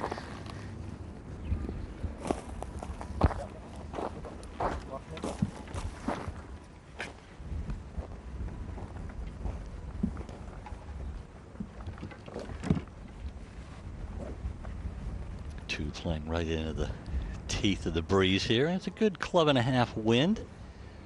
A wide fairway. We were discussing earlier the left third, maybe the left half of the fairway is unsighted from the tee. We've got 2 bunkers on the right-hand side. The first one is 275 yards to reach, so it'll take a really big one to get there. Find the fairway first. It's going to take 2 big hits if you want to reach this in 2.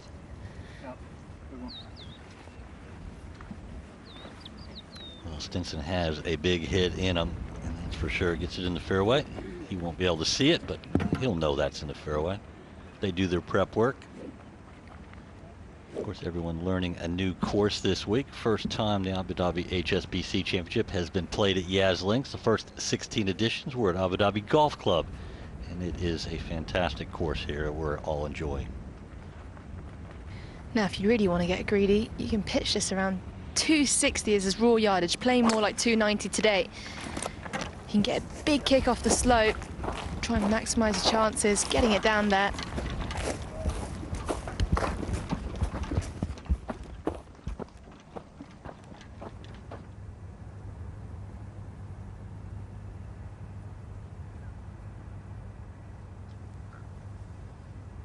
To see Tommy Fleetwood's 3 over par today. Start of the day level. Not a good day for Tommy. Just had a treble bogey on 14. Now, big putt coming up for Hatton, John. Yeah, to keep the momentum alive. This means being a flawless round so far for Terrell Hatton. Just a little bit heavy-handed with the chip. Didn't get the grab required. And a little hint off the right-hand side, I feel, for Mr. Hatton to contend with.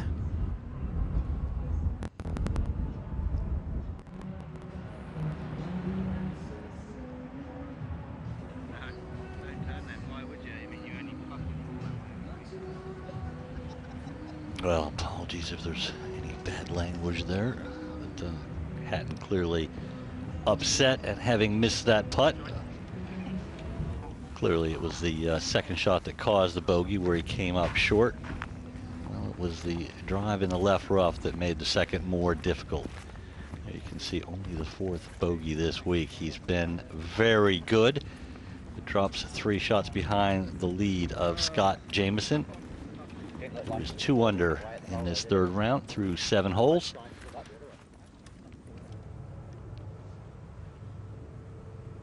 Speaking of under par, Colin Morikawa, the number 2 ranked player in the world, he's 2 under par on the day.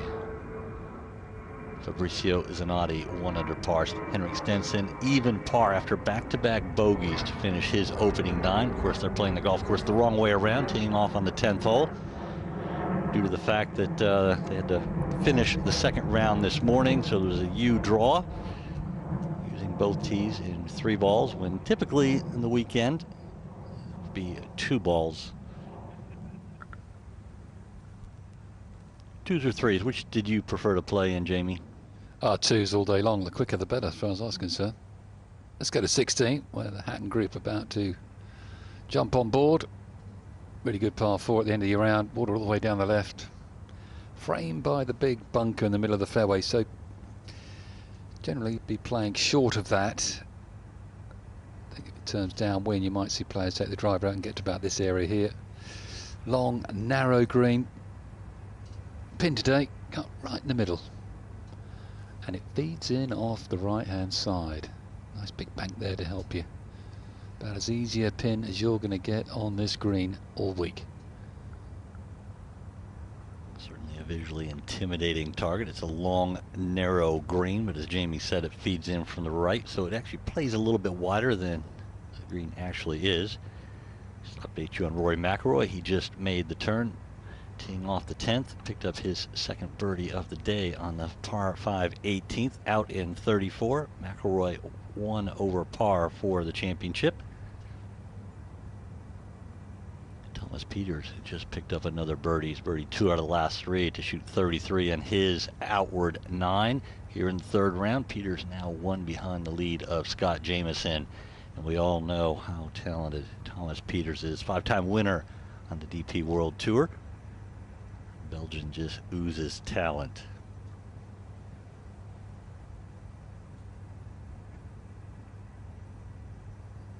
A little bit hazy here, probably just some sand still in the air after all the wind yesterday. Wind still hasn't really died down. It's no more than half of what it was yesterday when we had gusts up to near 40 miles an hour. Played fits with the players. Average score was around about 3.5 shots over par. When you think about some of the best players in the world, that is a really tough day. Some are still smarting. Some have packed their bags and headed to the northeast, where we will be about 90 minutes, I should say, away in Dubai next week. It's going to be a different course next week at the Emirates Golf Club. The greens have been redone, so the players that oftentimes putt from memory will not be the case. It'll be some learning that goes on. And I know, Jamie, it makes you very happy that there's no greens books. Of course, this is the first event on the DP World Tour where they have not been allowed. Yeah, both tours have prevented any use of the green books. You can't copy them down. You've got to make your own notes now by your own rolling of the greens, that sort of thing. So 16, and Hatton's got the long iron out, John. Yeah, this big bunker looks in that middle of that fairway you were talking about, Jamie, but you can't see it from this tee, but you can see a little bunker just beyond it. That's just off the fairway. That's the line off this tee. And wind howling off the left now. Get a nice little low runner over that little ridge. Keep it on down there. Yeah, and he's done it. Hatton is chased down to the bottom. That'll be fine there.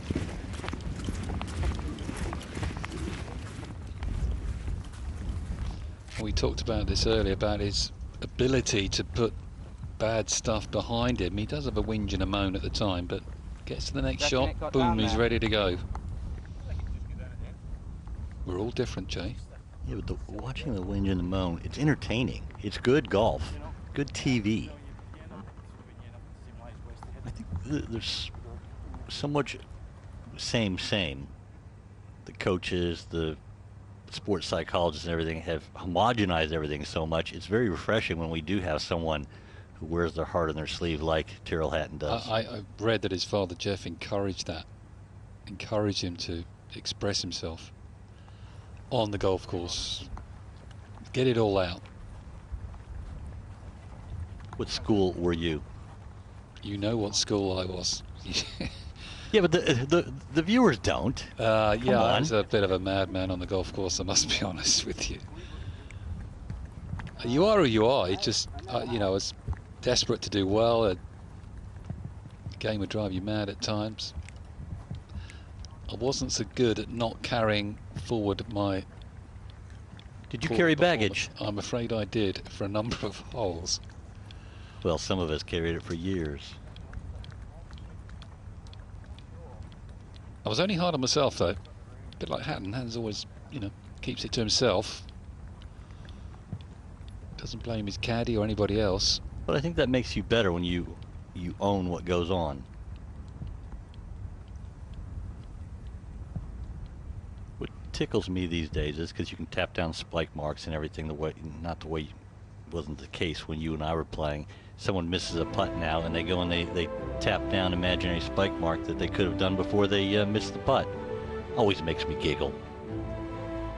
Shane Lowry, he's within 2, but Thomas Peters has closed the gap on Scott Jameson, who's trying to win on the DP World Tour for the second time. Jameson's lone win came down in Durban, South Africa. James Morrison started the day tied for the lead at 7 under. He's a couple over par, now 4 shots behind the lead. The Frenchman, Romain Langasque, 4 under par, having a very good day after starting the day 1 over. Soren Kjeldsen going along nicely. He seems to be timeless. Kjeldsen doesn't hit it far, doesn't do anything flash, but he does everything pretty darn well. Bernd Wiesberger 3 under par. He's got 2 Rolex Series wins in his back pocket. Of course, made his debut at the Ryder Cup last year, where in a losing effort he played very well. It was an impressive effort from the Austrian. Lee Westwood fighting back. Dropped a shot, but still 1 under for the day. And Westwood, of course, already talked about, struggled with his health over the holidays. Thomas Bjorn a couple over par. And there is Rory McIlroy, 34 to the turn, 2 under on the day, and he's just trying to kind of get things going, get some momentum. He's such a momentum player, as dangerous as anyone in the world.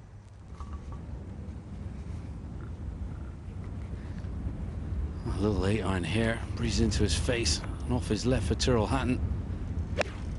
Just trying to knock it down out of the wind, pin in a favourable position in the middle.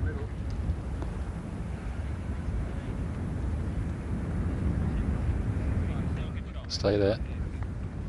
Yeah, he just came over that a little bit. Hatton. Struck it lovely.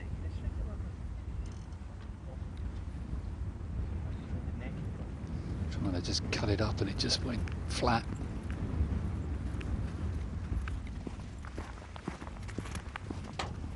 Southgate is part of this hole each of the first 2 days, and he has 133 yards left. Yeah, 133, and you can miss it a little bit right. The big old bank on the right-hand side will feed it back towards where the pin is.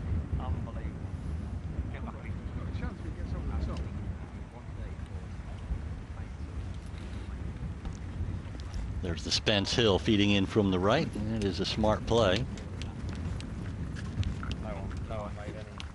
Could have done with being a bit wider, couldn't he? Would have got more of the hill.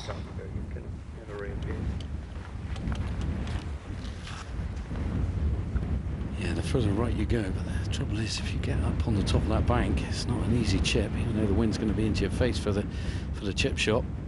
And a similar yard is Robert Rock on the right-hand side. And John, we can hear a little bit more wind. Has it picked up? It has picked up. Remember I made reference to the water being out. It's now come back in and the wind's just got up now, Jake. Yeah, certainly we can hear it through our microphones on the course. Good shot there for Rock. Birdie putt to come.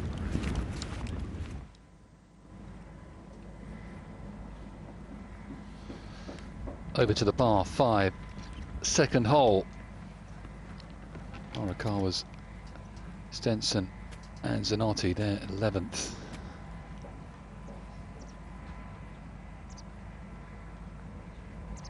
Good look at the shot there. Trying to pitch it in the middle bit, bump it into the bank and try and get a bit of stop on it.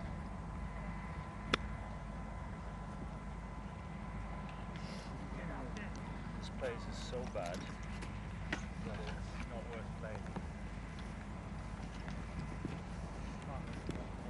Vad ska man göra där när det ser ut så här? Kan inte gå långt.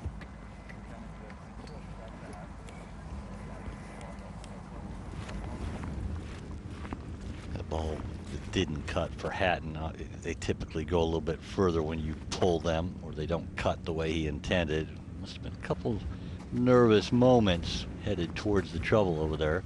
Yeah, it's not far from the ocean where he's standing, Hatton.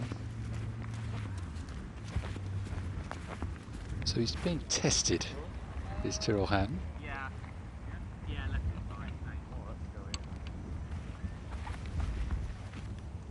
Well, nice little pleasant surprise for Robert Rock and Southgate as they appeared up on the green. They thought their ball was up on the right-hand side.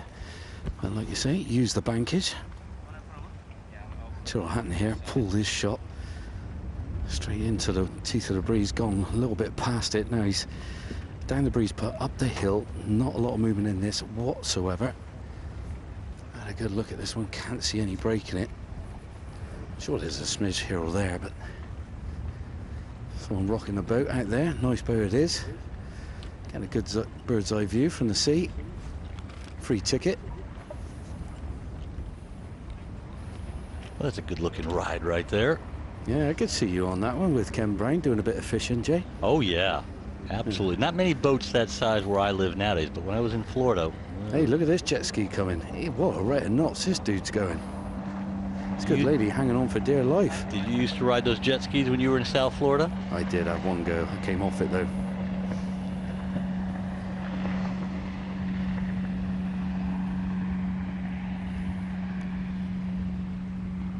Well, Terrell Hatton looking like he's taking dead aim at this putt.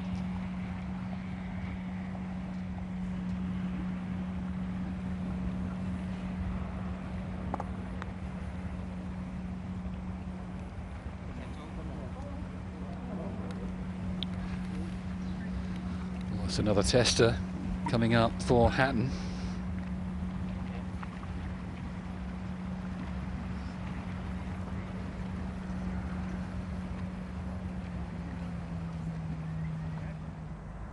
Four shot for Zanotti at the par 5 second.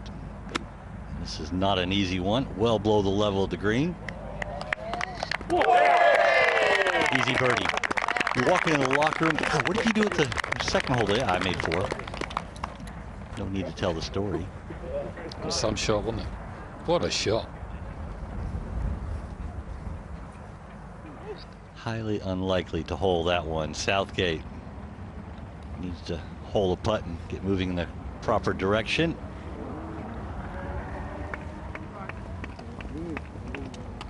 Southgate really did have it going.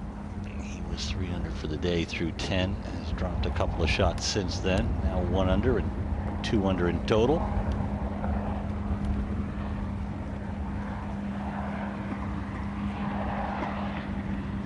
Things are just getting a little bit more difficult, as John Morgan said. The wind is kicking up. Yeah, the ripples on the water again a little bit more prominent now, Jake. That see coming in a little bit. It's just up the wind for the afternoon. Now, I think the breeze might affect a little bit of this putt down the hill for Robert Rock. Going right edge, going to school on Matthew Southgate's putt.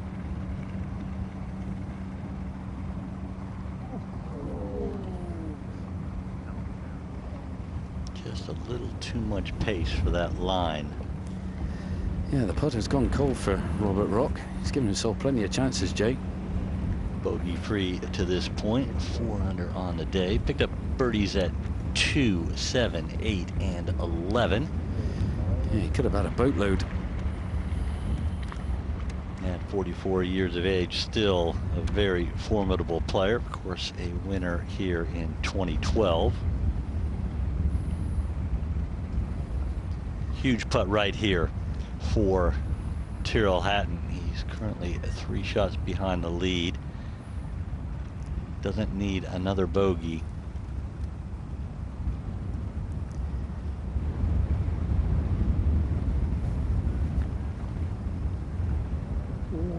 That was slightly in the middle. Bang, get in there from Hatton. Excellent putt from Terrell Hatton. 5 under for his round. Might be able to sneak one more, you know. 18's a chance. Tees up. Difficult green to hit, but he can certainly pitch and putt for a birdie. Rock to tap it in. Tees are up on 18. It's all relative. Tees are up 49 yards. It's still 597 yards into the wind.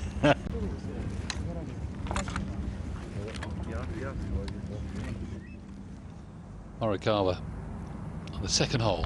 His 11th. Very nice indeed from Morikawa.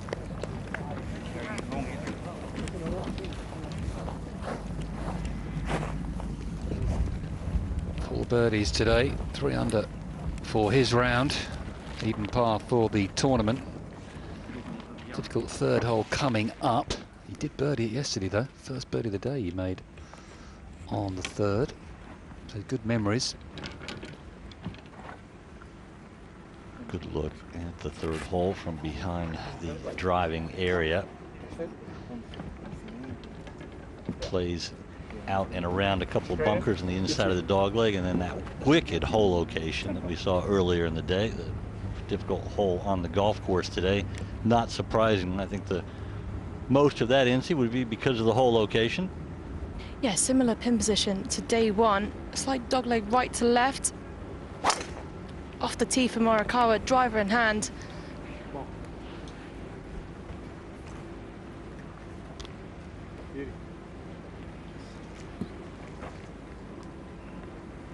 Right center of the fairway. Should set up a good angle for the second shot. That's the perfect place to be. It does slope left to right, this fairway. Plenty of divots in that corner of the fairway. It's a popular spot. Got a bunker in that left, and it's 287 to reach, but with the driver in hand, wind a little bit into off your left, it's going to be tough to reach, which is why you're eyeing up that right half.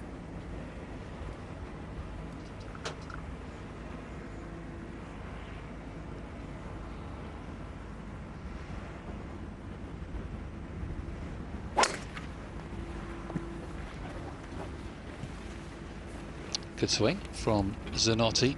Henrik Stinson's coming off an 8 at the last.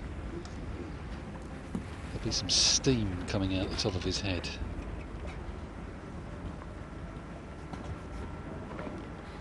Similar sort of story for Stinson. Driver in hand as well. Wind just picking up a little bit, and you'll hear the coast again. And try and draw it in a little bit. Go with the shape of the hole. Hold it against the wind.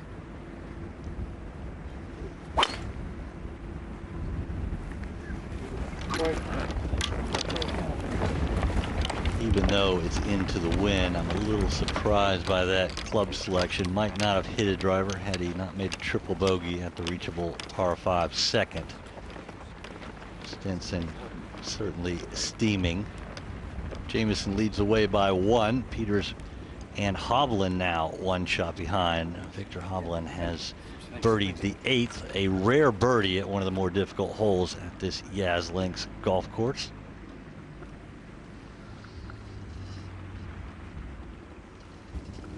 Really good array of par 3s here. 3 of the 4 beside the water.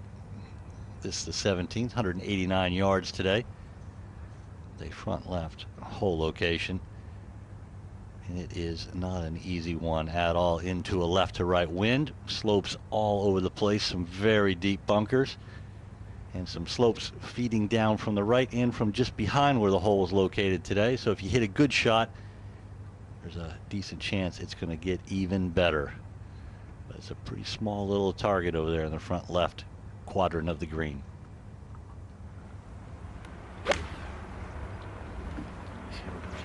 Yeah, from 189 yards, front left pin.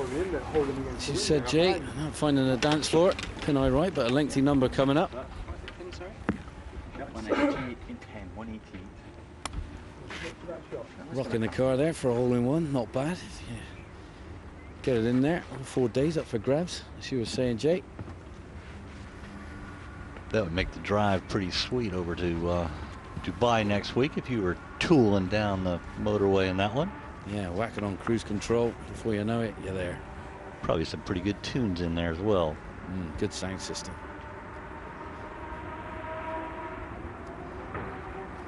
Southgate. Like I say, 189 coming into the breeze off the left. This is probably playing about 200 yards, playing slightly downhill.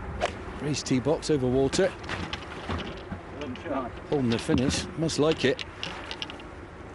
A little bit heavy-handed.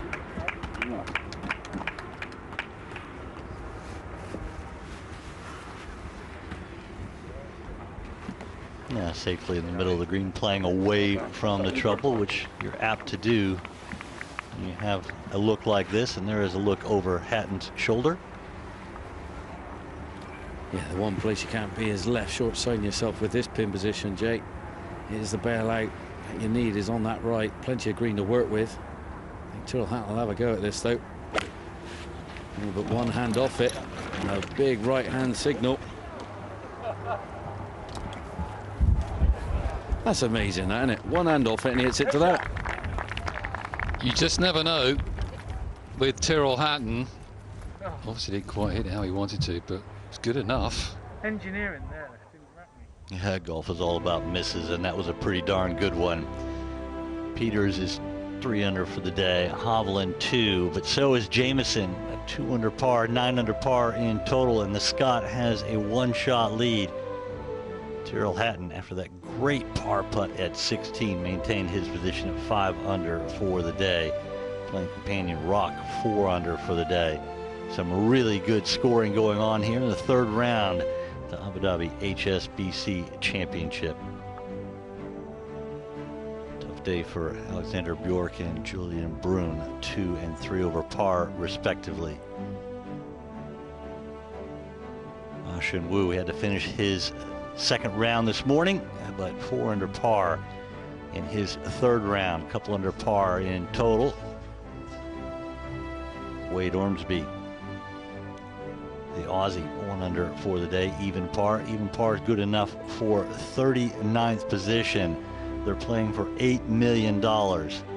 a huge purse this week, as it is an all Rolex Series event. Jorge Campillo 1 under. Zanotti, who is in our feature group coverage, he's 1 under par, 1 over in total. Olesen and Stone, both Rolex Series winners. They're on 3 over par. On a day that started off with a little bit of breeze, it's turned into a wind, nothing like yesterday, but certainly still challenging.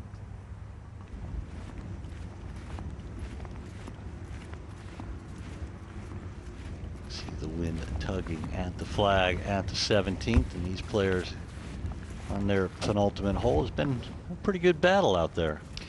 Yeah, it's just starting to take its toll, isn't it? It's just gradually cranks it up on this back 9 as you get into the last 5 holes. Becomes a little bit more difficult. And the wind coming off the left as well for the last 4. That's never easy. So Hatton's awful tee shot went to 16 feet. The other 2 punting from distance. What is it about a wind coming from the left that makes us so uncomfortable? Well, you just feel like you've got to come over the top of it to keep it straight, and when you do that, the club face actually opens up and goes the other way. So you're always wary about pulling it, aren't you? So. Well, flip of the coin between Southgate and Robert Rock. It's going to be Robert Rock. Looks like he's jet set and ready to go. He's got a little swinger off the left-hand side. Might just want to do a bit of movement towards the front portion of the green at the end, from right to left. Breeze will help it move that way as well. I was ducking and diving actually after Terrell Hatton pointed right off that tee shot and ends up straight at it.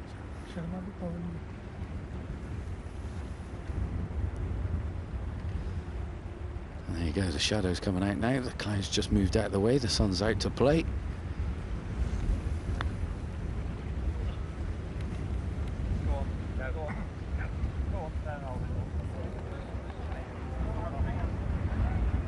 It comes up a little bit short, but that's pretty darn good pace into the wind down the hill.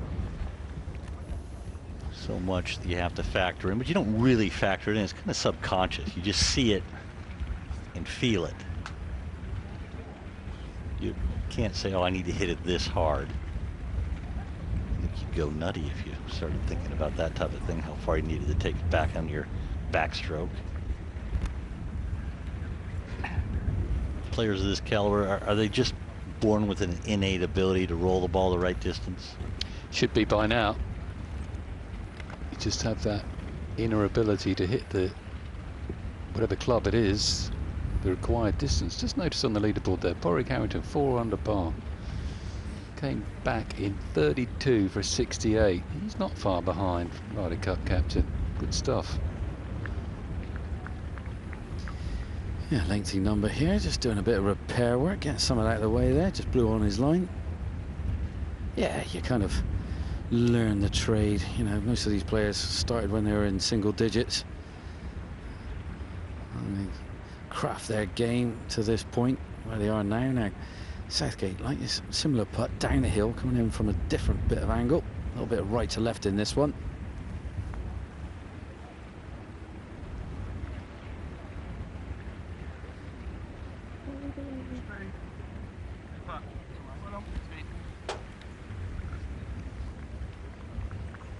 Showed interest for a long time. And it was a very good putt from quite some distance at 17 for Southgate, but he's not finished.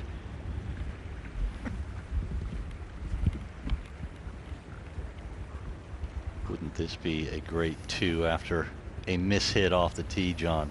Yeah, I've had a good look at this putt, Jay, and you know, there's a little bank on the left-hand side. You feel like it wants to come off of that from left to right, but also it's kind of like the ball's kind of resting like a groove at the front portion of this green, so it feels like it could come either way if you want to play for it. So I've got a feeling he's going to go for the left edge on this putt. Up the hill, into the breeze.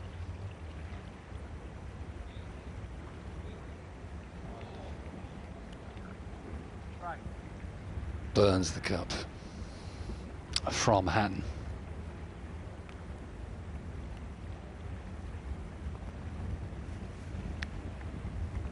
Well, he wanders to the last tee. 6 under for the tournament, only 3 behind. He would have snapped your hand off at that position. The start of the day. Could have had a couple more, could have had a couple less as well. You said a couple hours earlier that pretty good score at the end of 54 holes would be 10 under par. It's looking pretty good. Yeah, it looks like, I would say, one of the leaders out of Jameson and then Peterson and Hovland are just behind. Will probably shoot a couple under on the back nine and get to that figure, which will keep a lot of players interested tomorrow, Robert Rock included. He's taking his time on this one, Jamie. That wind just hitting his chest at the moment, putting on his back of his feet, on his heels. This one going to move a smidge off his right. Nervy putt, this one. Not quite sure, not quite sure. Picking up a bit, John, isn't it? It is, it's gusting a little bit. It's just unsettling the players. And he hasn't had a bogey today yet.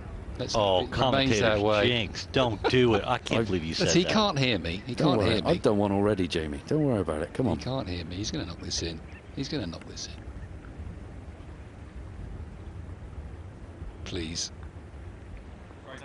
You're all right, Jamie. He saved you, Jamie. You tried. He's 5 under. He's 4 behind. I know that. What a clean card. Old school. The big tall visor, the blade putter. He's got it all working. A little bit of work left here for Southgate. Nicely done. Good 2 putts for Southgate and Rock. Hatton was in a position to make a birdie. He didn't. Caught the edge of the hole. But they will all go to the final hole of the day, the long par 5 18th into the wind, just under 600 yards today. 646 on the card, but the tee has been moved up 49 yards. And there you can see Hatton, who was headed to the 18th tee, 5 under on the day, only 3 shots behind the lead.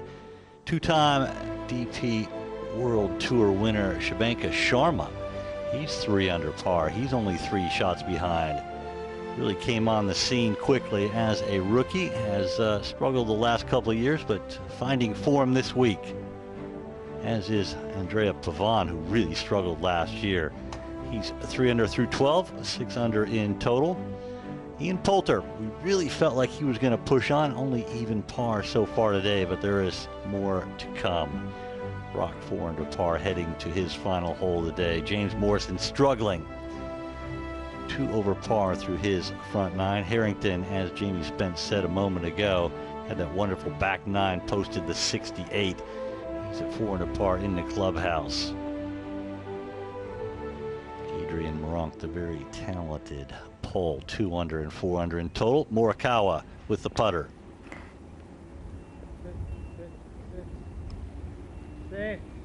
Wow, that one got away from him. You have to think that the wind made him a little uncomfortable. I didn't see him hitting that putt. Yeah, it's gone 5 feet by there. Right, back to the 18th. Last hole for this group. Southgate, Rock and Hatton. Tee up, 49 yards. Knock it down the right-hand side. Don't need to go down the left. They can sneak it to the front edge or into the hollow to the right of this green. It's a popular miss and not a bad place to be down the right, pitching up to that left-hand pin position there. But with the wind off the left and into, ooh, tough to get on the green in 2. And it's freshening as well out there now. Yeah, the temperature's dropped, Jamie. With that 49 yards up the tee box, it's now just under 600 yards. Rocking a look. Retro Rock on the tee. Good driver. Big old bunker lurks in the middle of this fairway. I like that, John. Retro Rock. All he needs is a persimmon head. Yeah, I tell you what. He's rocking the visor, the bladed putter. It's got a rhythmical swing. Chin it up on the left-hand side here. And it's all about dodging that middle bunker. left or right. If you're brave, you're left.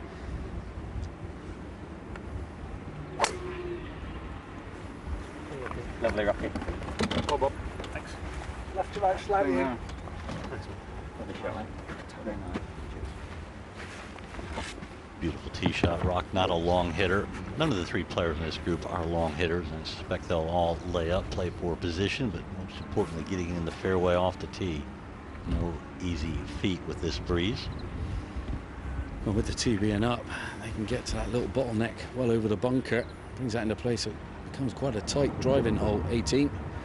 Southgate now out with driver. Guys!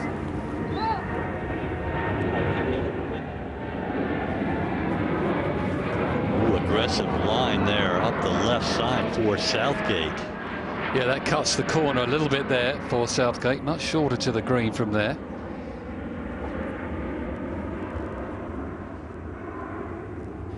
Yeah, he likes a little driver off the deck. You might see him have a go at that one for a second shot, Jamie.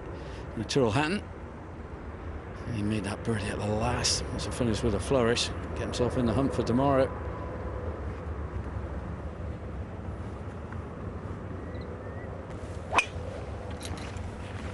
Not his favourite tee shot. Looking anxious. I think it's in the bunker. Mind you, made birdie from there first, so he's a flat lie if he's in there, though. Got a steep lip, that one. The problem there is with that steep lip, you're going to have to take a lofted club and play well out to the right. Leave yourself a pretty long third shot, and into the wind would that third shot be. Hatton, as you can see the bottom of that leaderboard, 3 shots behind the lead of 2 people now. Thomas Pieters has picked up a birdie at the par 5 11th, his 4th of the day. He joins Jameson at 9 under par. And Pieters, such a talented player, 5-time winner in the DP World Tour, and we all just watch in awe every week, expecting him to really break out. Maybe this will be the week. There's Victor Hovland, the talented Norwegian 24-year-old. Only won once on the DP World Tour, but Hovland has won 3 times on the PGA Tour in his young career. He is 1 shot behind the 2 co-leaders. Let's go over to the other 9. And the 4th hole, 205 yards. This par 3, 10 birdies today. Pretty much bang in the middle of the green. Feeds off that right-hand side. Pitch it just short. It should run down that bank towards the pin. Wind should be off the left, maybe slightly helping. A chance to get close. It's a gatherer, this pin position here on 4.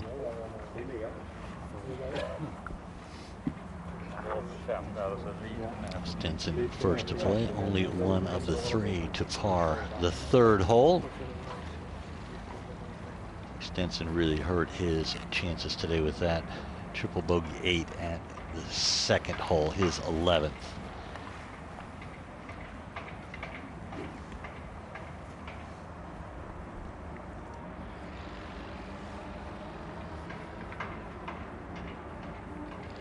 Well, this is the kindest pin position on the par 3 4th. Whether you miss it left, right, long or short, it's only going to feed it closer to the pin.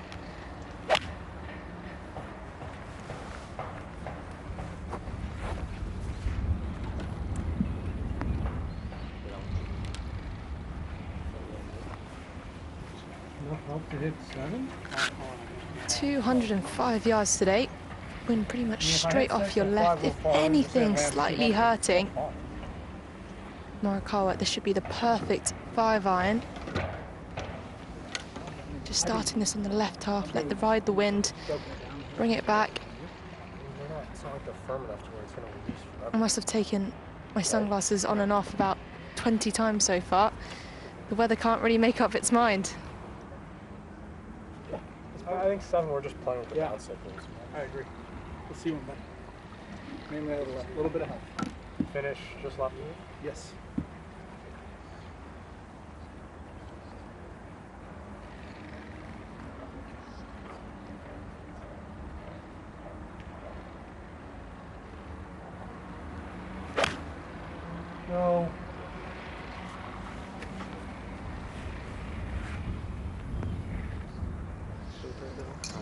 Should feed in from the right on the slope, and it does. A very good shot for Morikawa, who's a couple under par on the day, but coming off that bogey at the third. And that is inside of what looks like 3 feet for the world number 2.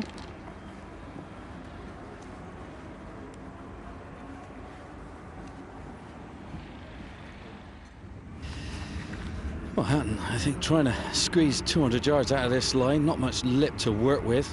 Got the old 4-iron in hand, trying to get it on the plateau way up there, right on the edge of the corner. Give himself a nice third shot in. And that was a little topper there. Do something.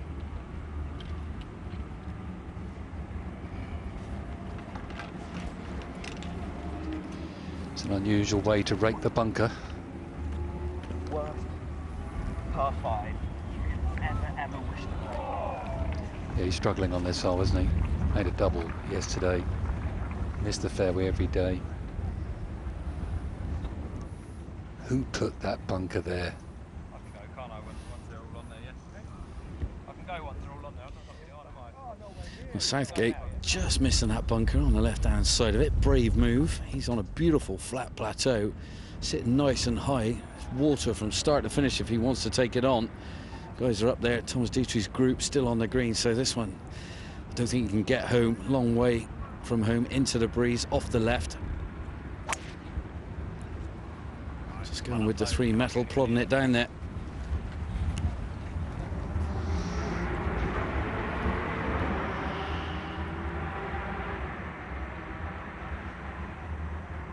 We couldn't see that one, Johnny. Where did that finish?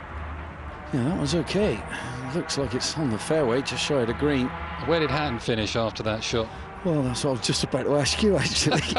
I mean, I seen it hit the lip, and my eyes just went up, and then they came down, and I'd lost it. So we'll find out. We'll find out, yeah. Now, Robert Rock, we know, is a master off the fairway with driver. He's got just under 300 yards to go. He's on a downslope, so I think driver's out of play. Would just bury and go too low. Looks like he has a 3 wood or 3 metal, depending if you want to be retro or not.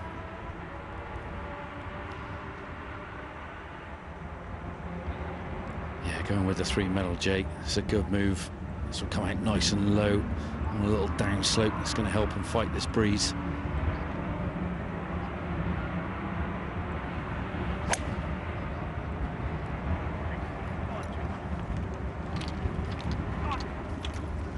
What a lovely shot that is from Robert Rock. Whoa, little drawer as well, the downslope.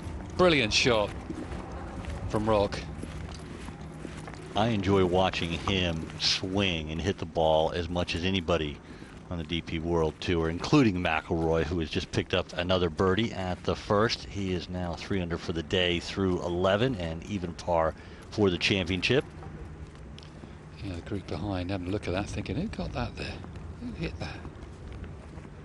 Group in front is Thomas Dietrich, Schwartzel and Donaldson going on pretty nicely. Schwartzel's 5 under for the tournament. Donaldson's 3. Dietrich even par. Now Hatton striding down the fairway just to the right. Where is he? I think he's okay. Well, that was his ball that we just saw over to the right. It was nestled down in that rough, wasn't it? Not a bad break, though, after hitting the lip out of the fairway bunker. Could have been worse. He doesn't look too upset. He's having a chat with someone in the gallery. I think that's his manager. Oh, okay. Gotcha.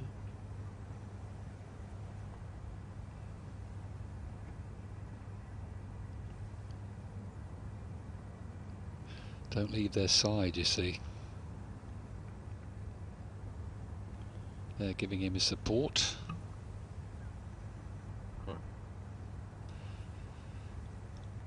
Just be looking and knock this on the green. Try and make his 5.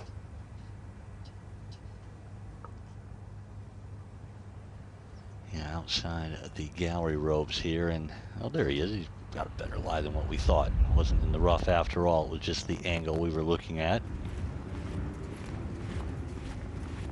This will be much longer for a third shot than we anticipated. Of course, John Morgan, he's out there. He's working on his trigonometry, trying to figure out the distance left to the hole. We'll leave that to John for a moment. We'll go over to Incy and Henrik Stinson. Well, Zanotti's just splashed it out from the bunker. Now this is Stinson for birdie. Back down the slope. Little bit of turn in this one.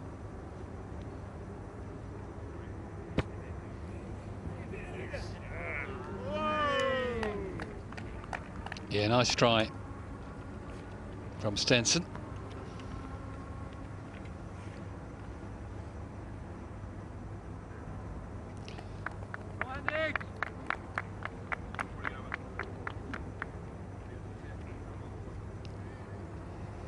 Yeah, that 8 sort of sticks out at you, doesn't it? Unfortunately. Definitely takes your sense of humor away. That's for sure. There is coming in from over the track, which is just off the side of this Yas Links golf course. And here's a look at 18 and how each of the players have navigated the challenge so far. 216 yards for Hatton. I believe he's in the first fairway, which is to the right of the 18th, as you can see. Well, it was the first fairway for the first 2 days for me. It's the 10th fairway, Jake. We're all getting confused. 2T starts, but he's got a long way. Yeah, first, 10th. It's been the first for our feature group coverage most of the week. It has, mate. It has. I'm easily confused, John. Oh, me too. Don't worry. You're not on your own, Jake. Now, straight into the teeth of the breeze. It's going to play like the 240 mark, I feel, with the pin right at the back of the green on the left-hand side. It's a monstrous green, this 18th as well. What a grandstand wrapping itself around this right-hand side of this green. All the trouble left. And got lucky. That ball could have gone anywhere once it hit the lip of that bunker. So he's got the fairway metal out. This is how far it's playing.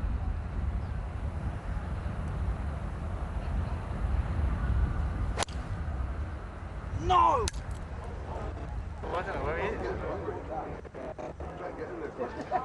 Oh dear. Not sure where the ball went. I think it's left. That club will have to go into the pits. Need a pit stop on that one. Yeah, I lost that in the sky and the grey cloud. That's just above Jamie. So fingers crossed I'll find it. Robert Rock's gone over to have a little quick look. Yeah, lovely shot from Southgate. Just come up, I would say, a good 60 yards short of this green. Pin today on 39 on that left. 93 total.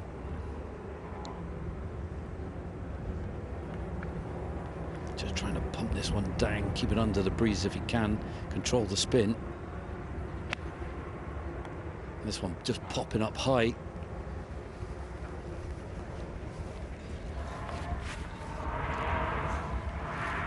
That's a pretty wide right shot for such a short shot, John. I'm surprised by that from Southgate. Such a good ball striker.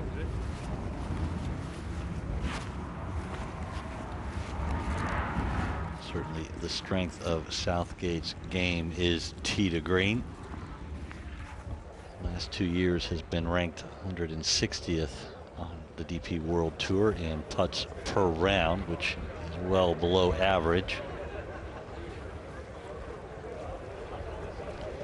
I can see you parading around there, Morgie.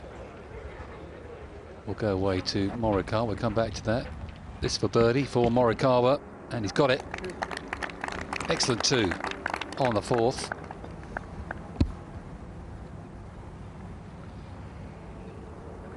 Fifth birdie of the day for the two-time major champion at only the age of 24. Such a bright future ahead of him. Rock ready to go at 18. Yeah, Robert Rock in that little gully on that right hand side, just chipping up, coming up a little bit short there, Jake. Any sign of Hatton's ball, John?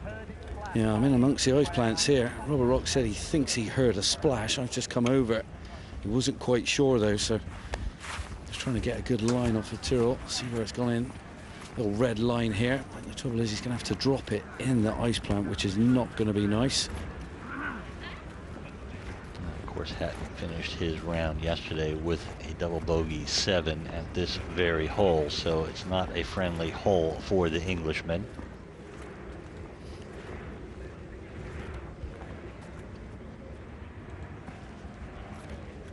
Sometimes a hole just doesn't suit your eye, and when it doesn't, you have to try and make a plan somehow, and Hatton has not solved the puzzle at 18 yet.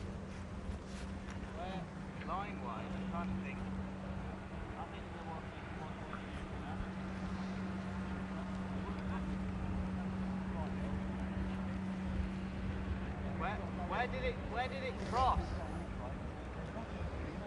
Oh my God. Well, he's asking people around, see where it kind of crossed, where they got an idea. And I got to say, this ice plant is really thick down here on the left-hand side, down towards the water. How he's going to drop it and where the ball's going to come to rest. My goodness, not much green to work with either.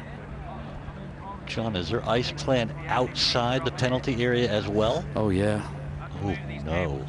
So there's dropping it is going to be gnarly. Where it's going to land, how it's going to fall, because this ice plant, once it gets down deep, Jay, I mean, literally, it's so strong roots and everything about it. We've seen it and played out of it before.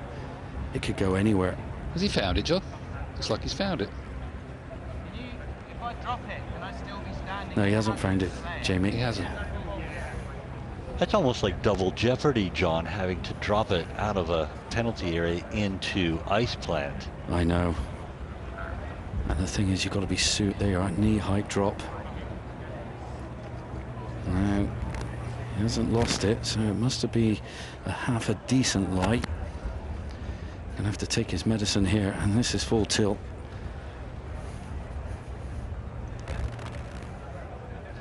Playing 5.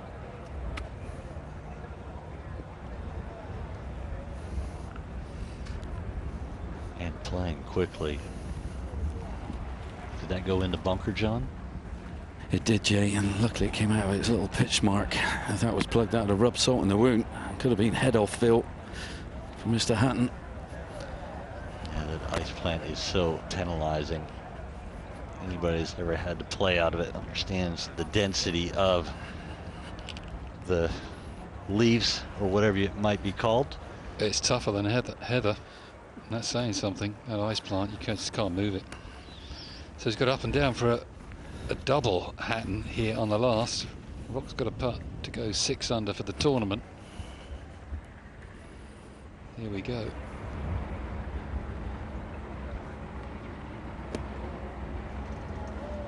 Straight underneath it. Wow, all the hard work. He was 6 under par through 13 holes. He was within 2 of the lead. Well, Jay, look how quick he's playing it now. Nearly holds it, 1 foot in, 1 foot out. You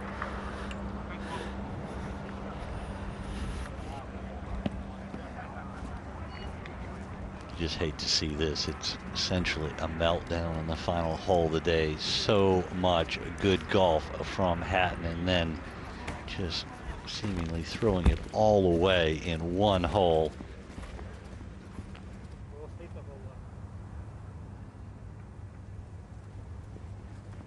Yeah, you need 1 good shot, don't you, on a hole, especially when you make a mistake. You just need to follow a mistake by a good shot, and he's unfortunately not done that here, Hatton.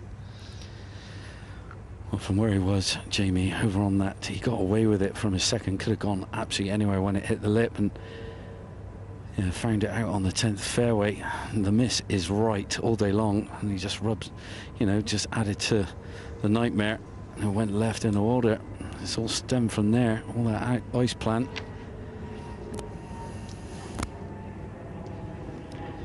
It's going to be Southgate to go now. It's quite a poor 3rd shot from his standard, I would say. It's for an outside chance to finish the round with a birdie.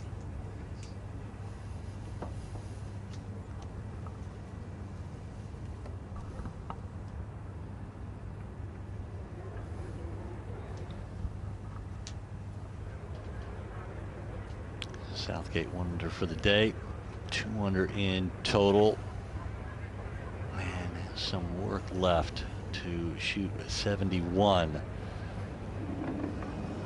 opened his account today with a long birdie putt at the first, birdie at the second, and to that point, it's been just toing and froing for Southgate.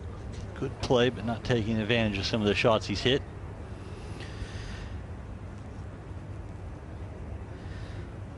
Well, Robert Rock, after 2 sensational shots to get it just green high into, chipped it to here. Not much movement in this putt for Robert Rock to finish with a birdie.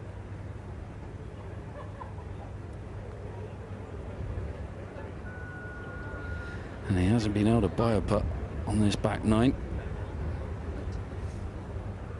Yeah, Johnny's really given himself so many opportunities. I mean, he's 4 under for the day, but what could it have been if the putter had gotten hot for Rock? Oh my goodness, yeah. He easily could have been tied for the lead at 9 under. I wouldn't be surprised. Yeah, I'd snap you on that one, Jake. Now, Terrell trying to steady the boat and get something out of this hole in a putt. Just make it feel a little bit easier, but it's going to be a big number nonetheless. Just outside right, I've got this.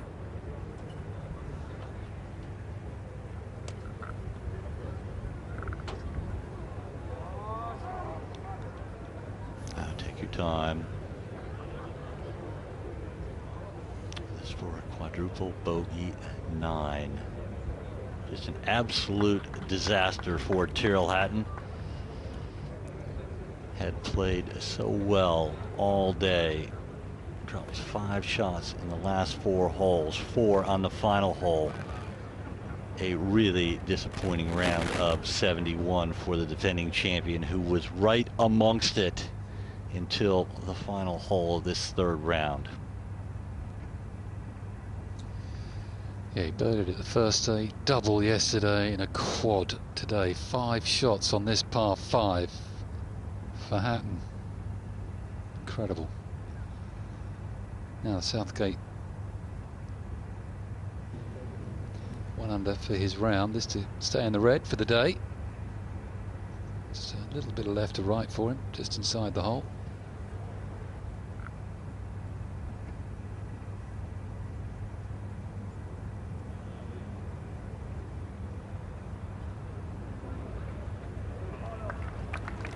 Well hold, round of 71 for the Englishman. 2 under par, currently tied for 28th.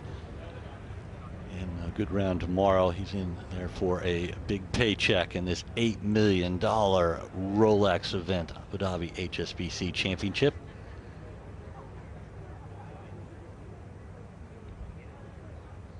Just saying, well, this is what I should have done. This is what I had. Easier said than done.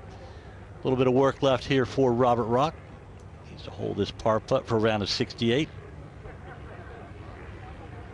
Currently in a tie for 10th at 5 under par.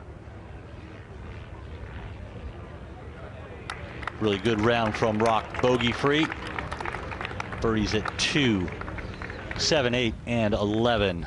But as John Morgan said, what a round it could have been. A wonderful ball striking round for one of the best on the DP World Tour from tee to green, and a former winner here where he won one of his 2 wins, Robert Rock, here in 2012. But the defending champion essentially implodes on the final hole of the day. A quadruple bogey 9 for Hatton as he disappears towards the scoring area.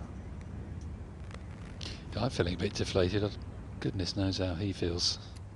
It was so much fun watching him all day. Yeah. Just all gone in one shot. Shubhankar Sharma has picked up another birdie. 2 in a row at 14 and 15. He's 5 under for the day. 1 shot behind the 2 co-leaders, Peters and Jameson. Rock in the clubhouse with a 68. Same for Horsfield. Romain Langasque, 67. Harrington, the Ryder Cup captain, is 68. Jamie Donaldson, 70 for 3 under par. Terrell Hatton, well, it's a 71, but that does not tell the story. Such a disappointing finish. Good round from Soren Kjeldsen, a 70. Rasmus Højgaard, even par through 15 holes. The talented young Dane. Watched him in the 2nd round. His brother Nikolai in the first round, the twin brothers, 4 wins between the two of them in their young DP World Tour careers.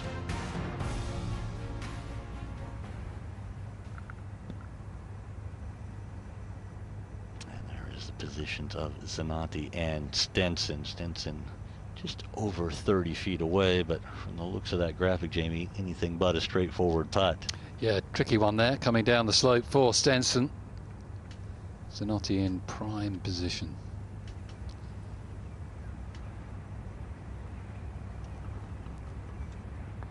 For a birdie, Stinson off this slope. Could try.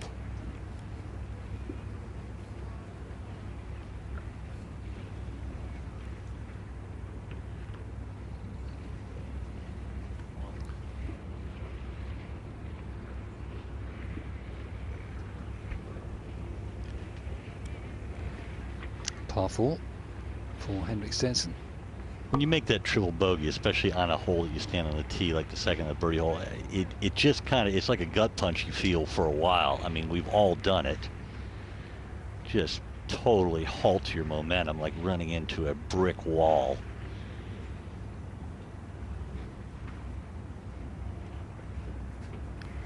Well, this was a beautiful approach shot for Zanotti. Just rode that wind right to left. Oh, great birdie opportunity now. Just a hint of right to left in it. He's been pretty good from 9 feet so far.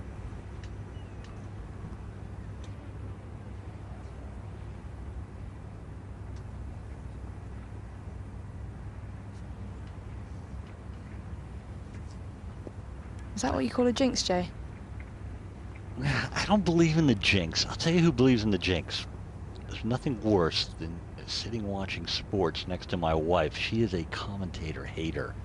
She thinks they're all trying to jinx whatever sportsman it is. Oh, he's a good putter. They miss. She goes, commentators jinx. No problem there for Morikawa. A little bit of a tap in. Morikawa 3 under on the day. Open with rounds of 73 and 74. Really didn't look good in the first round where it was fairly winless.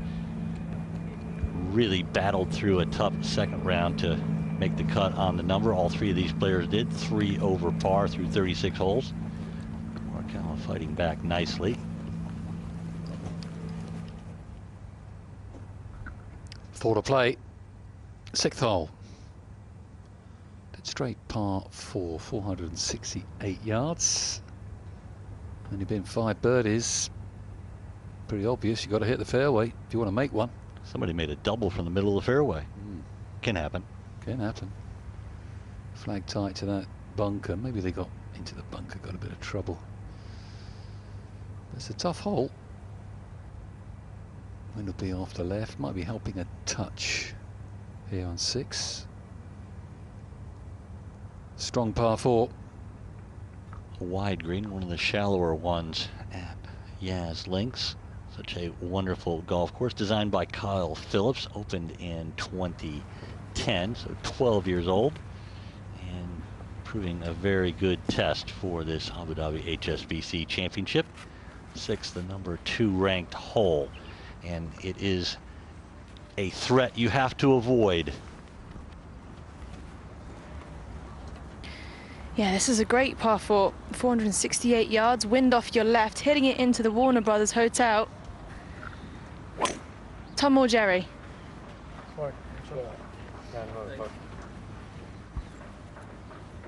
You know it's a good one when they don't even bother to look. They know it's right down the middle. Yeah, this has got to be the straightest par 4 out on the golf course. There's plenty of undulation and curvature around here at Yas Links. You really want to favour the right half of the fairway here. Pins tucked in on the left. Just going to open up that green and approach shot a little bit more so.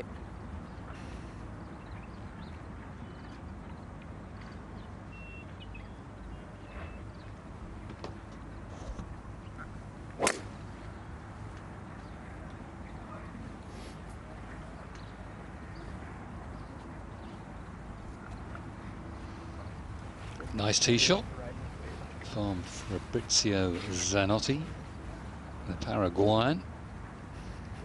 I mean, he's only 5'7", but he can still send it, can't he? He certainly can.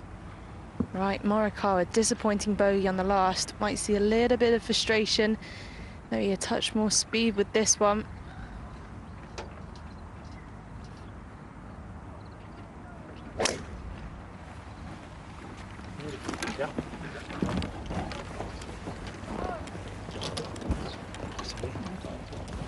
Very good tee shot for Morikawa as well. Best Paraguayan player ever. Come on, we're playing pub quiz again. We've got time. Best Paraguayan player ever? Yep. You obviously know, and I don't. Well, I have an opinion. There are 3 to choose from. Are there? I can only think of one as I'm sitting here. Well, 2 are brothers. Ah. Angel and Carlos Franco. Ah, yes, of course. It was obvious. Come on. It is now. Carlos. Yeah. Multiple winner on the PGA Tour. You know we're going to play pub quiz the rest of the day. Okay. I like a quiz. I know you do. Incy likes a quiz as well. Yeah, we're going to work on Incy. I can see her giggling there. She heads down the fairway. Don't think you're getting off easy, Incy. Incy doesn't even know where Paraguay is. I'm looking around. Can you see me? Well, the funny thing is, yeah, we can see you. Your yardage book's in your left hand with your microphone. No. Yep. Gotcha. Don't try and hide. You're not going to do that. We've got eyes on. Capital of Paraguay. She's way too young to know the Franco brothers. Capital of Paraguay. No, yeah.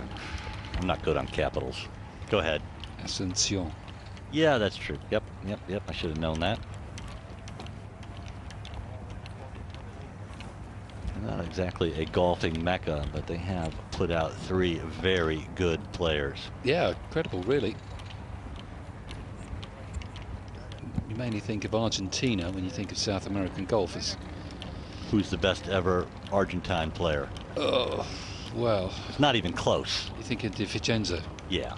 Eduardo Romero for me was always a player I looked at. And 2-time major champion, Angel Cabrera. Angel Cabrera.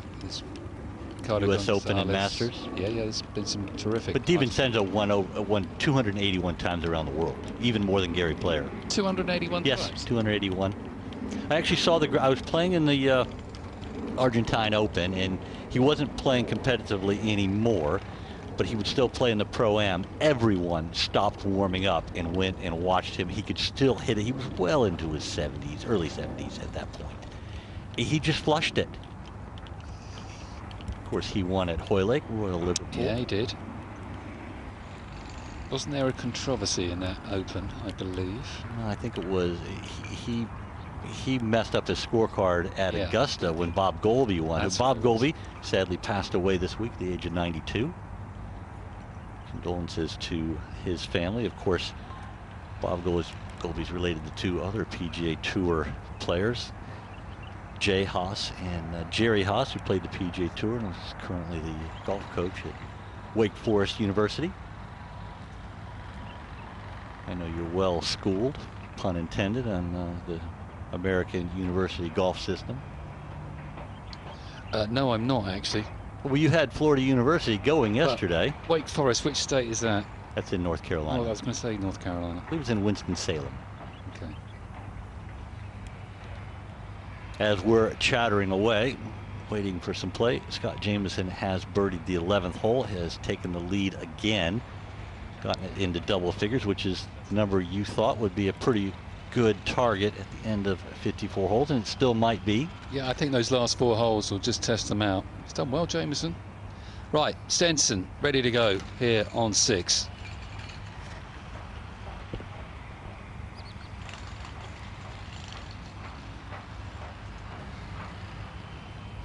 .169 for Stinson. Front left pin, wind off your left as well. You can only see the top of the flag.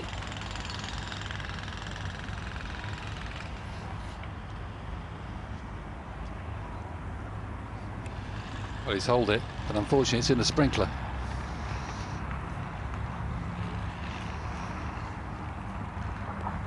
Stinson just looks a little deflated after that triple bogey 8 at the second. Just kind of lost the bounce in the step. Currently 6 over par, and the time for 75th. 76 players made the cut. Zanotti ready to go with his second. Yeah, friendly angle to be approaching this green from. The right half approaching the left pin. 164 yards away. This is the perfect 8-iron. If you can hold it against the wind, draw it in right to left. It sounds pretty easy. Definitely is when you're the one holding the mic.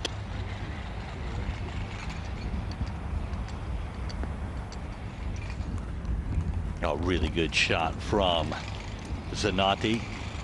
It's interesting when you start commentating and see because you have a different perspective. You have no emotion involved. You see things much more clearly, don't you? Yeah, I think what I found fascinating was caddying, because as a player, you know how you play your game, but as a caddy, you definitely simplify it. Now, Morikawa from 153 yards away. This is the perfect 9-iron.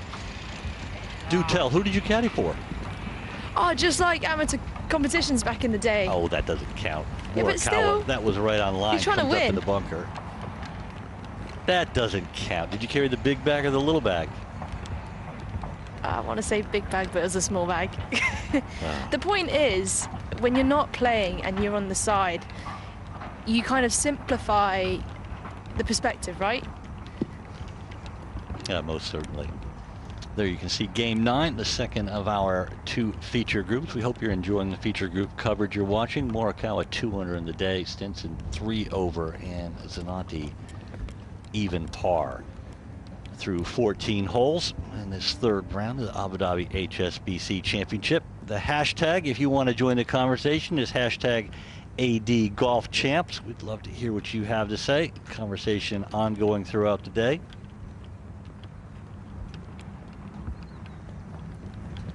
As these players make their way up towards the 6th green.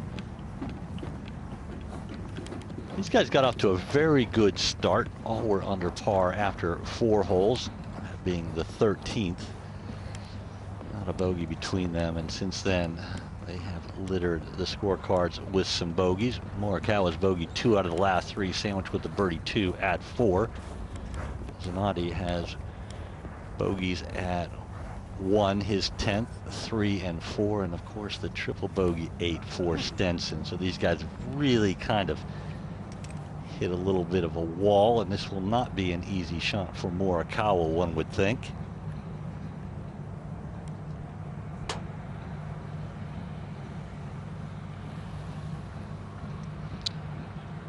Chance to see the skills of Morikawa out of the sand. Sitting down a bit.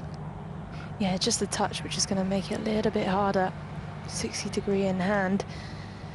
Just opening up that club face. You want to keep the loft on the club as well. Try and splash it up and out quickly. Anything just short of this flag is going to bounce the ball forwards and even break right to left.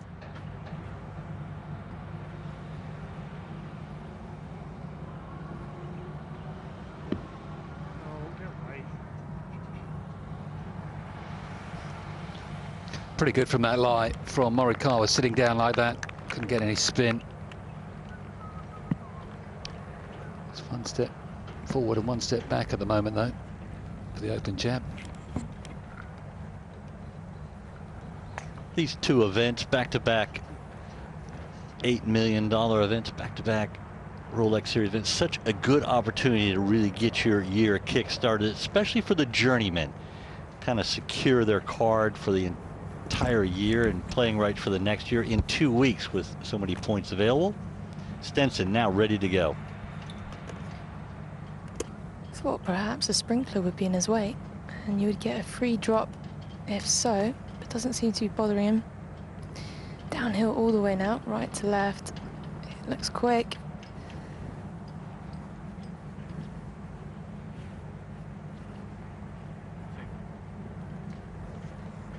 Body language just a little bit down, isn't it?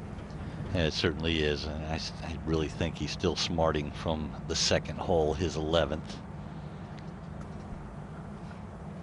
Stinson has put a sweater on. Is it chilly out there now, Incy? It's very hot and cold.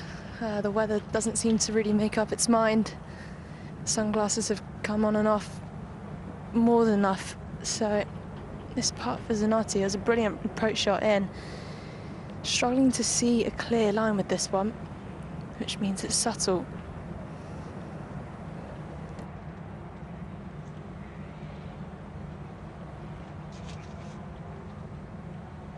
When in doubt, keep it inside the hole, maybe hit it a little firmer.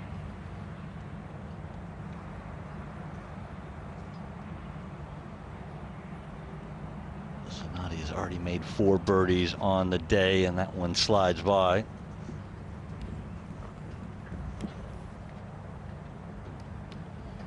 But the 6th hole is a formidable par 4, and 4 is always a good score, and that's what Zanotti will get, even though a little bit disappointing after that brilliant second shot.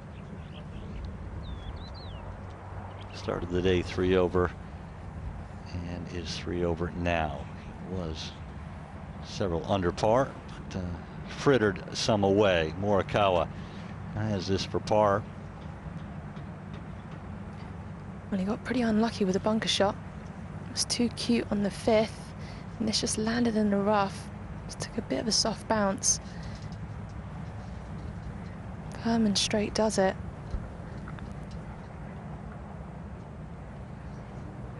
Had the straight part and forgot the firm, left it right in the hole. Driving in the fairway. It will be a bogey 5 at 6 for the Open champion. He drops back to 2 over par after back-to-back bogeys. His head is down as well. This group is looking for some momentum.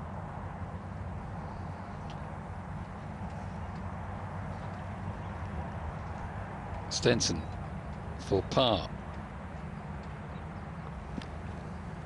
Knocks it in. 3 holes to play for this group.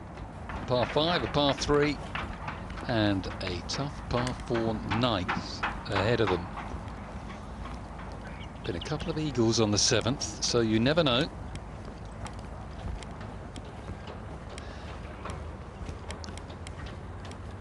And here is that 7th hole. Easiest hole on the course today. Long par 5. Hit over a big mound, second shot where this bunker is there. Big mound, they can't see the green from the fairway. And they couldn't put that flag more in the corner of the green if they tried. It's around that back corner. It does feed in to that back flag. So a chance for a birdie, a possible eagle. There's been 2 here today so far. 26 birdies.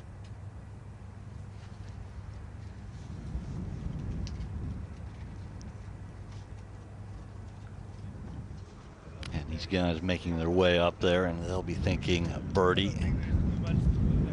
Really the only birdie hole left of the 3 remaining for the Zanotti, Stinson, Morikawa group. 8 and 9, really tough finishing holes.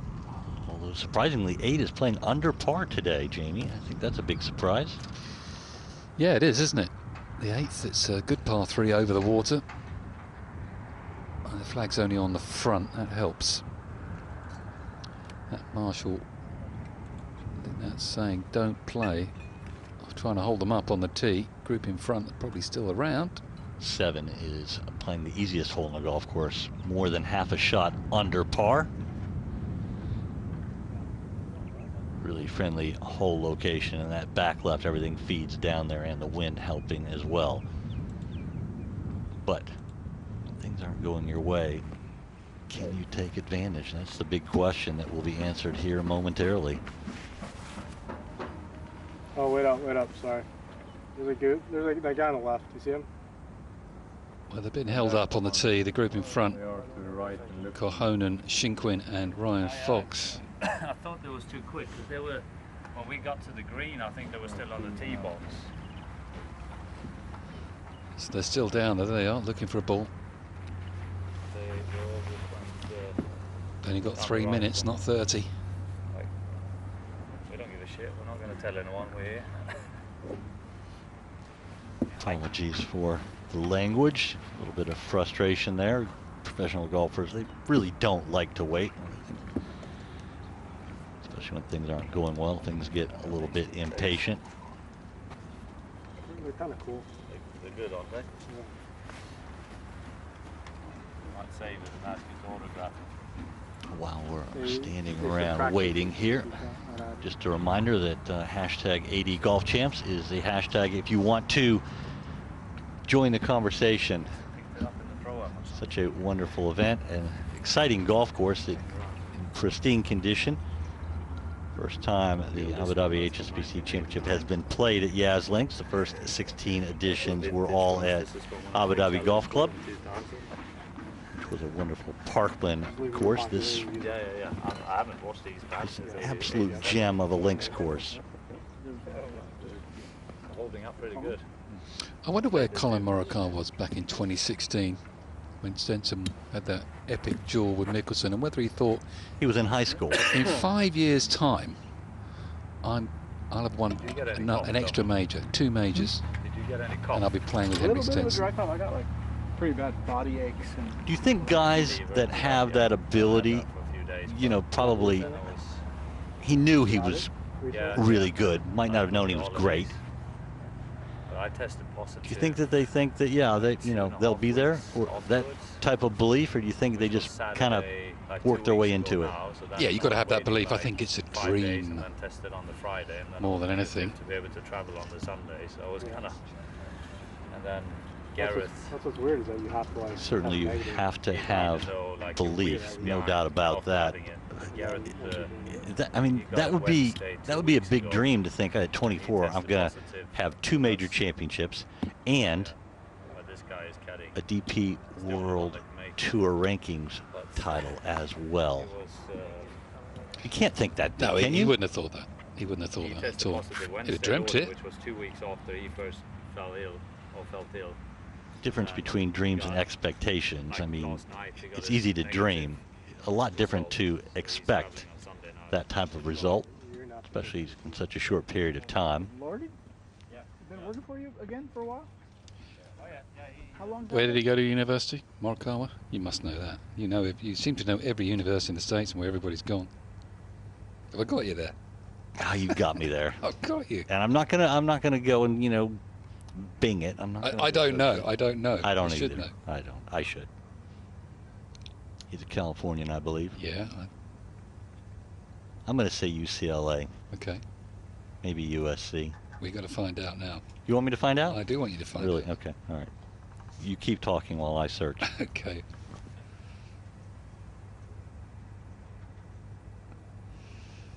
Yeah, I was lucky to be there at Royal Troon the weekend. I followed Stinson and Mickelson for both days at the weekend, and that was amazing. That weekend, watching those two play. 20 under par, Stinson finished. Tournament record. Mickelson threw everything he could at him. Brilliant golf. Something that sticks in the memory. Sure will for him. That 3-wood hit at the last one, about 300. 301, he was in the bunker in trouble, but it didn't go that far. Okay, Jay, you got an answer for me? Well, I looked it up. This isn't. It's all right. That's what we all do. Okay. All right. Here you go.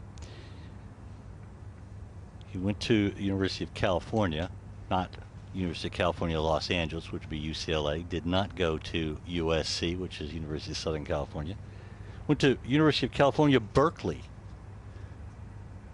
A tough school to get into academically, I'll say that. Not exactly a stalwart golf program, but he made the best of it, that's for sure.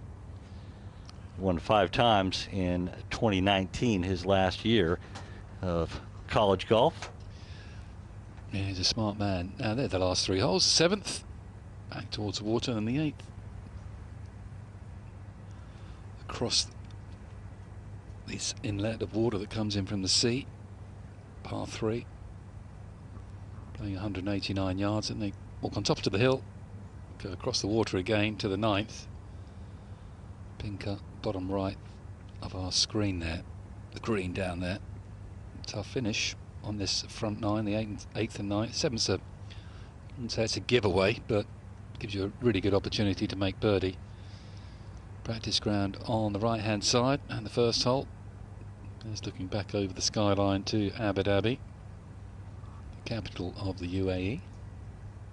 Mentally, when you have a long wait on a hole that is really a gettable par 5, what does that do to you? Frustrates you. You want to get on with it. You want to finish. They've got 3 holes to go, haven't they? They want to get on with it. When you're the other side of the draw as well, and the U draw, you know all the action's the other side. You just feel a bit out of the tournament, but you've got to put that to one side. Stinson with the driver. Yeah, it's been a pretty slow round so far today. Stinson with the driver, going over the right half, trying to cut the corner a bit, maximise on this par 5.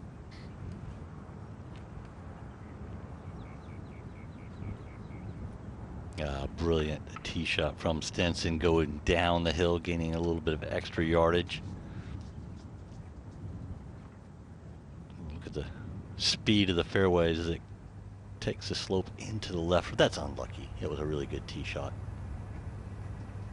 It's a 4 o'clock wind, so down mostly off your right. It's a knotty. Go on, tee it high, let it fly. Accuracy is definitely a strength of his, especially off the tee.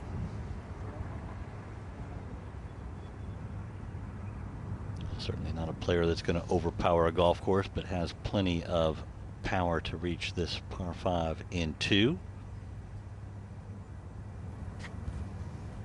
Well, the wind is definitely in your favour. You've got 2 bunkers on your right, and the furthest one to carry is 268, which won't be a problem whatsoever. There'll be 4 players walking down this hole. Callum Shinkwin in the group in front. Unfortunately lost his, hence the hold up. A little bit of flare out to the right for Morikawa. He does not know that it's okay. It's a bit unsighted from the tee where that ball ended up, but it's okay. They make their way down there. We can see the ball flights of Stinson, Zanotti, and Morikawa.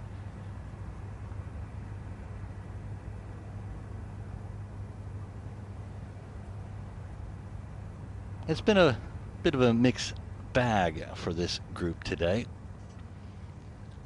Scott Jameson, 3 under for the day. Started the day in a tie for the lead with James Morrison. Jameson has the lead on his own by 1 over Thomas Peters, who's 4 under for the day. Shubhankar Sharma really going nicely on his final hole of the day. 5 under par, 2 shots behind the lead. Robert Rock, we saw all of his round, beautiful 68. Frederick Harrington at 68 as well. Romain Langas, the Frenchman, 67. Christopher Broberg, who won the Dutch Open last year, playing well this week. Terrell Hatton, it was such a disappointing final hole for the defending champion. Quadruple bogey 9 at the 18th for 1 under par 71.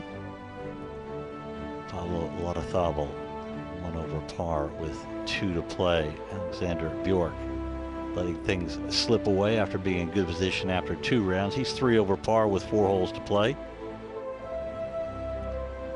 Mikko Korhonen made the cut by 2 shots. He's 3 under today. He's in red numbers for 1 under par total, a tie for 37th. Callum Shinkwin, who is in trouble at the 7th in the group ahead of our feature group, lost that ball. He's going to drop at least 1 shot. Minwoo Lee, couple under par for the 1-time Rolex Series winner. He won the Genesis Scottish Open last year. Torbjorn Olesen, he is a former Italian Open winner. That's where he got his gold star. Brandon Stone got his the Genesis Scottish Open, where he had a putt for 59, settled for a 60, and still won. Henrik Stinson, 3 over par, and really that's the penalty of that triple bogey 8 at the reachable par 5 second hole, his 11th of the day. We go back to the top. Jameson trying to win the DP World Tour for the 2nd time. His win came at the Nelson Mandela Classic in Durban, South Africa. He would love to win this week, get a gold star, and a good portion of that $8 million purse up for grabs this week. And that was a shortened event as well. With the rain. It was. We had a lot of rain that week. I was there. It was. They did well to get in 36 holes.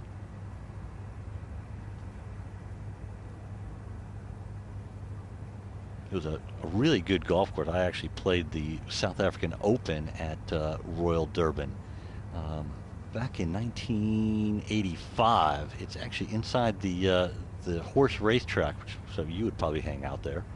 And a really good golf course, but it was just inundated with rain all week. I played country club at Durban. Oh, one of the best courses in the world. Yeah, beautiful.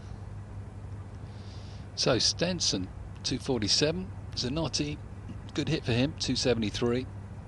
Murakawa's okay from 250. You can't see. Stinson might be able to see the flag.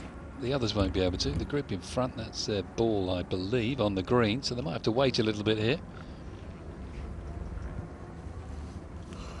Yeah, it's slow going.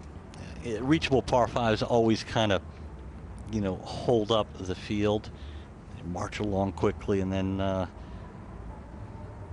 reachable par five, things just kind of get cluttered up a little bit as far as pace of play. Ruins your rhythm a little bit. Yeah, it can do. Yeah, you've got to walk away.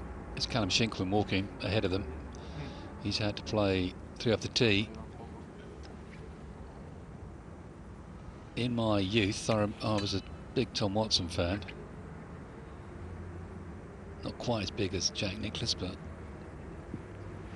but Tom Watson said he would never stand by his ball. He would always stand 20, 30 yards back, and then he'd walk onto the ball. He'd wait to the group in front and time it, so he just walks up to his ball and plays. Now, I thought that was really good advice, and I try to follow that throughout my career. Yeah, absolutely. Have you ever watched Tom Watson warm up in the morning? No, I played with him in an Open. I played with him in the Open at St George's back in '93. That was an experience. That's pretty special. First 2 days. Yeah. He warms up. His first shots are with a 2-iron. Yeah, Laura Davis, the great British player, she does the same thing. She starts with a 3-iron. How'd you do that? Who does that? I don't know, but one of the nicest. But they're both great. One of the nicest ladies of all time, Dame Laura Davies. She is really a gem. I've had the pleasure of doing some commentary with her. And first of all, super knowledgeable about the game, great insight, but certainly one of the nicest people you could ever meet.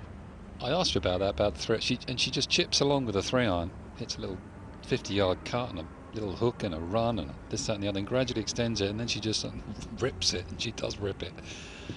So there's all sorts of different ways of warming up. It's interesting that Watson does the same. Steve Richardson, he used to start with a 3-iron. He said to me, "How can you warm up start with a sand iron?" He couldn't understand why I did it the other way.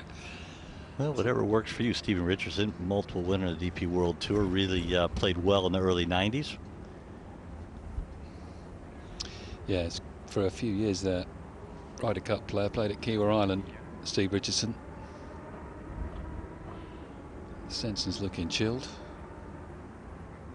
He looks like he might have lost a little bit of interest. You think?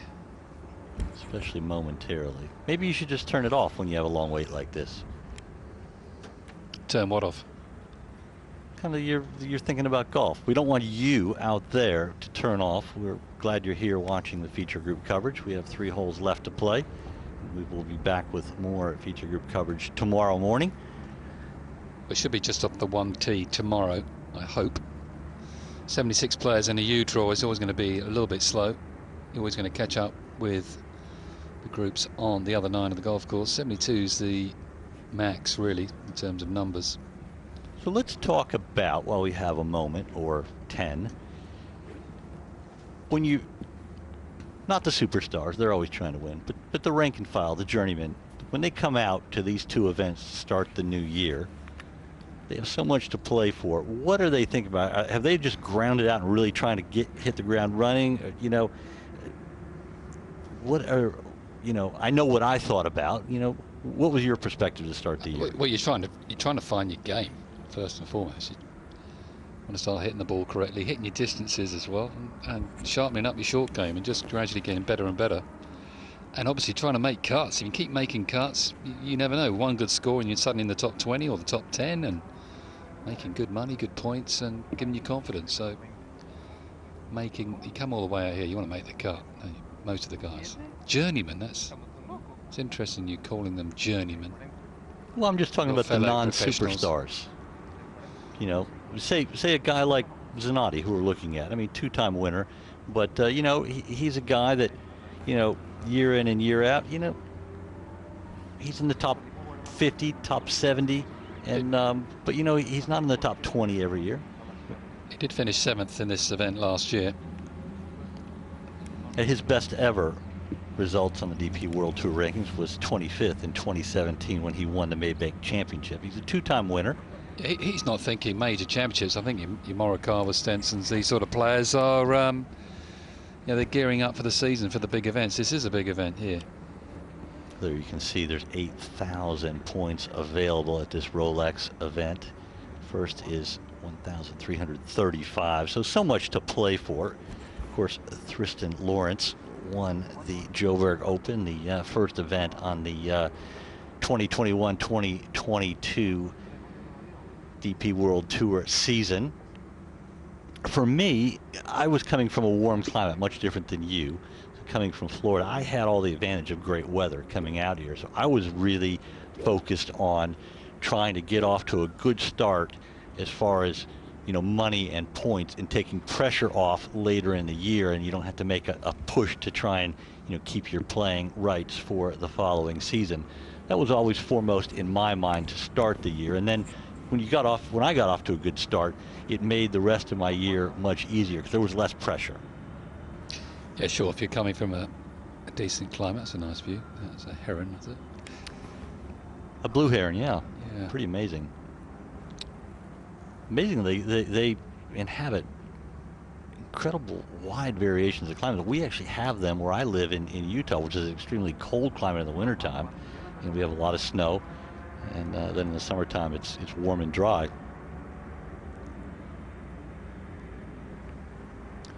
Incy having a little rest there on the bank.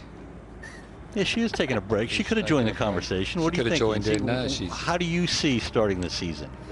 I was just enjoying listening to you guys chat together, to be honest.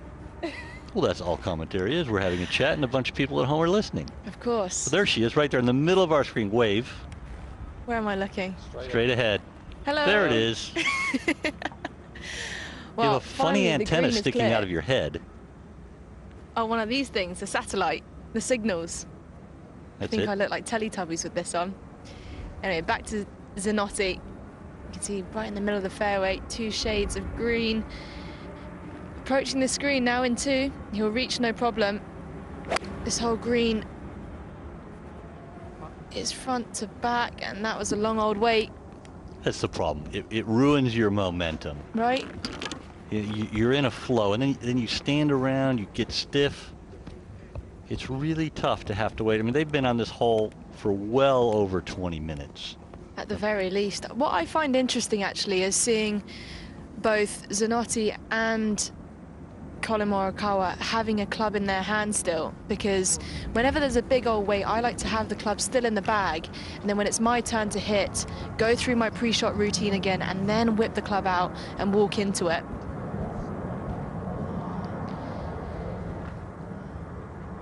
Oh, this is the perfect 6-iron for Colin Morikawa from the right half of the fairway. As soon as it lands, it should release a little bit with this wind.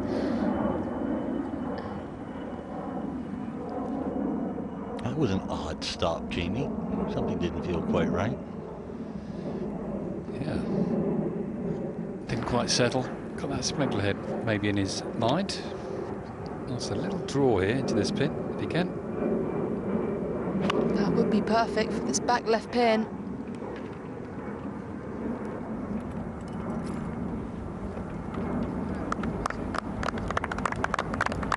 Oh, what a shot. Just hold on. There's a big slope back there. Don't go over. There it goes down the hill.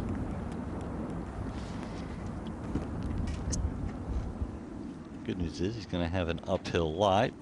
Little cushion underneath the ball rather than pitching off that tight approach area. golf is so much about rhythm, and they lost their rhythm with that long wait on 7. Shane Lowry, he has joined Peters at 4 under for the day and 9 under, 1 shot behind the Scott Jameson, who led after a 63 in the first round, led at 7 under par after 2 rounds, holds a 1-shot lead at the moment with 5 holes to play in this 3rd round of the Abu Dhabi HSBC Championship. Justin Harding, 2-time winner on the DP World Tour, South African, going along nicely. He's a couple under playing his final hole. James Morrison got off to that poor start. He's 2 over and 5 shots behind the lead of Scott Jameson. Victor Perez looked so good earlier in the week. He is now 1 over par. The Frenchman really swinging well, but not taking advantage of his strength at the moment. Lee Westwood, he posted a 70, 2 under par, 1 under par. And Westwood won the DP World Tour rankings at the age of 48. Quite a feat.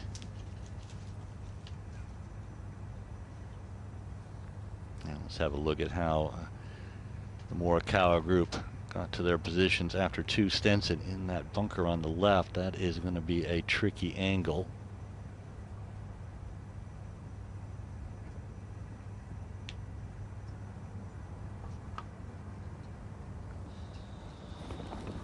Yeah, it's a tough shot coming up for Stinson. I'm looking forward to seeing Morikawa's shot here, what he's going to conjure up. He's into the breeze. I think he'll just go knock it up right in the air. Zanotti looked disgusted with his shot. However, he has found the green from 270 yards. So not that bad for the Paraguayan.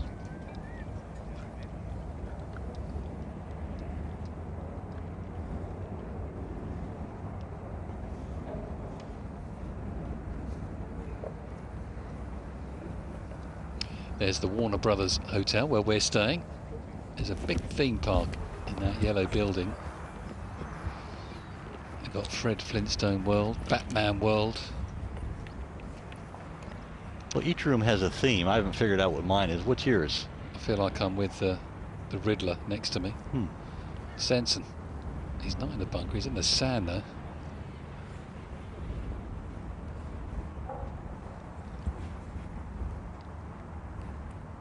I think I'm in Batman's room. What's that black car out in front? That's Batman's car. Yeah, Batman's car. It's wide, isn't it? It'd be tough to park. Well, he's a big lad, Batman. Was he?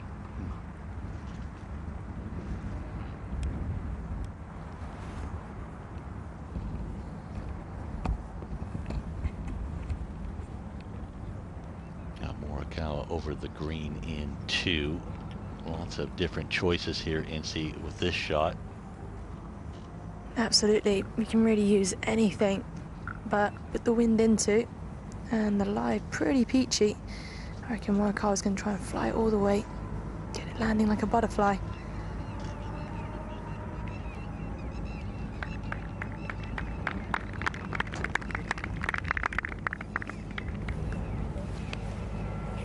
Well played there from the 2-time major champion. 3 major championships between the 3 in this group. Zanotti, the odd man out. Stinson with 1, the 2016 Open Championship. The young 24-year-old American, 2. How many will he have when he is Stinson's age, which is 45 years old? 4th shot on the par 5, out of the bunker.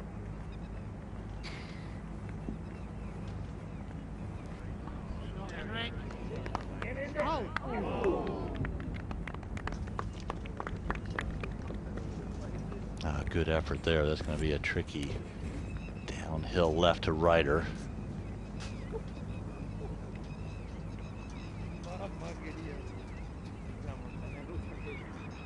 Getting chilly. It is coming up 10 minutes to 4 in the afternoon local time. Fabrizio Zanotti on the green, but the band better be playing loudly. Long distance. Well, trust me, this isn't an easy 2-putt. You're far away from the flag, and I reckon this is a bit of a triple breaker. Right to left, left to right, and then right to left again at the end, and it's all downwind, downhill. There's not much more I can add to try and explain how tough this putt is.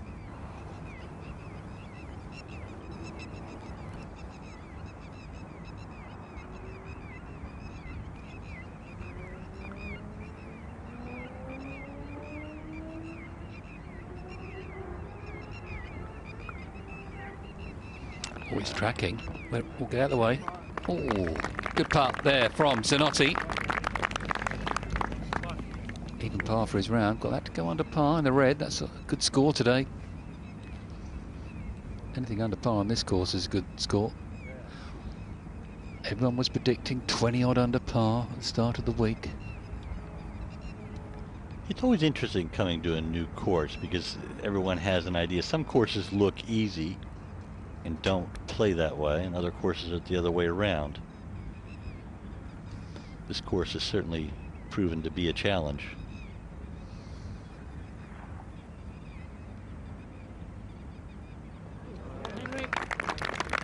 Stinson makes his putt. It's not been his day. 3 over for his round. Yeah, they had a couple of big pro-ams here when they first opened this course, and they ripped it apart. So we came here thinking, oh, they're going to rip it apart, but oh, no. Tees didn't quite play off the same tees that we're playing this week, and it's set up for tournament conditions. It's proving a really, really good test of golf, this Yas Links. Right to left or uphill for Morikawa. What a good up and down this would be after a wonderful pitch shot from over the green. Was not one of his better strokes. Pushed that out there, and it is a disappointing par 5 at the reachable 7th. 2 holes to go. And you can just see in the body language that both Morikawa and Stinson they feel dejected by this effort today. Yeah, Morikawa's 1 under for his round of golf. Stinson 3 over. Zanotti's got this to move himself to red figures for the day.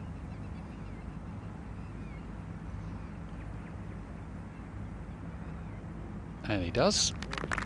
That was a really good 2-putt from long range. Certainly not easy downwind and downhill. Very good birdie 4 for the Paraguayan. Unfortunately, he's earned himself honors on a par 3, which is never easy. It's a front right hole location at the 8th, 174 yards today. Played one of the more difficult holes on the golf course the first 2 days. Let's have a look. Yeah, coming across the ocean, flag front right, 14 on 4 from the right hand side, 174 yards, 10 birdies. Closest to the pin, the Adrian Moronk, the pole. He's about 6'8", Adrian Moronk. He's massive. Loves his speedway. How on earth he gets on a speedway bike, I don't know, but must be a big bike. Be a good basketball player, Adrian Moronk, wouldn't he? Oh, he should be able to, you know, throw it right in there. Yeah, yeah. Wouldn't have to slam dunk, just have to reach up, wouldn't he? He's a big dude, no question about it. This hole, the 13th most difficult. Surprisingly, playing a 1/10 of a shot under par, 2.9. It is pretty much downwind. And typically downwind when you have a front hole location like there is today, 14 on 4 from the right. You expect it to play a little bit more difficult than it has, but the players not finding it difficult today.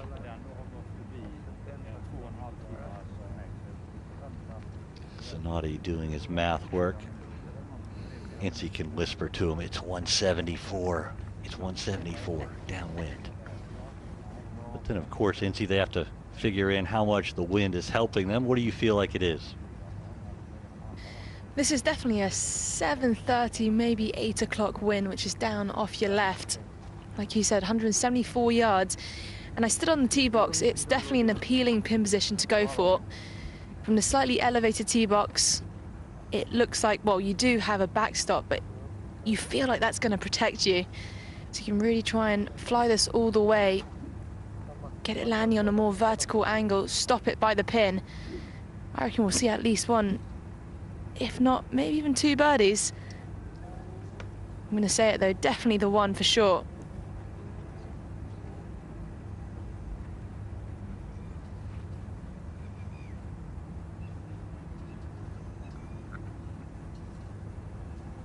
.174 wind behind, nothing more than a smooth 8-iron for Zanotti.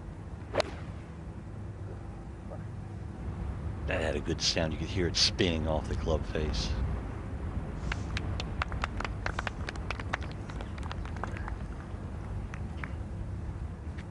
Yeah, the pin is 14 on, 4 from your right, and the no-go zone is short right. You've got the bunker, you've got the water as well. But with this wind, and just on the left-hand side of this green, you've got a little slope that's going to only help you.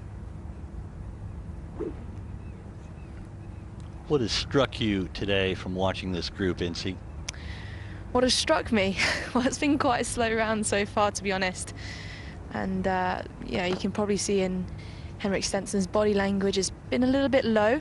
But for me, with only 2 holes to go, you've got to press that reset button, and it's not how you start, it's how you finish. You want to try and finish strong. That'll work its way in a little bit. Not ideal, but not the end of the world either for Stinson.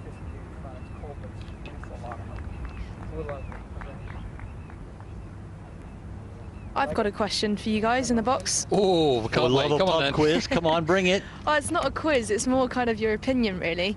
Especially when it can be a slow round. Do you ever break up your round in every 3 holes perhaps, or in 6s, just to kind of keep the momentum going, try and set new goals every 3 or 6 holes? Absolutely. See Morikawa, good shot from Morikawa, feeding it in from the left-hand side. Yeah, it's a good thing to do, to break it up into little sections of 3s or 4s or whatever you think, little sections of the golf course. There's a section that there's 2 or 3 hard holes, so yeah, I'll get through those and I'll reset. Yeah, it's a good thing to do. A lot of times when you have a hard hole and a difficult hole, maybe a par 4 and a par 5, or a hard hole and an easy hole, par 4, par 5, I just want to get through them in 9. Or it's an easy par 5 that you can reach into. I want to play those 2 in 8. Doesn't matter if you go bogey, eagle, or how you do it. I want to play those 2 holes in 8. You played Durban Country Club. The 5th hole was my nemesis on that golf course. Elevated tee, just absolute force to the left, plateaued fairway, deep rough down to the right, long par 4. The first 2 events I played there, cumulatively, I only played 4 rounds. So to give you an idea of how well I played there, the first 2 events I played. The second time I went there, or third time, I came up with a game plan. That hole was not going to beat me. Even though I couldn't reach the green in 2, I teed off with a 2-iron, hit another 2-iron down there. My goal was to play that hole for the week in 4.5. I played it in 4.25. 3 4s, 1 5. So I was ahead of my game that I made for that hole that week. You can play a lot of little games like that on holes that may be difficult for you, or a stretch of holes, however you might make it out. You ever do anything like that, or you're just looking at me like, nah, you're nuts? John Morgan is in here. He says I'm nuts. He's walking out.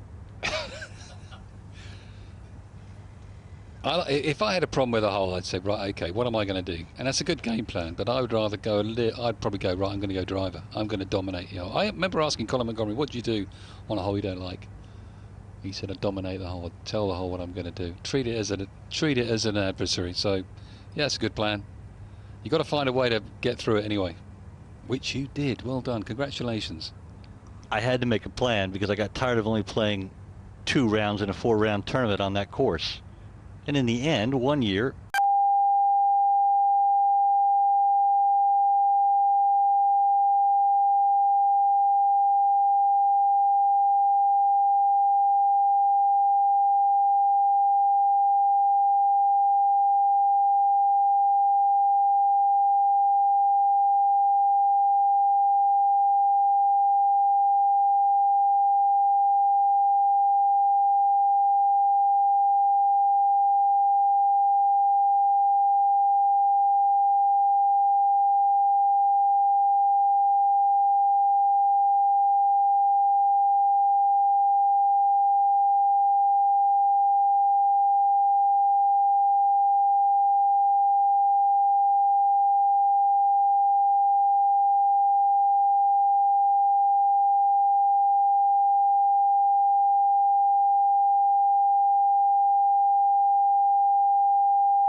Ooh, that was a guilty laugh.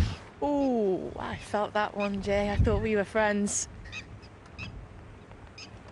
5 o'clock wind down off your right. Really try and hold this one against the wind.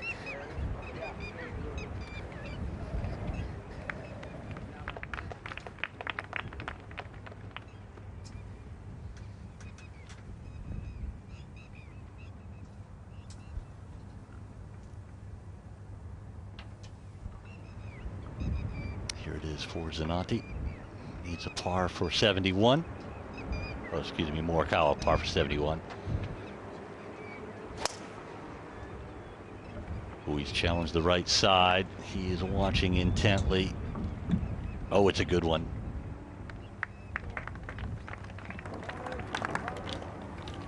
Near impossible to get it in the right half of the fairway, Jamie.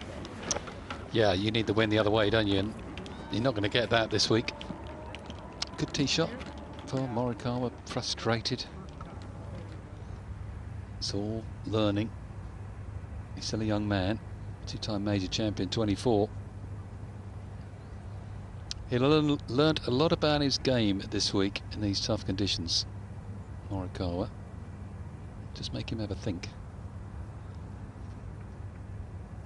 Just when you think you got the game cracked. You never have the game cracked. No, never. Just knocks you a bit. You go, hold on a minute. Yeah. You borrow it once in a while, unless you're a superstar, a Tiger, a Jack, an Arnie, a Gary. If you are known by one name, your first name, then you've got it. Rory, Seve, Ollie, Morgie. No. Monty, yes. Lee. Yeah, it's a good point. Mind you, Tom Watson was a great player. We call him Tom Watson, don't we? We call him Tommy. No, you don't. I'll tell you one of the great players, the guy that is long overlooked, multiple major champion, Billy Casper. He won more tournaments on the PGA Tour in the 1970s than any other player. Won over 50 times. U.S. Open, Masters, he was a great player. From my neck of the woods, Utah.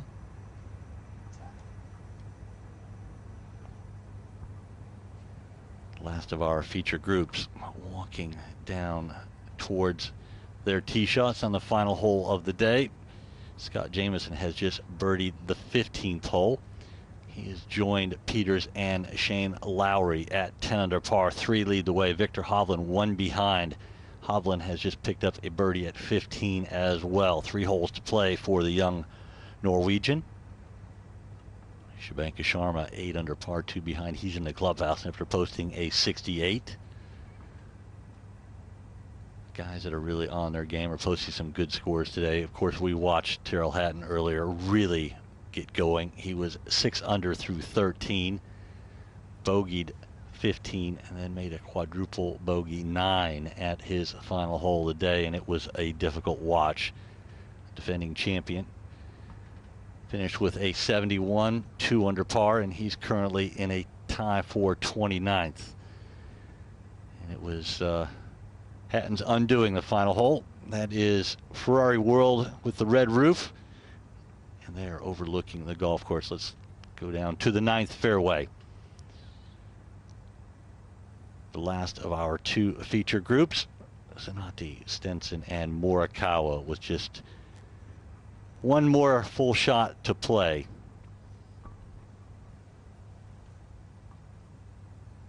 Stinson, 182 yards left after laying up off the tee. He'll be first to play. Former Open champion who really thrilled the golfing world when he went toe-to-toe with the great Phil Mickelson. Some say it outdid the duel in the sun between Nicklaus and Watson at Turnberry. Jamie Spence is waddling his head. He's not so sure. Close. You're talking about my 2 heroes there. So Duel in the Sun was something else, but so was that at Raw Troon. I think they just... It's a good conversation anyway. I don't think it's something you want to judge, really. One, what was better than the other? They're both brilliant. Agreed. Both compelling. Right, Incy. Come on, talk us through this. Long way back for Stinson. Yeah, long way away. 182 yards to be exact. And the lie is pretty nice. But it's a difficult pin position and it's intimidating. You've got the wind off your right and the pin's cut on your right as well. You don't really want to be hitting it over the water. If you have a tiny bit of draw on this, it's going to shoot left. So you really want to try and hold this against the wind. This is with a 7-iron. Come on, Stinson, finish strong. Please, for all of us.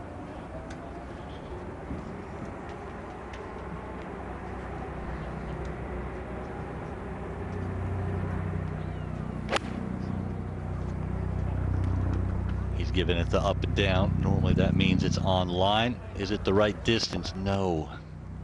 It's at least 2 clubs out. Stinson comes up a good 60 feet short of the hole. It's just a day to forget for the talented Swede.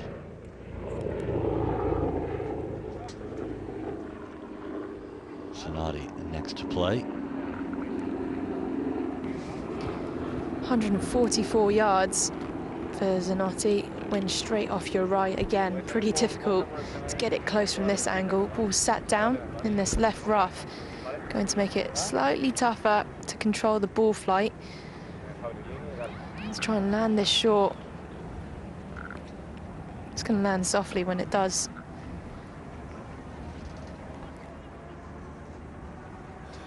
Oh, sitting down a bit.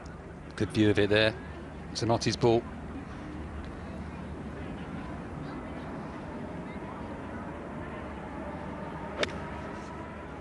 Can he stop it? Might be able to stop it, but would he want to fly it more than 40 feet short of the hole? No. He was always afraid of the flyer, trouble over the green and to the right. So like Stinson before him, long birdie putts to come. Morikawa, he's ready. 140 yards. Takes a brave shot to get it close today. And that looks pretty brave to me. What a finish. Yeah, great shot from Morikawa at the last. Been 13 birdies before him. Will that be number 14? Certainly a very good shot. Which major do you fancy for Morikawa this year? Brookline, US Open, what do you think? I think he's got a good course for Brookline. That was where I did my first Ryder Cup in '99. Yes, I remember that. Oof. Yeah. What about Southern Hills? That's another good one for him. Yeah. Yeah, definitely. I see him having trouble at Augusta with his game. He primarily plays a cut shot. Yeah. Really that's why the lefties play so well. They can play a cut shot. I agree. Right to left. And a lot of lefties, an abnormal amount of winners for left-handed entrants that have won at Augusta. But then someone will say to me, well, Jack Nicklaus did all right, didn't he? Jack Nicklaus could move it right to left, left to right. You played with Jack a few times. I know. I did. I was very lucky. Very envious. I was very lucky to play with him probably 25, 30 times. That makes me sick. It was all at home, you know, fun games. Yeah, wonderful. I saw the best ball striking round I ever saw was Jack. He wasn't putting. One of the greatest putters of all time. It could have been a 57 round. He hit it that good. It was at South Course at Frenchman's Creek in North Palm Beach. You've always been a lucky man. Better lucky than good, Jamie. True. If you don't have talent, you better be lucky. There is Morikawa. DP World Tour #1 last year. Of course, he did it in style, winning the DP World Tour Championship. And Rory McIlroy pictured alongside. He's just eagled the 7th. He goes 5 under for his round, 2 under par for the tournament. Great recovery. It is a great recovery. I mean, McIlroy, so fun to watch. We got to watch him in the first round of our feature group coverage. He'll be there next week as well. We might be able to watch him tomorrow morning in our feature group coverage. Possibly. We might stay on and see him finish off, perhaps. I don't think so. I think we're going to finish up with these guys, and that'll be the end of our day. It looks like Zanatti will be first to play, Incy. Yeah, I think he's meant to be, but Stinson's going first. Going from the higher part of the green down to the lower. But you're putting back into the wind. It's going to slow down towards the end.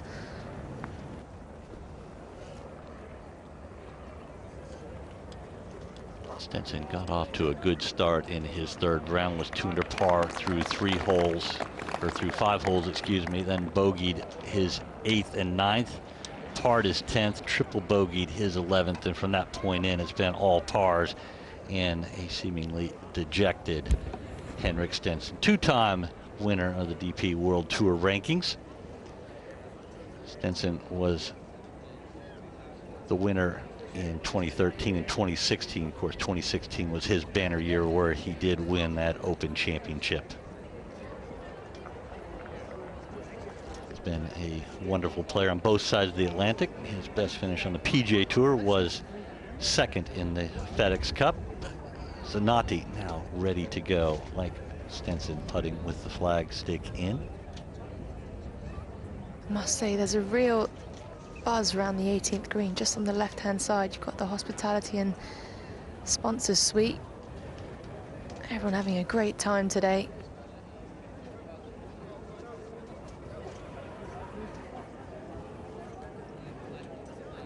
Like Stinson rolled it down there very nicely. Good distance control. Both players are in good position to par their final holes of this third round. Of course, Zanatti 2 under par for his first 17. Morikawa 1 under par. Stinson 3 over and 6 over in total. All 3 of these players made the cut right on the number. Morikawa looking to finish off with a birdie 3. Yeah, just a hint of movement with this one. Really not a lot. It's subtle.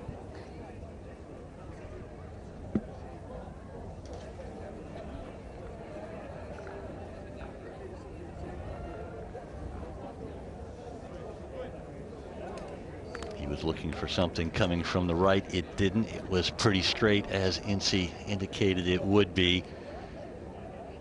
Probably a disappointing 71 for the 2-time major champion. Had it going early. He too was 2 under par through his first 5. It's around a 71. Yeah, he's not putted well enough, Morikawa, this week, certainly. Got blown off course yesterday as well in that gale. Now, Stinson. That's a 75 for Henrik Stinson. He'll be out early tomorrow. Yeah, it's disappointing. 72 on a day when there wasn't much wind. 75 was not a bad score in the high winds yesterday. But a 75 today in the third round for Henrik Stinson. Really not very good. Now, Zanatti should be his last shot in anger on this Saturday. Well holed for the Paraguayan, 2-time winner on the European Tour. It's a round of 70. 1 over par, a tie for 50th. And it has been a fantastic day here at the Abu Dhabi HSBC Championship. First year the event has been played at Yas Links. And Jamie, we saw a little bit of everything, and certainly the highlight of the day and the low light was probably Terrell Hatton. Yeah, it was great to watch Terrell Hatton for 17 holes anyway, and then he just came to grief at the last, and 9 down the last, that par 5. He doubled it on Saturday as well. So yeah, better things to come, I'm sure, from Terrell Hatton. He showed us a lot of good stuff. Yeah, not to be. We have seen some very good play, some disappointment as well. Just to update you on Rory McIlroy, he is 2 under for the championship, 5 under par, as Jamie said a few minutes ago. He's just coming off an eagle 3 at the 7th hole. You've been watching feature group coverage. Hope you've enjoyed it. Hope to see you tomorrow. Goodbye for now.